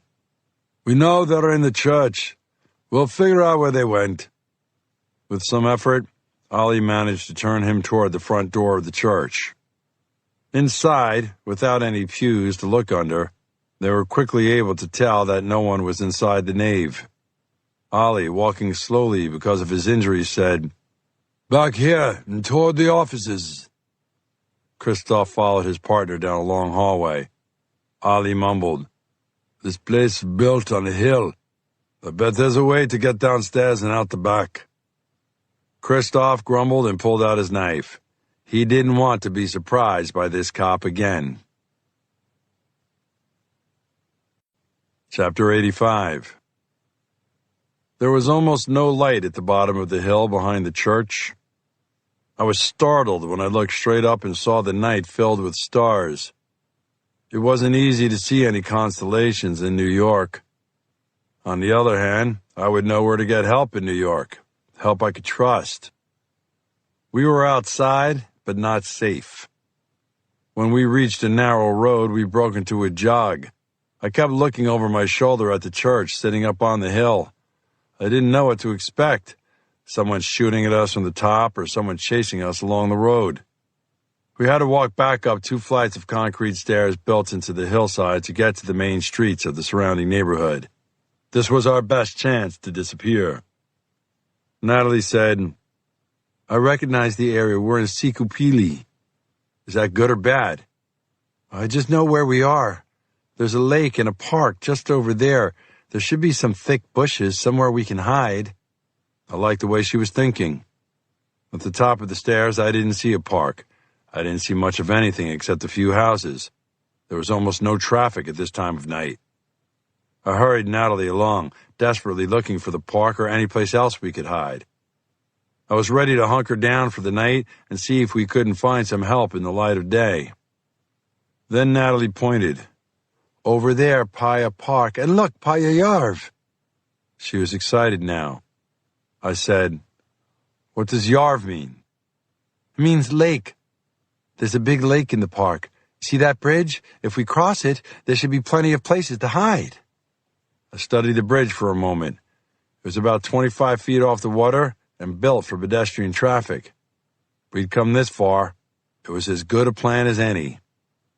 It took longer than I'd thought to reach the bridge. Natalie didn't look tired, but she was scared. I was too. We rested for a moment, looking across the bridge. Was there another way out of the park or across the lake? I didn't want to get stranded with our only way out blocked by a killer. Then I heard a gunshot, and a bullet pinged off the rail of the bridge. A second later, I heard the report from the pistol. This time I didn't need to prod Natalie to move. She sprinted across the bridge with me following her. Another shot rang out behind us. About halfway across the bridge, near a red support beam, we paused. I'll admit I needed to catch my breath, but I also wanted to see if both of the killers were chasing us. We might have a chance to overpower one of them. I looked back down the length of the bridge, and standing a few feet in was the Dutchman I had escaped from, Christoph. Even in the faint light from the neighboring streets, I could see him clearly enough. He stood there like some kind of specter with a pistol in his right hand, dangling by his side, and what I thought might be that Gerber knife in his left. He no longer looked like an underwear model, all neat and groomed. Now he looked like a crazy person. His shirt was covered in dried blood, hair whipped out in every direction, and I thought I could see bruises covering his face. He just stood there staring at us. If he was trying to look creepy, it worked. In an attempt to stall, I yelled to him, "Impressive! You found us!" The tall Dutchman called out, "A child could see where the church's basement should be." Many old buildings here in Tallinn have elaborate back exits. If I surrender, will you let the girl go free? I didn't like the smile that crept over the tall Dutchman's face. He raised his right arm and aimed the pistol. There was nowhere to hide on the bridge. If we started running, he'd have a clear shot at our backs. I looked over the railing into the water. This part of the lake was more of a canal with a slight current. It was a longer drop than I'd prefer, but I would have preferred no one was shooting at us. A bullet struck the giant support beam a few feet from us. I felt the shot through the handrail. I heard Natalie gasp. I turned her to face me and said, "Can you swim?" "What?" I raised my voice like it was going to help. "Can you swim?" "Yes, I didn't have time to hear any explanations. I took Natalie by the arms and said quickly, "Don't look back this way, no matter what happens." Then I threw her off the side of the bridge. Chapter 86. On the bridge, I had my doubts. If we got out of this, I knew I'd have a lot of explaining to do to Natalie. I hadn't had time to go into the fact that I was afraid we were too isolated for anyone to hear the shots. Christoph had lost all reason, was just intent on killing us, and I hadn't had any other choice but to throw her into the lake. I looked over the side of the bridge and felt a little twinge of vertigo, but I had to focus. I had to think. That might be the only advantage I had over Christoph. His brains had to be scrambled. The problem was that the only thing I could think about was my family. Maybe it was because I was reconciling the fact that I was about to be confronted by an angry man with both a gun and a knife, and I was absolutely defenseless. That gave me an instant flash of all my children's faces. I could see Mary Catherine, Maeve, and even my crusty old grandfather. I shook my head to clear my thoughts. I needed to buy time for Natalie to get away. I heard her shout something from the water, but I didn't look over the railing again. Now I was focused solely on Christoph, and he appeared to be concentrating completely on me. Not only did I want to stall, I also needed to get nearer to Christoph. My only chance was to engage him up close, preferably after he ran out of bullets and somehow lost the knife. Sometimes you don't get to choose the exact time and place of a fight. I held up my hands and started to walk toward him very slowly. I called out, "Okay, I'll come with you." I kept walking, desperately praying that Christoph wouldn't just raise his right arm and shoot me. As I got closer, I could tell he was confused. Natalie screamed something from the water. Christoph casually looked over the railing, raised the pistol, and fired 3 times into the dark water. There was no way he could clearly see where she was, but I was scared by the fact that she'd stopped screaming. I picked up my pace with my arms still in the air.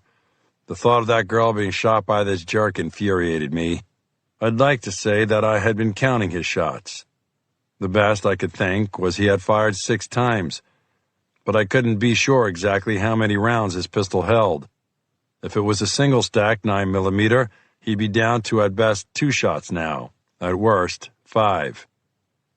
When I was within 20 steps of Christoph, I made up my mind.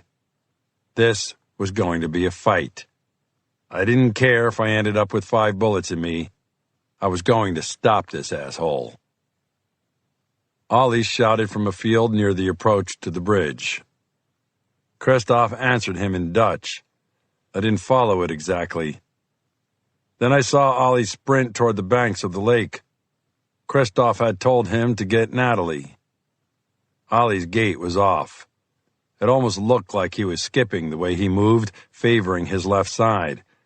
He'd been injured somehow, probably the car crash. That was information I might be able to use later. I continued to march slowly toward Christoph. I wanted his attention on me and not Natalie. I came to a stop with my hand still raised. We were only 5 feet apart. Chapter 87. Christoph was still trying to understand the anger he was feeling. He didn't just want these two dead. He wanted to do it himself, up close. Everything was boiling over now, and instead of fighting it, Christoph embraced it. Maybe this was what he should have been doing all along, going wild instead of trying to suppress his instincts. His thoughts of rage beat through his brain like a drum. If Henry complained about anything they did tonight, he might have to go too. Henry wasn't so dangerous on his own. He had to hire muscle. Christoph and Ollie were muscle. Without them, he was defenseless. Sure, Henry was trending toward being a psycho. He liked to think of himself as a crime lord, some kind of drug kingpin. But the fault in his reasoning had to do with surrounding himself with nerds. A true kingpin has to be tough on his own. You never know when someone will try to rise up through the ranks and snatch the throne. In Henry's case, there was no one to threaten his power. The computer people he hired wanted nothing to do with violence. Most of them wanted very little to do with other people. That gave Henry a false sense of superiority and security. But Henry could wait until later. Now Christoph had to deal with Natalie and this infuriating cop. Bennett had tossed the girl from the bridge into the lake. Christoph admired that kind of thinking, doing the unexpected, taking risks. That's what Christoph and Ollie needed to do more. He'd sent Ollie down to the bank to grab the girl. That meant he could keep his attention trained on Bennett. Bennett had his hands raised and was walking toward him slowly. Christoph didn't trust him. But this was falling in line with his own plan. He wanted to see the cop up close. Preferably, he'd use his knife. Instead of one jab to the throat, he'd take a few practice slashes, then take an ear or cut off his nose. Maybe make it last a little while. Then move on to cutting off something more delicate. He knew Ollie would argue against that. He just wanted to take both of them to the area in Copley Leonid with all the new houses. A lot of concrete was poured every day. There was always some place convenient to leave a body or evidence they never wanted found. Having two people walk to the site would be much easier than carrying their bodies, and it would leave less blood everywhere they went. Christoph hated cleaning blood out of the car, and he'd done it more than most people. All that ran through his brain as Bennett kept walking toward him slowly, his hands clearly empty and up over his head. He didn't blame the cop for surrendering. The guy had been through a lot. Maybe he'd realized there was nowhere else to run. At least, not in Estonia. Christoph was about to warn him to freeze in place when the cop came to a stop on his own. Now, they were only about 1.5 meters apart. Chapter 88. As we faced each other on the bridge, Christoph stared me down, then gave me a little grin. I had seen it before. He was showing me he was in charge. He had won. I have no idea why these idiots think something is over before it's even started. I glanced over the side of the bridge into the lake. I heard, or thought I could still hear, Natalie, but I really couldn't see anything in the darkness of the lake. I tried to gauge where the slovenly hitman Ollie was on the bank, but I had to deal with a younger, fit, armed killer right in front of me. The first thing out of Christoph's mouth surprised me. He said, "Why did you throw the girl off the bridge?" "She's so light I thought she could fly." Right now I was willing to say anything to buy a few more seconds for Natalie to escape. The problem was I had no idea where she or the other killer were. It had been quiet for too long. I needed to do something, fast. I also wanted to make Christoph scream. I was hoping that might bring his partner away from the lake and back to the bridge. It was a lot of speculation on my part. I kept watching the Dutchman. He seemed pretty confident. Natalie's blow across his face and my full-body block hadn't seemed to slow him down too much. Sure, his nose still leaked a little blood. It was clearly broken and almost flat against his face, but that wasn't affecting his reflexes, at least not that I could see. Then I realized he was waiting, just like me. He was waiting to hear Ollie call up and say he'd caught the girl.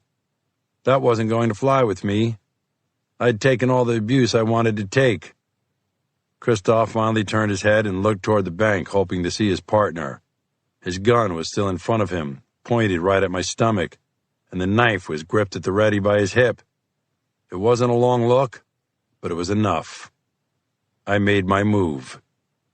The situation was almost identical to what they put us in during training with the NYPD. It's tough.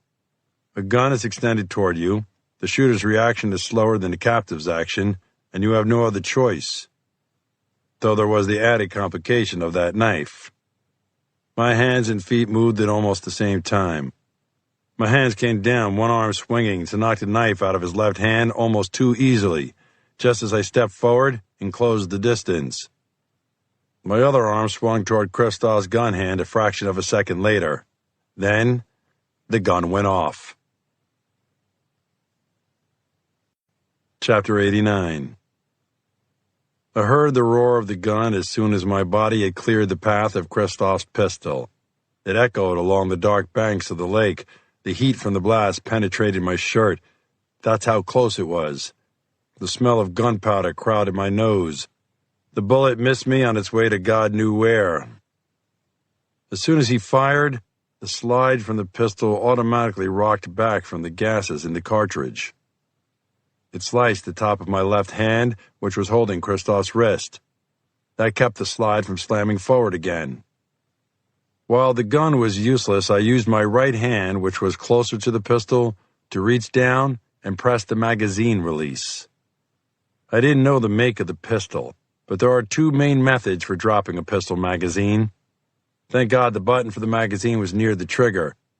The other way would be on the butt of the pistol itself. My index finger found the button, and I heard the satisfying click, followed by the thunk of the magazine bouncing off the bridge and dropping into the water below. The fight was a little more even now. I liked the way the Dutchman just gawked for a moment when I popped out the gun's magazine. I guess no one had ever fought back against him. Or, like most people, he had seen just a tad too much TV. That wasn't a move people saw very often. Honestly, I'd never done it before, but I wasn't about to fight fairly. Christoph stepped back and stared at his useless gun. I took the opportunity to throw a knee into his thigh. As he grunted and took another step back, I got a chance to throw a big punch at his face. He surprised me by blocking it with his left arm. There was fight left in him, and he was still pretty fast. But I was able to also grab his right wrist and rip the pistol from his hand. The force drove us apart. When I turned, Christoph was standing with both hands balled into fists. He smirked. "The gun's empty. What good is it going to do you now?" It was a good question. I decided to demonstrate rather than explain. I flipped the pistol so I was holding it by the barrel, then swung it like a bludgeon. I kept swinging the pistol in wide arcs. Most of the blows bounced off his forearms, but I could feel the butt of the pistol dig into skin and bones. He yelped as each blow landed. Then I threw a new wrinkle into the pattern. I kicked out with my left leg. I didn't expect it to do much, just catch his attention, which it did. As soon as he shifted and looked down at my leg, I swung hard with my right arm, the pistol still in my hand, like the head of a hammer. I caught him hard, across the chin. His head snapped back and blood sprayed out from his split lips. I stepped back to give him room to fall. Instead, the tall Dutchman stood on wobbly legs. It was like a point of pride for him to remain upright. He was gasping for breath, and every time he breathed out, blood spewed from his mouth. When he didn't drop to the ground immediately, I recognized I didn't have time to wait for his show. The fight had pushed him back almost to the end of the bridge, only 4 feet away. I quickly glanced over the side and saw that the muddy shore was underneath us.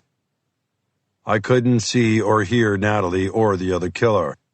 I couldn't wait any longer. I tossed the pistol far into the lake. Then I grabbed Christoph in a bear hug. I lifted the tall Dutchman off his feet and tossed him over the side of the bridge. It was a lot harder than when I threw Natalie over. I knew he'd missed the water. That was the point.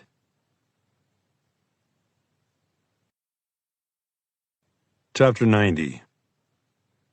I raced off the bridge and scrambled down to the banks of Paya Lake.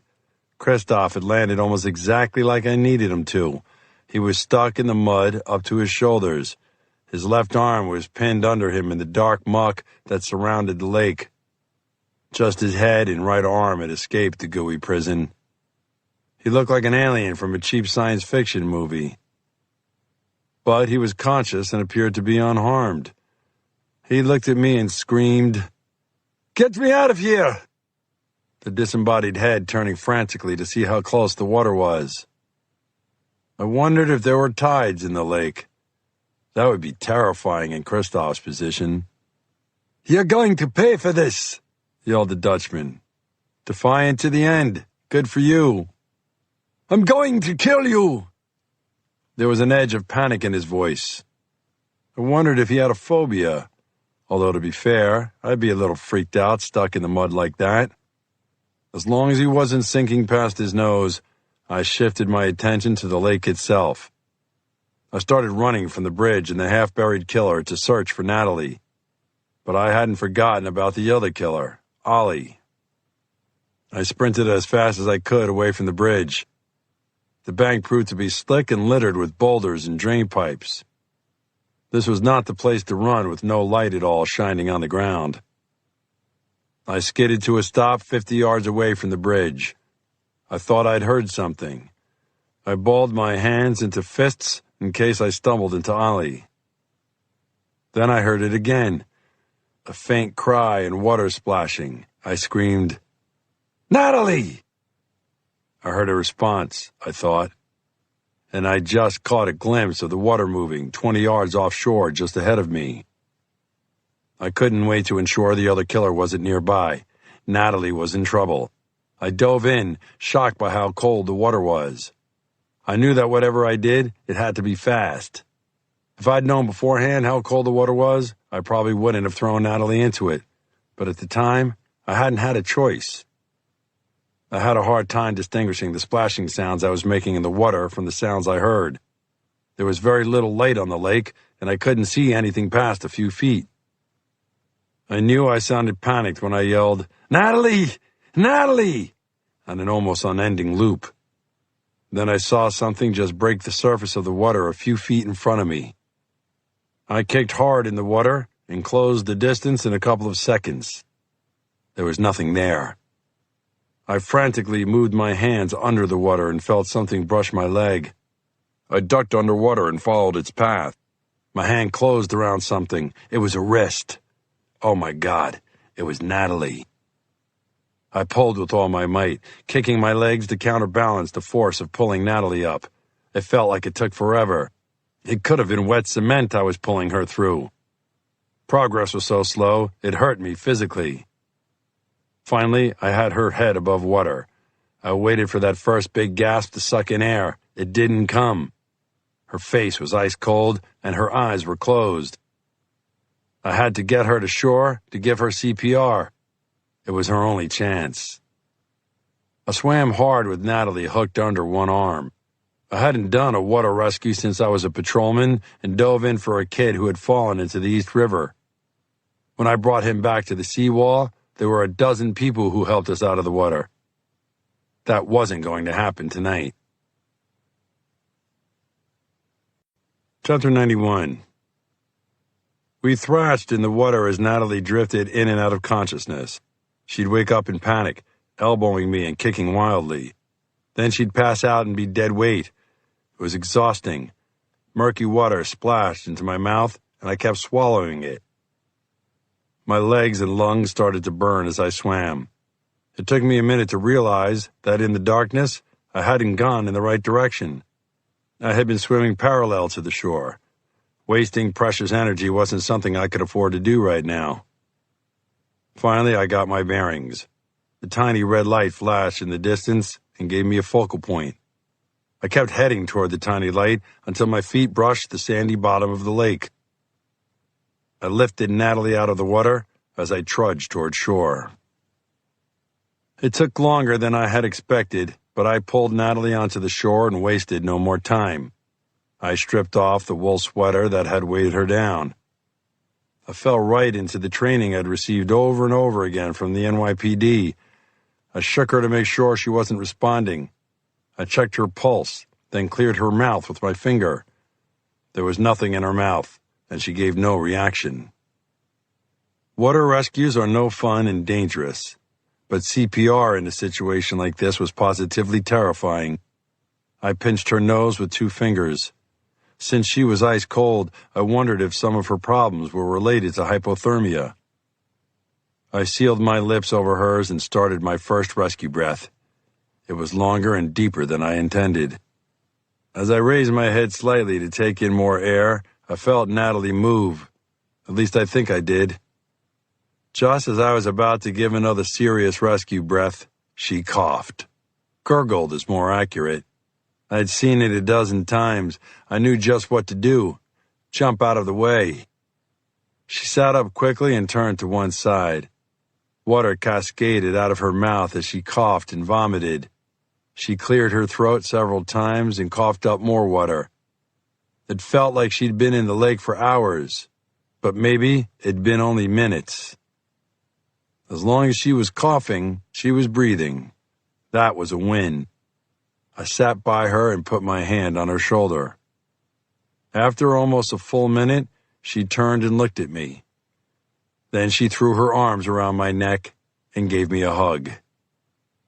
When I wrapped my arms around her and patted her back, she started to sob. At first, I thought it was a reaction to the drowning. Then she said, "How did I end up here? With men trying to kill me? Almost getting you killed?" She just started crying again. I got it. I really did. I had experienced this with my own daughters. Maybe not in so dramatic a fashion, but I understood the release. Then, I remembered there was another killer out there. I let go of Natalie and stood up to scan the area. I could see the approach to the park because of the lights out on the street nearby. Just the lake and its banks were completely dark. Then I saw him. He was standing on a hill not far from the street. Ollie looked a little like the creature from the Black Lagoon the way he moved. He had apparently jumped into the lake at some point. His wet shirt, plastered to his wide chest, showed that he wasn't just a big lump of fat.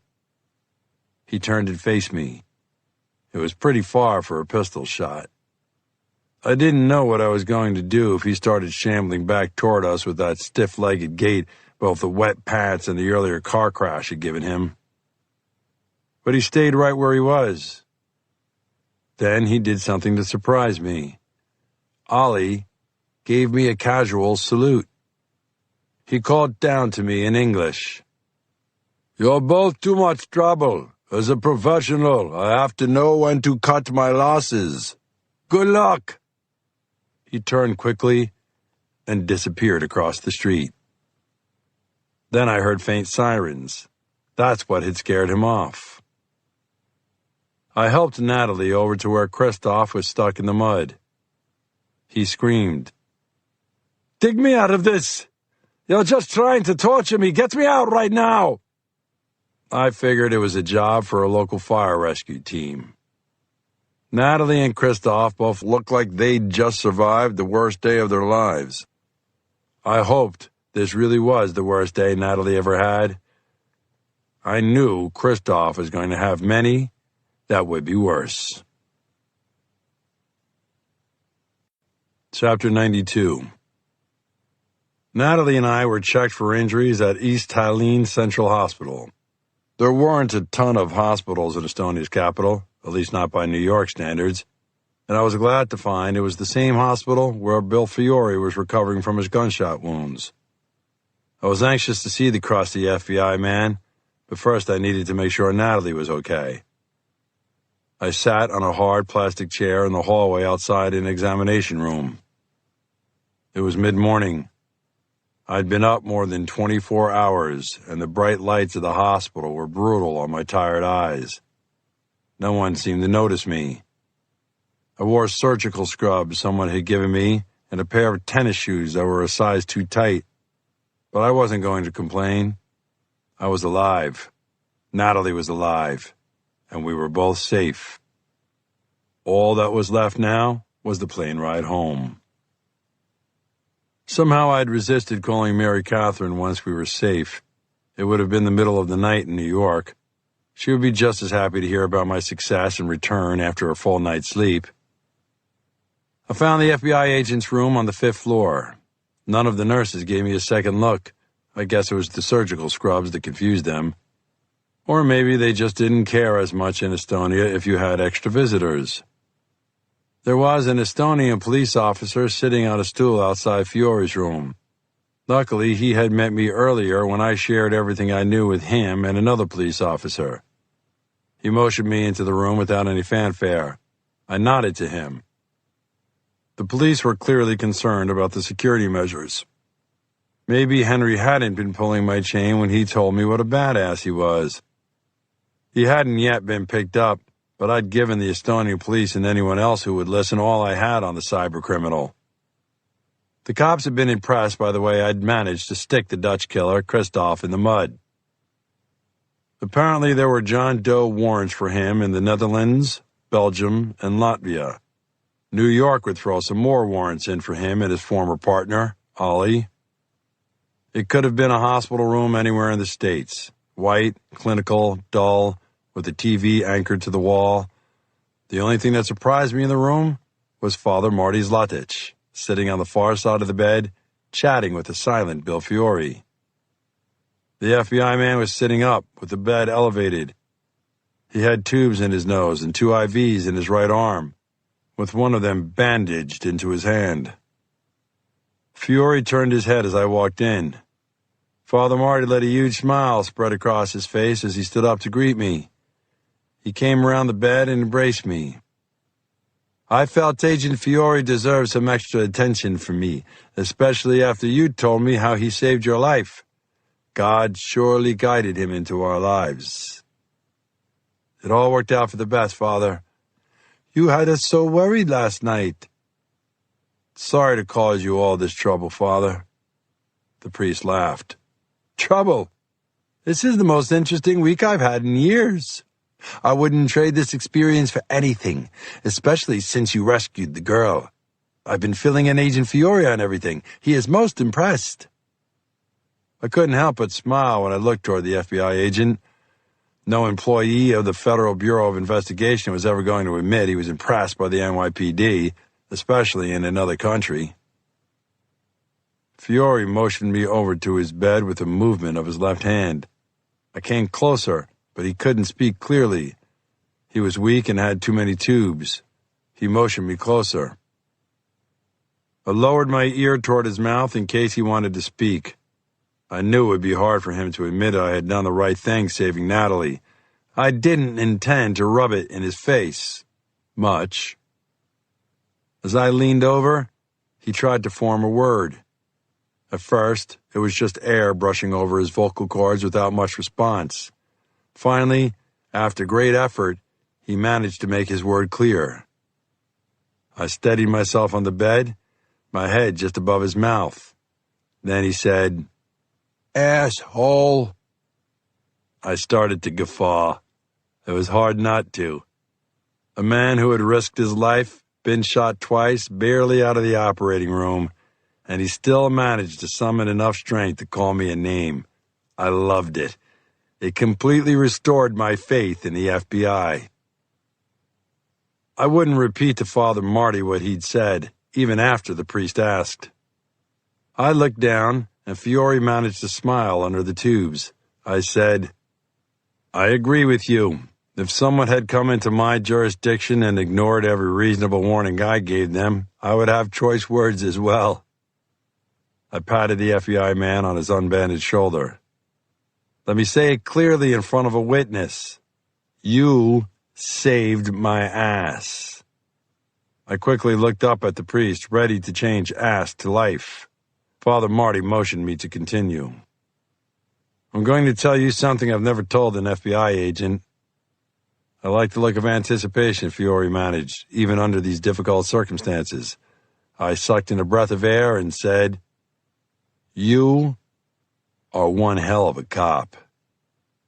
I meant it. Chapter 93. I'd never felt so safe preparing to board a flight in my life. Natalie and I were in a lounge at Lennart Marie Airport with several Estonian police officers and Bill Fiore's FBI partner, Matt Miller. The Estonian police were growing more concerned about how Henry's operation had flown under their radar for so long. The cops could have been from any country. Command staff in suits, detectives in cheap jackets, and a few patrol officers, years younger than the others. Lots of bald spots and graying hair, a phenomenon that happens to all police officers, regardless of nationality. Stress takes years off our lives. One of the less talked about aspects of police work, and one of the contributing factors to an early death after retirement. I knew how uncovering an operation like Henry's would lead to speculation about corruption, and that sometimes affects an investigation, because no one is sure who to trust. Besides all the damage to the concrete columns, they'd found only a couple of casings and some blood in the warehouse room where the big shootout took place. I wasn't much help finding the second office. Natalie was able to point them to where it was located, but Henry and his crew had cleaned the place out by the time the cops showed up. As I sat in a comfortable, cushioned chair, I muttered, "This is a lot of protection." Matt Miller, who sat next to me, said, "There's no way the Estonians want to explain how a cyber criminal like Henry whacked you at the airport. They're going to cover you like Secret Service agents around the president." I smiled and checked my watch. It was 7 o'clock in the morning in New York, and I made the call I'd been avoiding. Telling your fiancé that you were almost killed is never fun. I figured I would gloss over a lot of the trip. As soon as I heard Mary Catherine's voice, any concerns I had vanished. All I wanted to do was get home. She had a million questions. She quickly spit out, "Are you okay? How can I help? What's Estonia like?" "I'm fine, don't need anything. Estonia is nice." Before I could ask about the kids, she said, "Did you find the mayor's daughter?" "Yeah, she's coming home with me." Mary Catherine let out a squeal. "When will you be home?" "This evening." I gave her the flight information. "Did you have any trouble? Was the mayor's daughter really in danger?" I thought about saying we had a bad connection. Instead, I deferred answers until I got back. I spent about a minute talking with each kid. Everyone said they were looking forward to me coming home. So was I. At the first boarding call for the flight, Agent Miller gave me a quick rundown of what he knew. He said, "I was waiting to catch you up in case I heard something new. The Estonian authorities are chasing down a ton of leads. They seem like they're squared away. The local cops are very impressed by you. They're saying the guy you caught, the Dutchman, is a really big deal. He's not talking except to say how much he hates you. Kind of the same thing Bill Fiore was saying for a while." We both had a laugh at that. I said, "What about Christoph's partner, Ollie, the sloppy guy I told you about?" "He's in the wind. We've got no idea who he is or where he went. Based on some of the details about Christoph, we're in touch with the Amsterdam police. They might have something on him." The flight itself was uneventful. I noticed that Natalie, wedged into the seat next to me, didn't want to venture too far in any topic. After everything she'd gone through, I could understand her feelings. She asked me why I really had started looking for her. My natural inclination is to always tell the truth, but this was a family issue, and I wasn't sure what was best for that family. Finally, I explained. "I had a few problems on the job. I was in a shooting. Your dad thought it was best if I stayed off the streets of New York for a little while. He was worried about you, so I started looking. Not much more to tell. What about your shooting? Is it resolved? I don't know about officially, but there was plenty of video. I've been told I'm going to be cleared officially. She asked for the details. I said, I was up in the Bronx working at the site of the homicide of a nurse and her young daughter. It was horrific. I stepped outside to grab a Gatorade and two men confronted me with a gun. I shot one. The other, a guy named Tite, ran away. After looking at it more, we now think he might have been involved in the homicide of the nurse and her daughter. Well, that sounds traumatic all around. That would keep me up at night the rest of my life. The thing that bothers me most is that Tite is still running free. I'd do anything to lay my hands on that guy. Natalie said, It's sad to say, but I don't know much about police work other than what I've seen on Law and Order. After watching you firsthand, I could tell you I could never be a cop. I laughed and said, That is the exact opposite of what most people think. The public believes they understand what a cop goes through, and everyone seems to have advice on how to do police work. I appreciate you admitting a blind spot. Trust me, it's not a blind spot anymore. I'll never forget what you did for me. She placed her hand on top of mine. It was one of the most sincere thank yous I had ever heard. Chapter 94. I watched the Manhattan skyline as a Lufthansa 747 landed at JFK. It was always good to get home.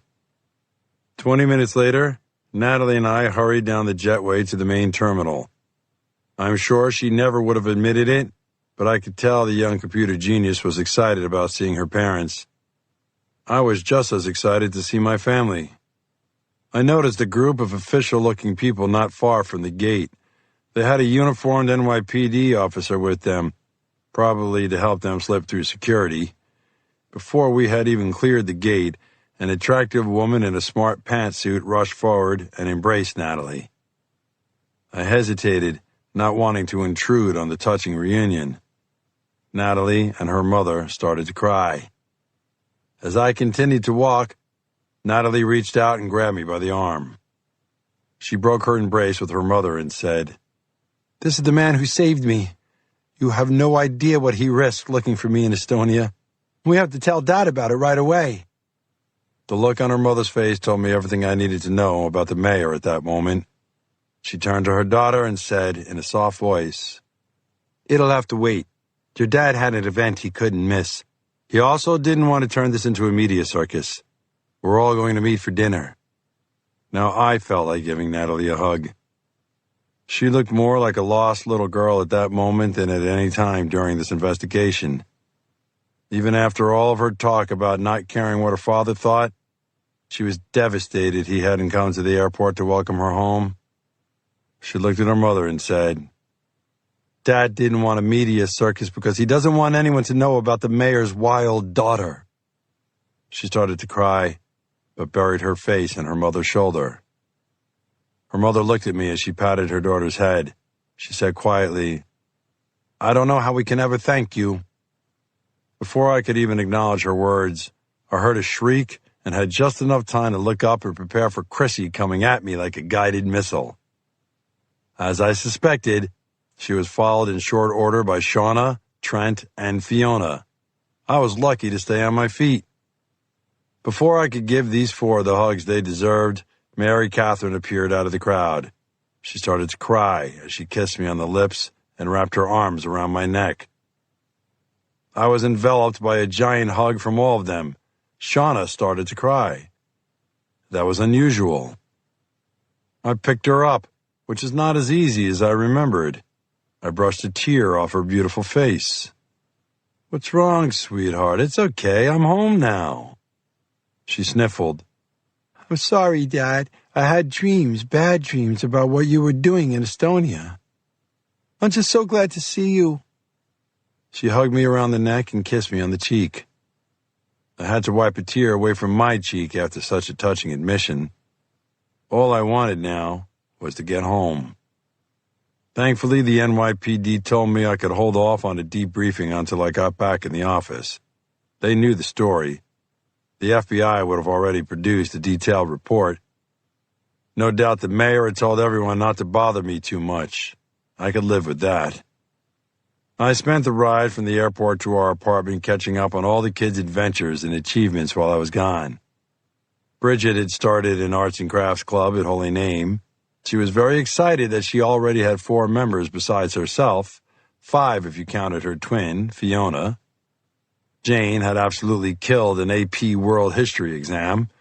There had even been an announcement at the school about how well she'd done. Juliana had won a lead role in the latest school play. It was a retro musical based on the works of Neil Diamond.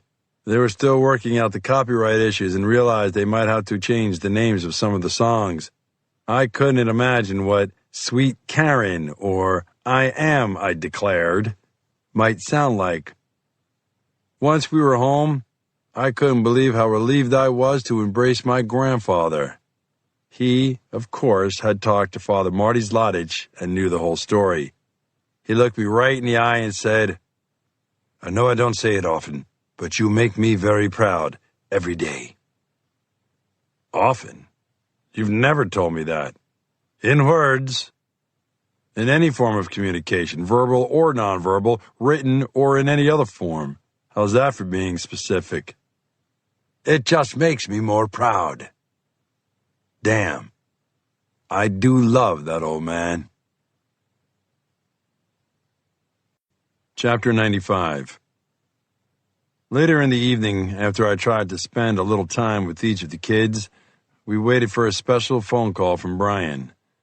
Everyone circled around the phone, and it rang right on time. Trent snatched it off the cradle and immediately said, "Hey, Brian." Then he put it on speaker and placed the receiver back in the cradle. It was just his little way of trying to get some personal contact with his brother. I got it. Brian was upbeat and filled us in on passing more of his certifications to be an air conditioning repair mechanic. He also had started his first college courses. He said, "In case I want to earn my degree, I thought it was a good idea to get the basics out of the way now. I'm taking English and U.S. history." Chrissy said, "I'm great at history. I can help you with anything you don't understand." I liked how everyone in the room over the age of 14 effectively concealed a smile at the little girl's offer of help. Brian asked me about the trip to Estonia, but I didn't go into any detail. I was often vague about work around my family. Some people said it wasn't right to keep them sealed off from my professional life, but it was a choice I made to save them the details that no one else had to hear. We ended the call like we always did, with tears and goodbyes. But I felt pretty good about the progress Brian had made. Like I had told Natalie in Estonia, people make mistakes. Brian had made his and was doing his best to overcome them.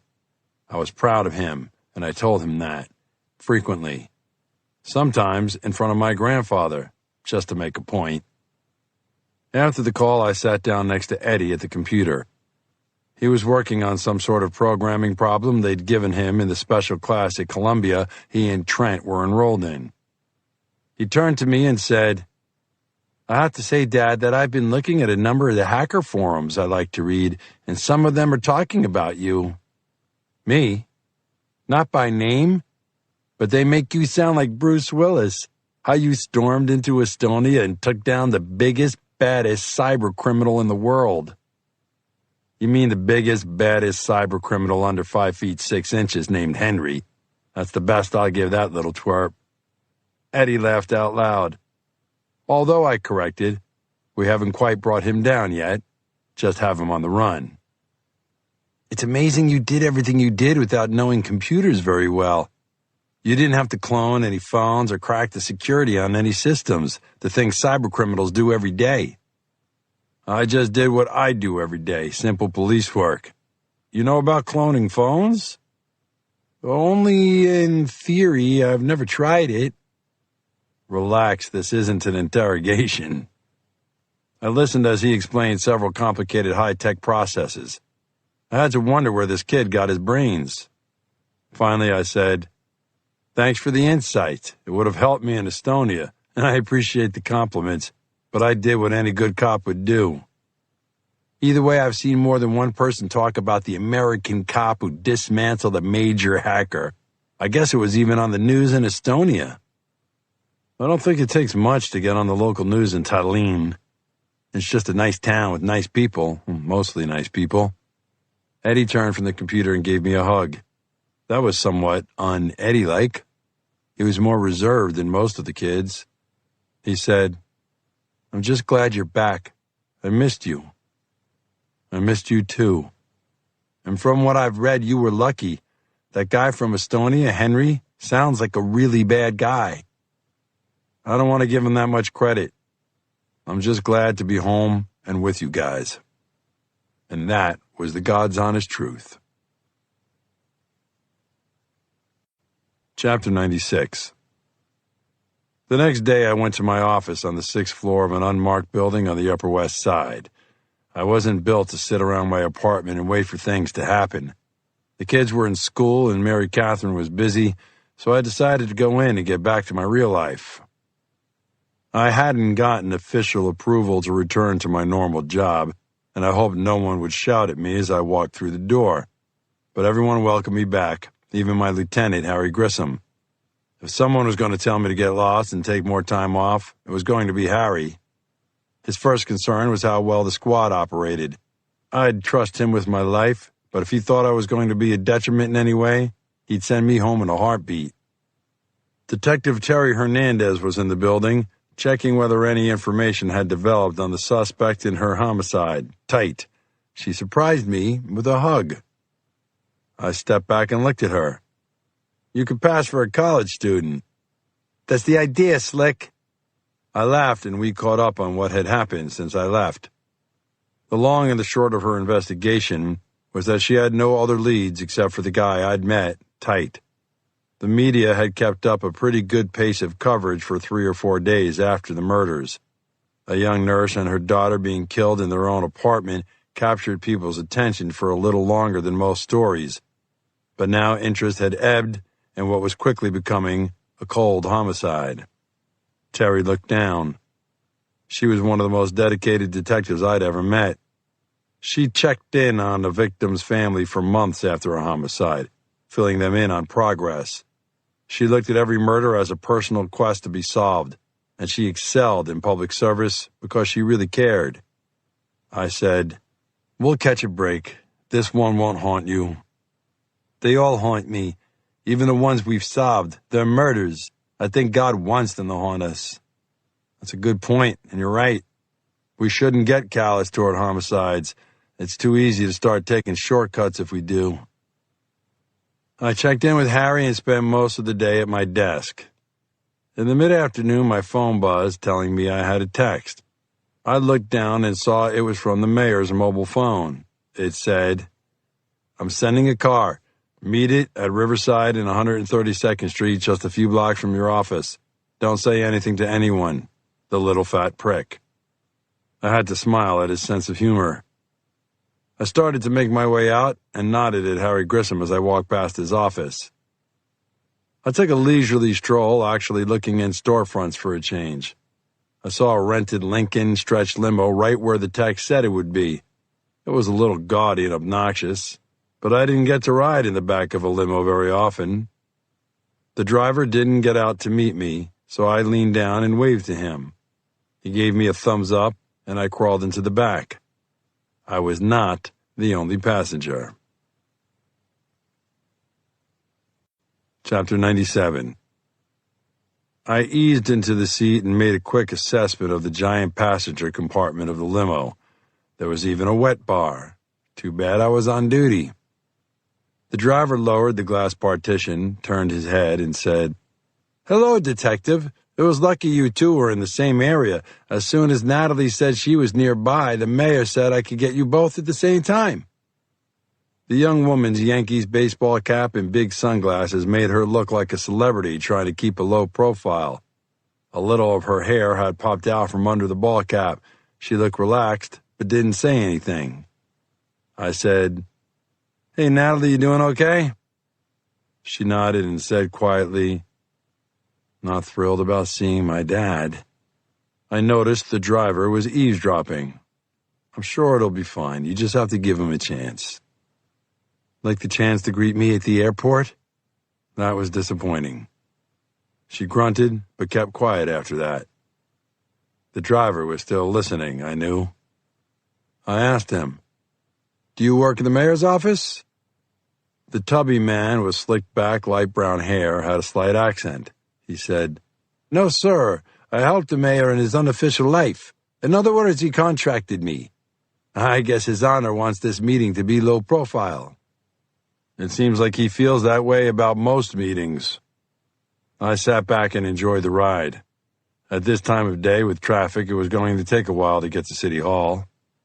Then the driver cut east through Manhattan. It's not the way I would have gone, but he was a professional, and no one had asked my opinion. 10 minutes later, the driver made another turn, and I realized he was headed for the Queensboro Bridge. I leaned up and said, "Where are we going?" The driver focused on traffic in front of us for a moment, beeping at a tourist from Delaware who was clearly unsure where he wanted to go. Then the driver called over his shoulder, "The mayor told me to bring you to an address in Queens. I didn't ask any questions. Let me call and see if I can get any answers you might need." He pulled out his cell phone and started to speak. His conversation lasted until we were over the bridge. We were on the upper level when the driver turned off to loop around back under the bridge onto Vernon Boulevard. We passed Queensbridge Park on our left. He was pulling past the sprawling Ravenswood power plant when he called over his shoulder, "I guess the mayor drove over here as well. He's anxious to see his daughter. He says we can meet him by Rainey Park just up here." I looked across the seat and said, "You doing okay?" She nodded, the ball cap pulled low over her face. The limo was so big that any change in speed felt like a boat moving in water. We slowed and turned down a narrow street that ran along the north of Rainey Park, some blocks past the power plant and right along the backside of a big box store. Cars were parked next to the building at first, probably those of the employees, but the driver continued to the nearly empty far end of the road, closer to the river, and stopped. I reached into my pocket for my phone.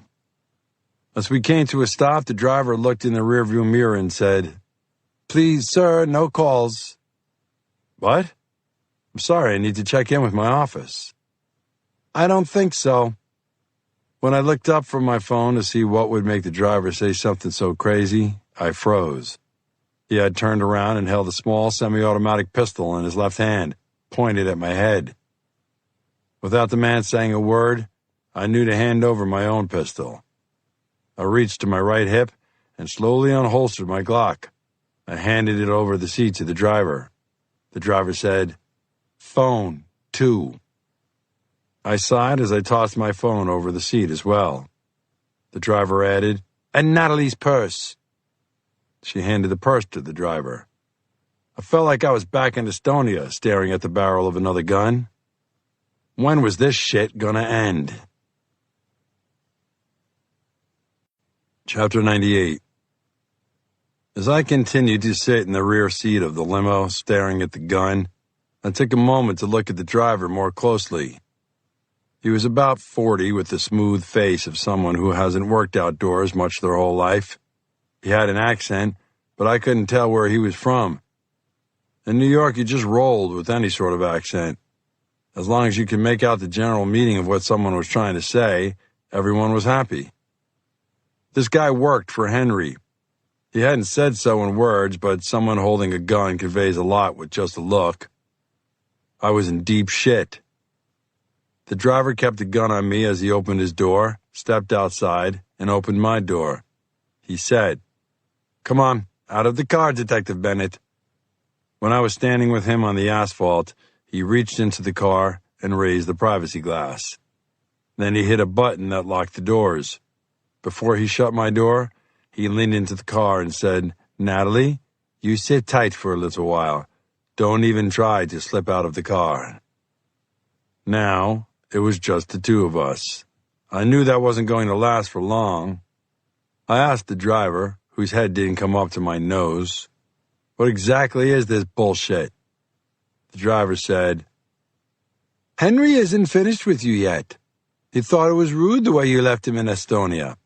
He says you're the kind of man who should understand payback. What's the girl got to do with this? You could have left her alone. Henry doesn't consult me about those kinds of decisions. I just handle problems in New York. What's he gained from this? How is this good for business? The driver shrugged. I'd save those kinds of talking points for Henry. He'll be here in a minute. Are you saying you don't think this is bullshit? I just understand you embarrassed Henry, and now he needs to make a statement so people know he's serious. He keeps all these cyber people in line with fear. In a crazy kind of way, that made sense. And because we were talking about a crazy person, I'm sure it made perfect sense to Henry. I noticed a new Audi rolling toward us along the street and parking maybe 50 feet away. I turned toward it, then glanced over my shoulder at the limo. There was a lot to think about in this encounter. I worked hard at keeping a disinterested expression when Henry popped out of the Audi wearing a gray Armani suit. He looked like one of the young investment bankers down on Wall Street, except for the Walther 380 pistol in his right hand. He smiled and said, Detective Bennett, nice to see you again. Wish I could say the same, but I'll say this, Henry, you have definitely impressed me this time. I've only been back a day and you were able to travel across the Atlantic, use the phone you cloned from the mayor, and trick me with the fake text. By the way, the little fat prick comment on the text was inspired. Since we're complimenting each other, let me tell you how impressed I am that you were able to figure all that out on the ride over here. Now I gave him a sly smile. The guys who think they're smarter than everyone else never really see it coming. I said, I didn't figure it out on the ride. My son pointed me in the right direction last night. The NYPD tech people confirmed it all this morning. That got Henry's attention, but it didn't seem to have quite the impact I was hoping it would. He said, Then I guess we'll make this fast. He racked the slide on his Walther. I knew racking the gun was more to scare me, but I could tell he wasn't particularly comfortable holding the pistol. Henry looked at the driver and said, Go get Natalie.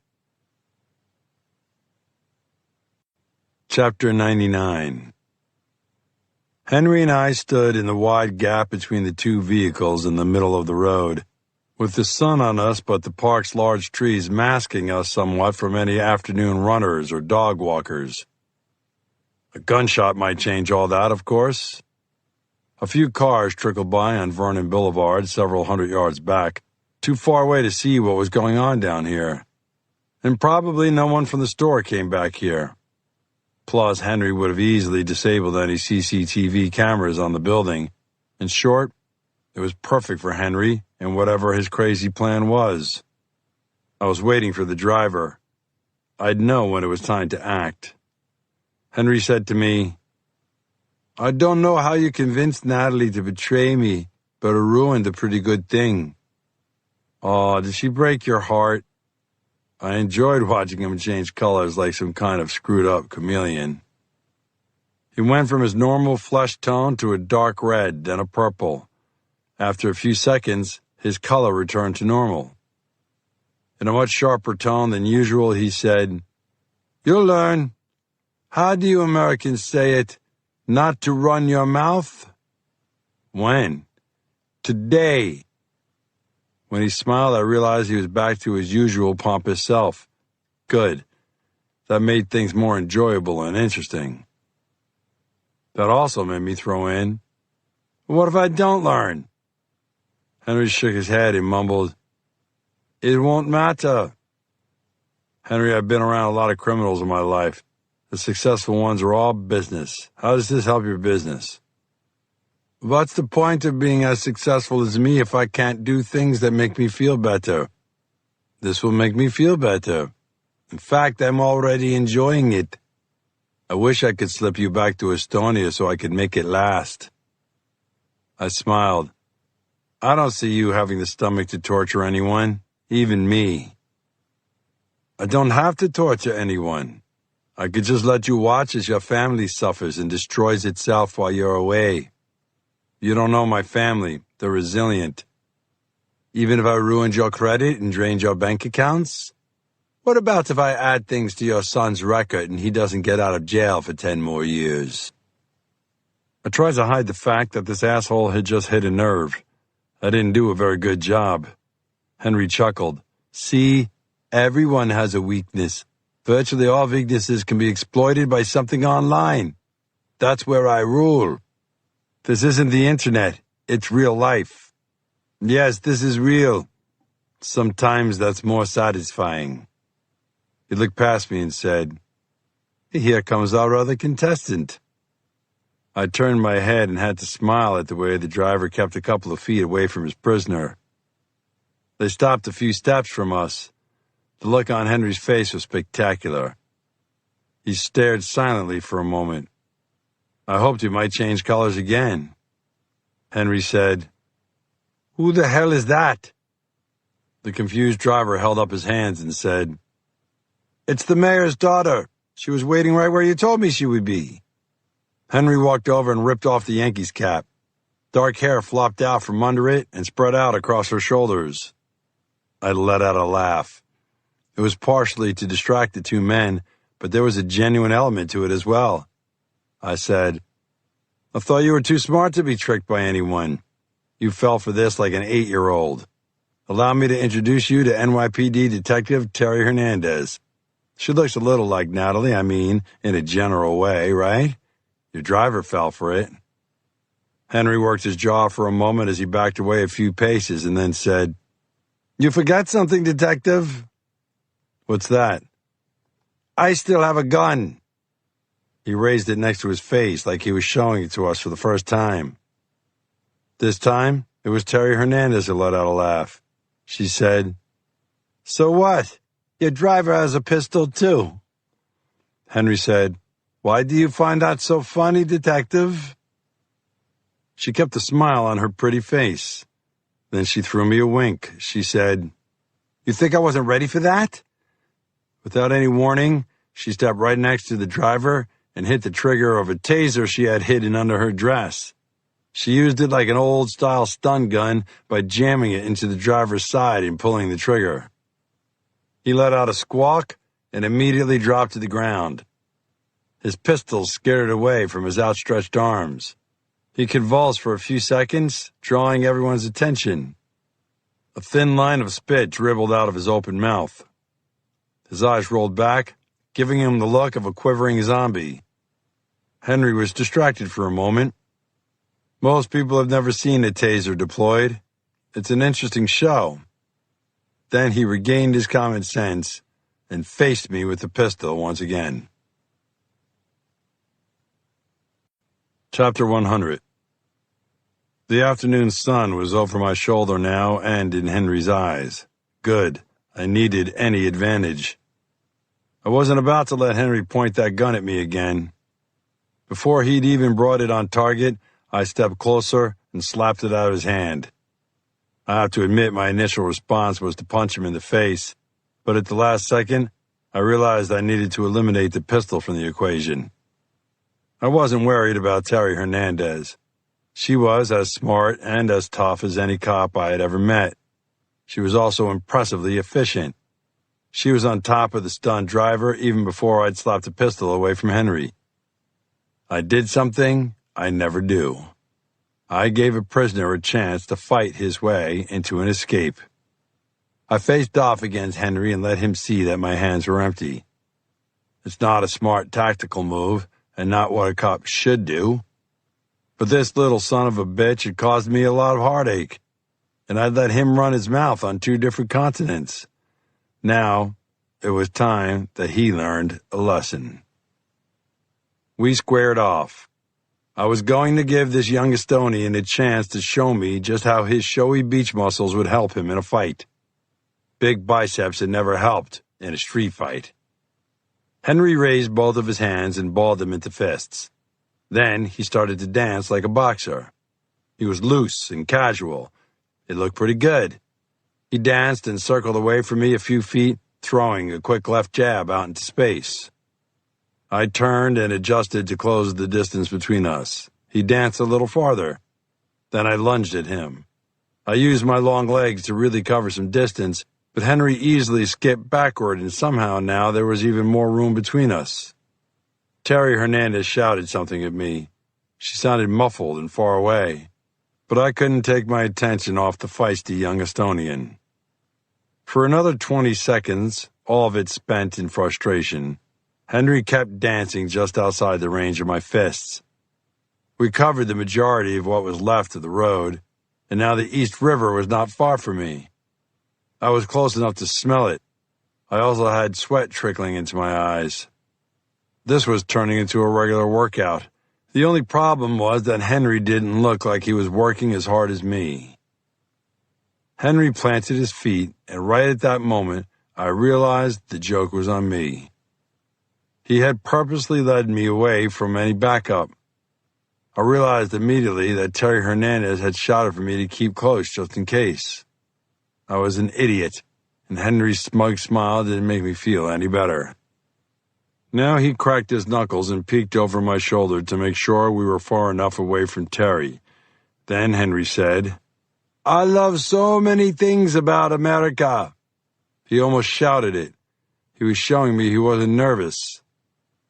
Oddly, I felt a flutter of nerves, but I stayed in his game and said, "It's nice when visitors appreciate the country." I sucked in a little extra oxygen. This would be a longer fight than I had anticipated. Henry said, "I love the freedoms and wealth as much as I love the hypocrisy of Americans. You have this vast continent, yet everyone crams onto an insignificant little island like Manhattan. Why is that? It feels like something lemmings would do." He slowly circled me as he kept talking. Now it was Henry who was looking for an opening. "I also like how you let lawyers and the threat of lawsuits govern your behavior more than the government. And especially I like how you are all utterly convinced that the world needs you. Like you'll ride to the rescue if there's a problem." He threw a few more punches in the air. Then he looked right at me and changed his tone. "You know what else I love? What's that? Your media outlets have to fill time with drivel. Every detail of the lives of celebrities is broadcast at all hours. Every aspect of police investigations is reported, like the stories on your recent shooting, the one where you gunned down an innocent youth for no reason. You know what that tells me? That you watch too much TV?" He gave me a polite smile and shook his head. "No, it tells me that no matter what happens between us, you won't use a gun, even if you grabbed one. It would look too bad for you. The day I need a gun to deal with a little punk like you is the day I retire. If you ever get a chance to retire." Chapter 101. I had listened to this bullshit long enough. The smartass had been asking for a lesson in manners for a long time and had traveled a long way to get it. I didn't have thoughts like that often, but this was a fight I had been waiting for. I held my right hand just behind my right leg as I balled it into a fist. I pictured hitting the computer genius so hard I knocked him into the river behind him. Maybe my expectations were a little high. Henry feinted with his left hand, then threw a hard, round kick right into my ribs. It knocked the wind out of me and shook my confidence at the same time. As I sucked in air hard, I realized I hadn't expected him to be so good with his feet. Henry gave me a smile and said, "I do a lot to stay in shape, lift weights, run, and I've been studying Taekwondo with the master in Estonia. I finally got to use it. Too bad I couldn't find a more worthy opponent." To emphasize his comment, he made a quick turn and caught me in the stomach with a spinning back kick. I took a few steps back to give me some distance. I had to suck in as much air as possible. This guy was full of surprises. I didn't want this to be his final one. But it wasn't like I'd never been in a fight. I was a New York City police detective. I had a great reach advantage if I could just keep him from using his feet. I had to think. Henry charged me and leapt into the air to deliver a kick to my head. I swung hard with my left arm and knocked him onto the asphalt half a dozen feet from me. He didn't scramble to get up like I thought he might, but he did make it to his feet and faced me again. I said, "Maybe your time would have been better spent studying a Japanese martial art like Shotokan. More practical, lower to the ground. No fancy moves like that, but it might not work with a little short guy like you." Again, I noticed his face change color. My comment had exactly the effect I wanted it to. He let out a low growl as he stepped toward me and raised his right fist like he was going to punch me. This time I was ready for the fake. I moved my left arm slightly, but as soon as his foot came off the ground, I shifted my weight and used both of my forearms to block the kick. I didn't know how a guy that size generated so much power. Maybe it was from his anger. Either way, I was glad the kick hadn't landed on a rib or my chin. He danced away from me, and we squared off again. I said, "Aren't you getting tired yet? I'd like to wrap this up. I have a lot left to do today." This time, as he came at me, he kicked low. Very low. It caught me right on the shin. I was shocked how much pain shot through my system. I tried to hop back, but he was on me. An elbow crashed into my temple. This fight was definitely not unfolding the way I had expected. Chapter 102. As I breathed hard and did my own dancing to get a little farther away from Henry, I glanced around the street, wondering where the reinforcements were. Then Henry forced me to focus on the fight again. I managed to parry 2 hard punches aimed at my face. Now sweat was starting to pour into my eyes, and the pain from the kicks to my ribs and my shin intensified. I felt my breath become labored, my vision blurred. I needed a change in tactics. I gained a little more distance, backing farther away from Henry. He had a real swagger about him now. He was enjoying this. Maybe he thought he was putting on a show. Too bad for him there was no one around to see it. I would have gladly led him back to Terry Hernandez if I thought he'd bite on that idea. I also realized that if I went for my gun, with his speed, he'd be all over me. Henry took a big step to his left, then spun and kicked me with his right foot. It hit me high, just above the solar plexus. At least a blow like that in my chest didn't knock the wind out of me. I took the kick and stepped back, then slipped to one knee. This was not the position I wanted to be in. Henry let out a laugh. "This feels about right. You kneeling before me. Now all you need to do is ask for mercy." "Does that mean you'll show me mercy?" "What do you think?" He swung his left leg high over his head to bring an axe kick down on my shoulders. It was a lot easier to do something like that when your opponent was on his knee. At the last moment, I rolled to one side and avoided the kick. But I could feel the effects of the fight catching up to me. I tried to clear my head. I was still on the ground, and now my limbs were shaky. Henry jumped to one side so he could attack me from behind. This time, instead of blows, he wrapped his arm around my neck. I felt his other arm brace my head. He had me in a solid chokehold. This was the last place a cop wanted to be. He leaned in close as he used his arms to slowly cut off my air. He whispered in my ear, "Not what you expected, is it? I don't know about you, but I don't like surprises."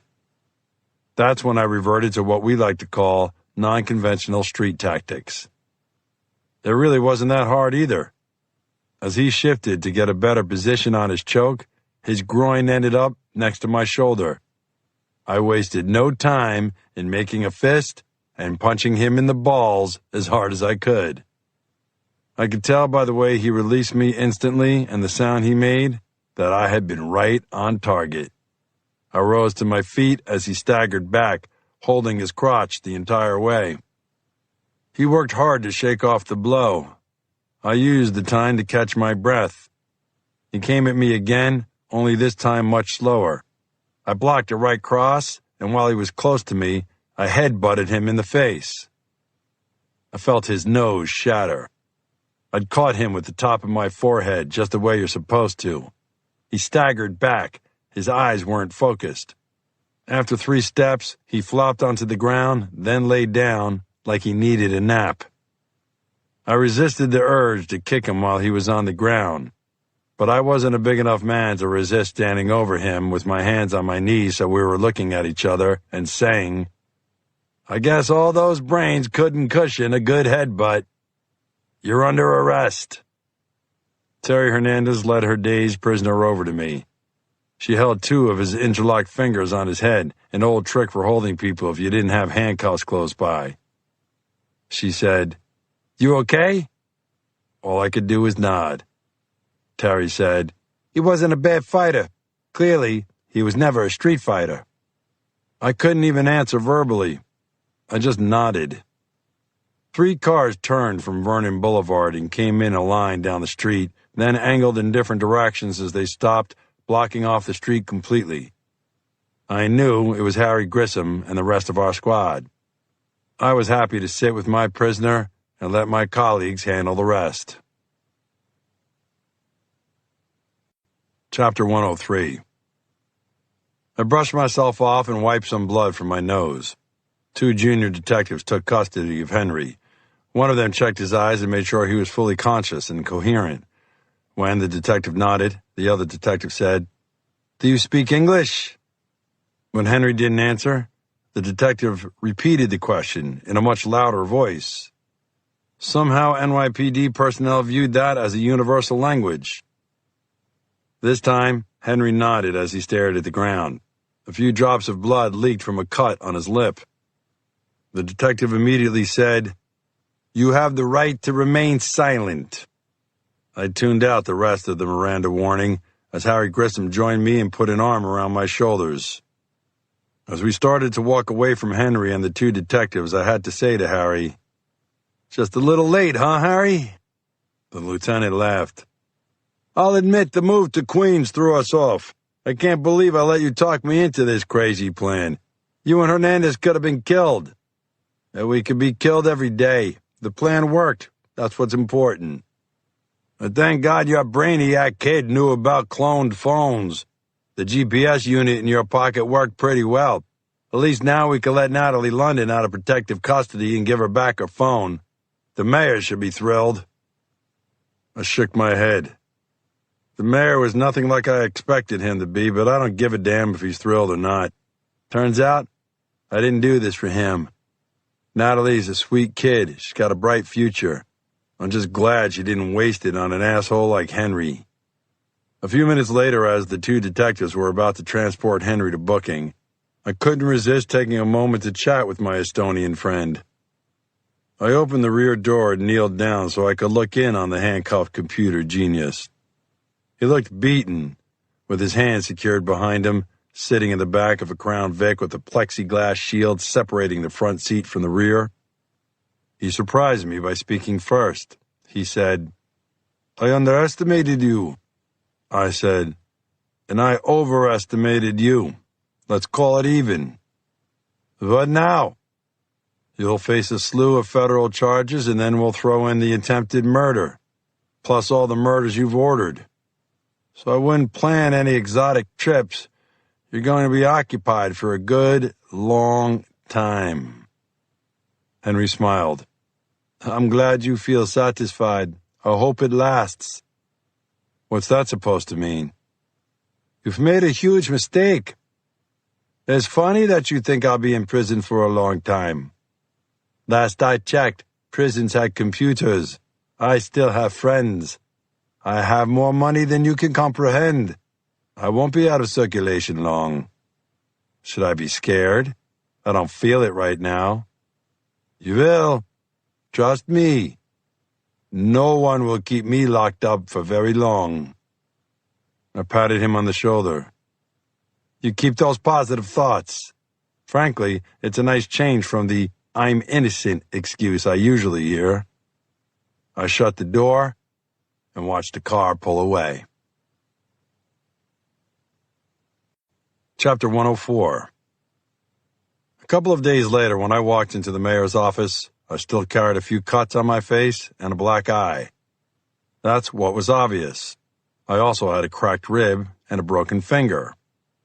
It doesn't sound like much, but it was enough to remind me of what had happened more than once a minute. Of course, as soon as I confirmed that the mayor's phone and email had been compromised, the NYPD cybercrime unit had gone into overdrive. Every city phone and computer had to be checked and double-checked. It was as if no one had ever heard of cybercrime, and now that some asshole from Estonia had broken the meager security on the mayor's phone, the government's role was to overreact. It felt familiar. Now, as I sat in an overstuffed leather chair waiting for the mayor to come into his office, the past few weeks seemed to catch up with me all at once. This felt like real closure. With any luck, this would be the last time I ever had to talk to the mayor face-to-face. That was the sincere wish of most NYPD employees. I heard the mayor before the inner door to his office opened. He wore his usual tailored suit, which did nothing to hide his belly. He greeted me with a big smile and came right to my chair to shake my hand. He said, "Look, it's my favorite NYPD detective." After he shook my hand, he held it for extra awkward seconds. I guess he was trying to show me how much he appreciated everything I'd done. "You did a great job in Estonia, and the way you figured out that my phone had been hacked was brilliant. Thank you so much for bringing Natalie back to us." "How's she doing?" I know she wasn't very happy about being held in protective custody, or whatever we called it. The mayor plopped into the plush leather chair behind his wide oak desk. He looked down and was silent for a few moments. When he looked up at me again, he said, "I'm sure Natalie told you we have a few issues. She's not ready to talk to me just yet. I'm trying to be patient. But her mother tells me she's doing quite well. The reason I asked you to visit today was to show my appreciation. I can tell you that officially you've been cleared of any wrongdoing in your shooting. In connection to that, I spoke to the esteemed Reverend Franklin Caldwell. He's agreed to stop his protest directed at you." "How did you manage that?" "The Reverend and I have a good working relationship. I assured him that backing off your case will help him in the future. His living depends on getting a cut of all the settlements the city makes on cases he's involved in. It's not a great system, but it's worked in the past." I almost asked the mayor why he hadn't had the Reverend stop the protest as soon as the mayor knew my shooting was justified. I figured he'd just have some slick reply like, "We have to pick our battles." And this wasn't the battle I wanted him to fight. Now I had the real question, the one that had floated just below the surface since my last chat with the mayor. I said, "Were you able to talk to anyone about my son Brian? That's all I really care about." The mayor patted his belly. "So it comes back to children. It seems like that's always the case. My daughter brought me to you. Your son motivates you." "Did I motivate you enough to make some phone calls?" The mayor smiled. "I can see why you're so effective. So I won't beat around the bush. I did talk to some Department of Corrections people and the Attorney General. The responses were not overly optimistic. They don't want it to look like favoritism by releasing the son of a prominent police officer. So that's it? I'm still trying. Let's give it a little time. May I speak freely, Mr. Mayor?" "I didn't think you had any other way of speaking. But please, say anything you want. It won't leave this room. I didn't just try to find your daughter. I did it. I didn't give up. Now you know what it's like to have a child returned to you. Please consider that in your efforts to get Brian released. I don't need you to try to get Brian released. I need you to put as much effort into it as I did in finding your daughter." The mayor stared straight ahead silently, nodding his head slowly. "Well said, Detective. Well said." Chapter 105. My cell phone rang on the nightstand, waking me from a dream about playing basketball with LeBron James, and I was winning. Startled, I automatically reached out with my left hand and fumbled for the phone before it rang again. Mary Catherine barely stirred next to me as I said, "Bennett, this better be good." I managed a quick peek out the window. It was still pitch black outside. I glanced at my alarm clock and realized it was only 5:30 in the morning. The call was important enough to get me moving quickly. Mary Catherine called from the bed when she started to stir. I said, "I want to take a day trip. You guys have been cooped up in the city too long. I'll get the kids moving. You get dressed." Her voice was still scratchy with sleep. "A day trip where, Michael? What are you talking about?" Even without me answering, she got up and started to get dressed. That's trust. It took a little longer to get the kids in order, but that allowed me to call my grandfather. And even though it was by then after 6 in the morning, he was still quite annoyed. But he agreed to be ready to go in 20 minutes. It wasn't even 7 o'clock by the time we were pulling away from Holy Name in the van. The rapid-fire questions started coming from everyone. Where are we going? Why couldn't we keep sleeping? When will we get there? When can we eat? I shut everyone up with a quick run to McDonald's, then let nature take its course, and I gave a satisfied smile once everyone fell back to sleep. Everyone except Seamus.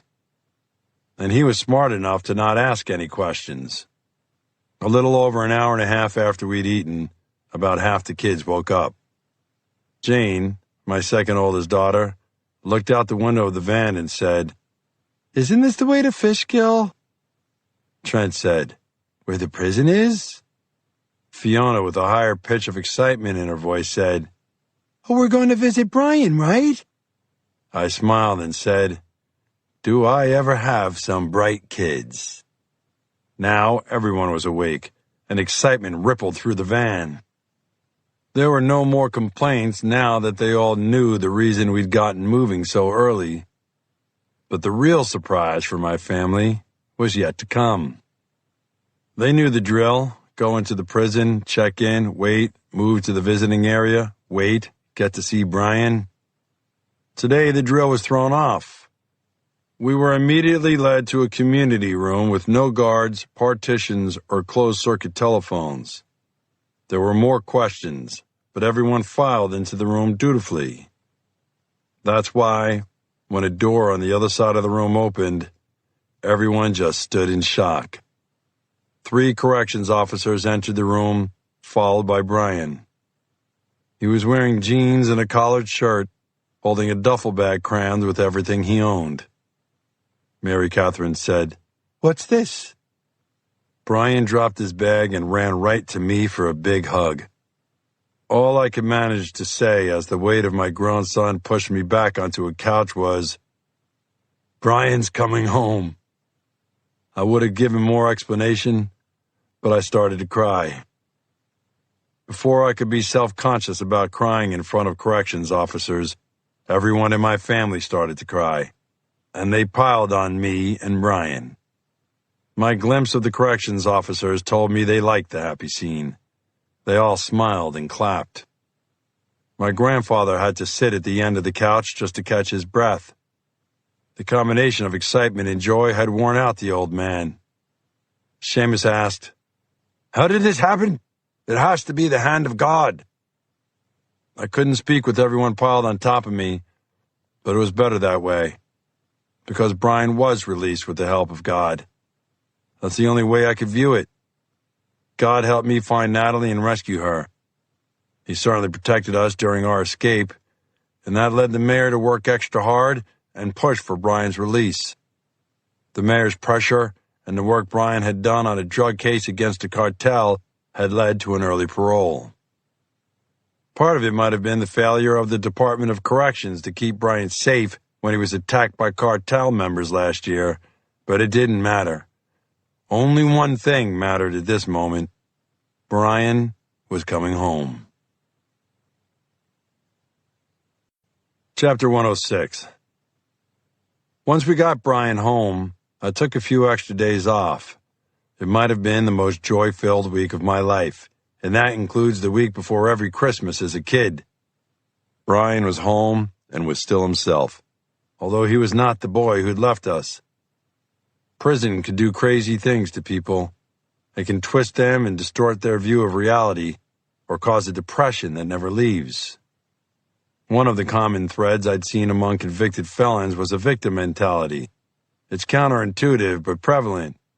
Released felons believe they were unfairly targeted by the police, while others get away with everything. Brian accepted his mistakes and was ready to move on. He'd taken what the correction system had offered in classes and training. It had made me proud in an odd kind of way. He was already looking for air conditioning companies he might be able to work for, and he blended back into the family fairly easily. The boys played basketball at Holy Name, where the faculty seemed thrilled to see Brian home. My grandfather and I sat in the bleachers and watched Brian, Trent, Eddie, and Ricky play for hours. On the third day after Brian's release, Seamus turned to me in the bleachers and said, "You did a great job raising these kids. I'm proud to be part of your family." I waited for the punchline. Then I realized the old man was sincere. I draped my arm around his bony shoulders and said a silent prayer of thanks.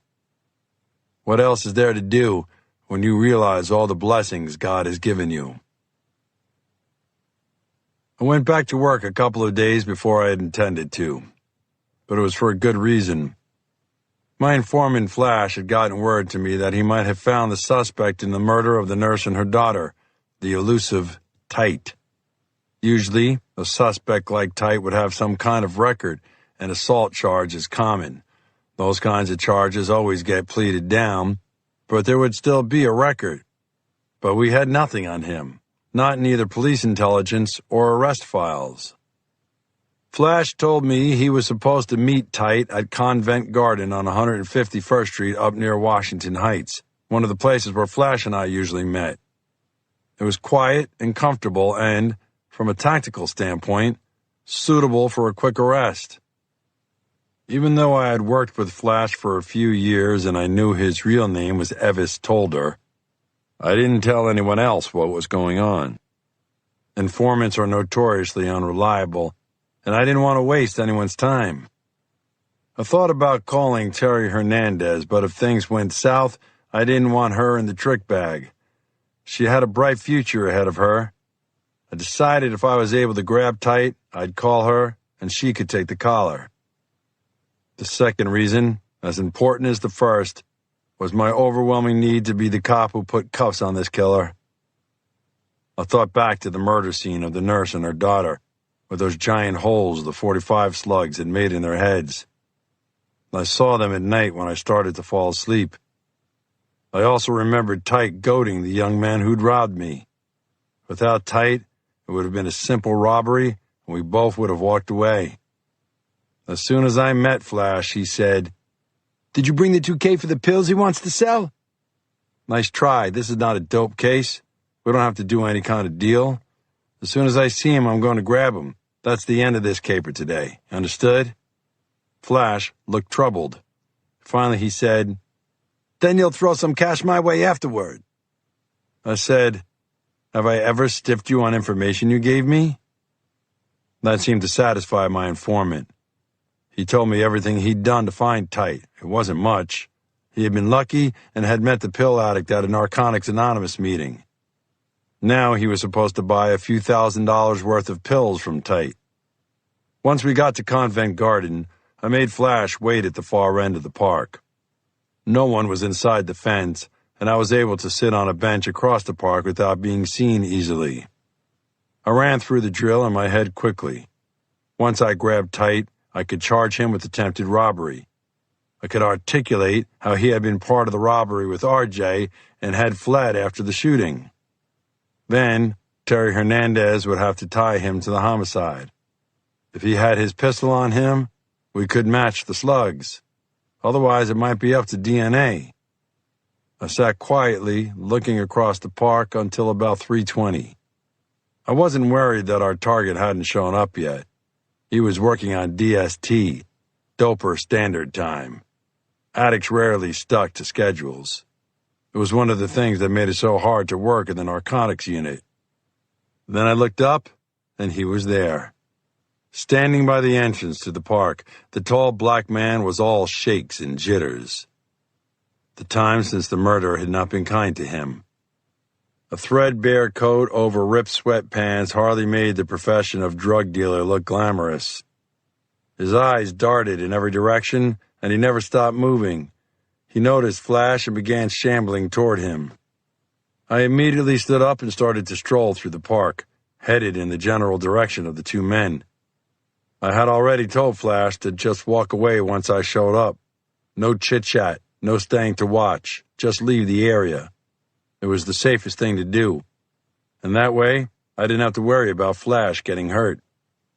I approached the two men at an angle where Tite couldn't see me. They talked for a few seconds. I stood directly behind them. As soon as Tite turned around, Flash started to walk away. I couldn't believe an informant had actually listened to directions. I smiled at Tite. Remember me? His right hand reached for his waistband. But I was ready. My Glock was in my right hand behind my back. I reached out and pinned his arm with my left hand, then brought my pistol up to where it was almost touching his nose. I said, I guess that means you do remember me. Do you remember Sandra Evans and her daughter Alicia? I yanked the pistol from his waistband. I stuck it in the back of my belt before I shoved him to the ground and put cuffs on him.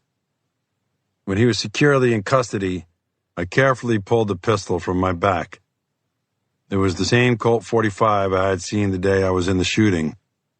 I had the right man. Tite screamed, "Police brutality! Help me! Help me!" I pulled him to his feet and dusted him off. Relax, Tite. The whole park has video surveillance. You need to find a new excuse. Instantly, he shifted gears and said, I've been framed! I've been framed! Well, that's why we have a judicial system. If I'm wrong, you go free and can sue me. But if I'm right, you're done. That's when he tried to wiggle free and run. I had to catch him hard by the elbow, then swing him onto a bench a few feet away. Finally, the fight went out of him. He sighed and started to cry. Through the tears, he said, I need help, man. I don't even know who I am no more. I'll be sure to tell Mrs. Evans that. Who? The woman whose daughter and granddaughter you shot, the nurse. Do you remember her? I've seen a lot of murders, but this is one where I just have to ask you, why? It made no sense to me.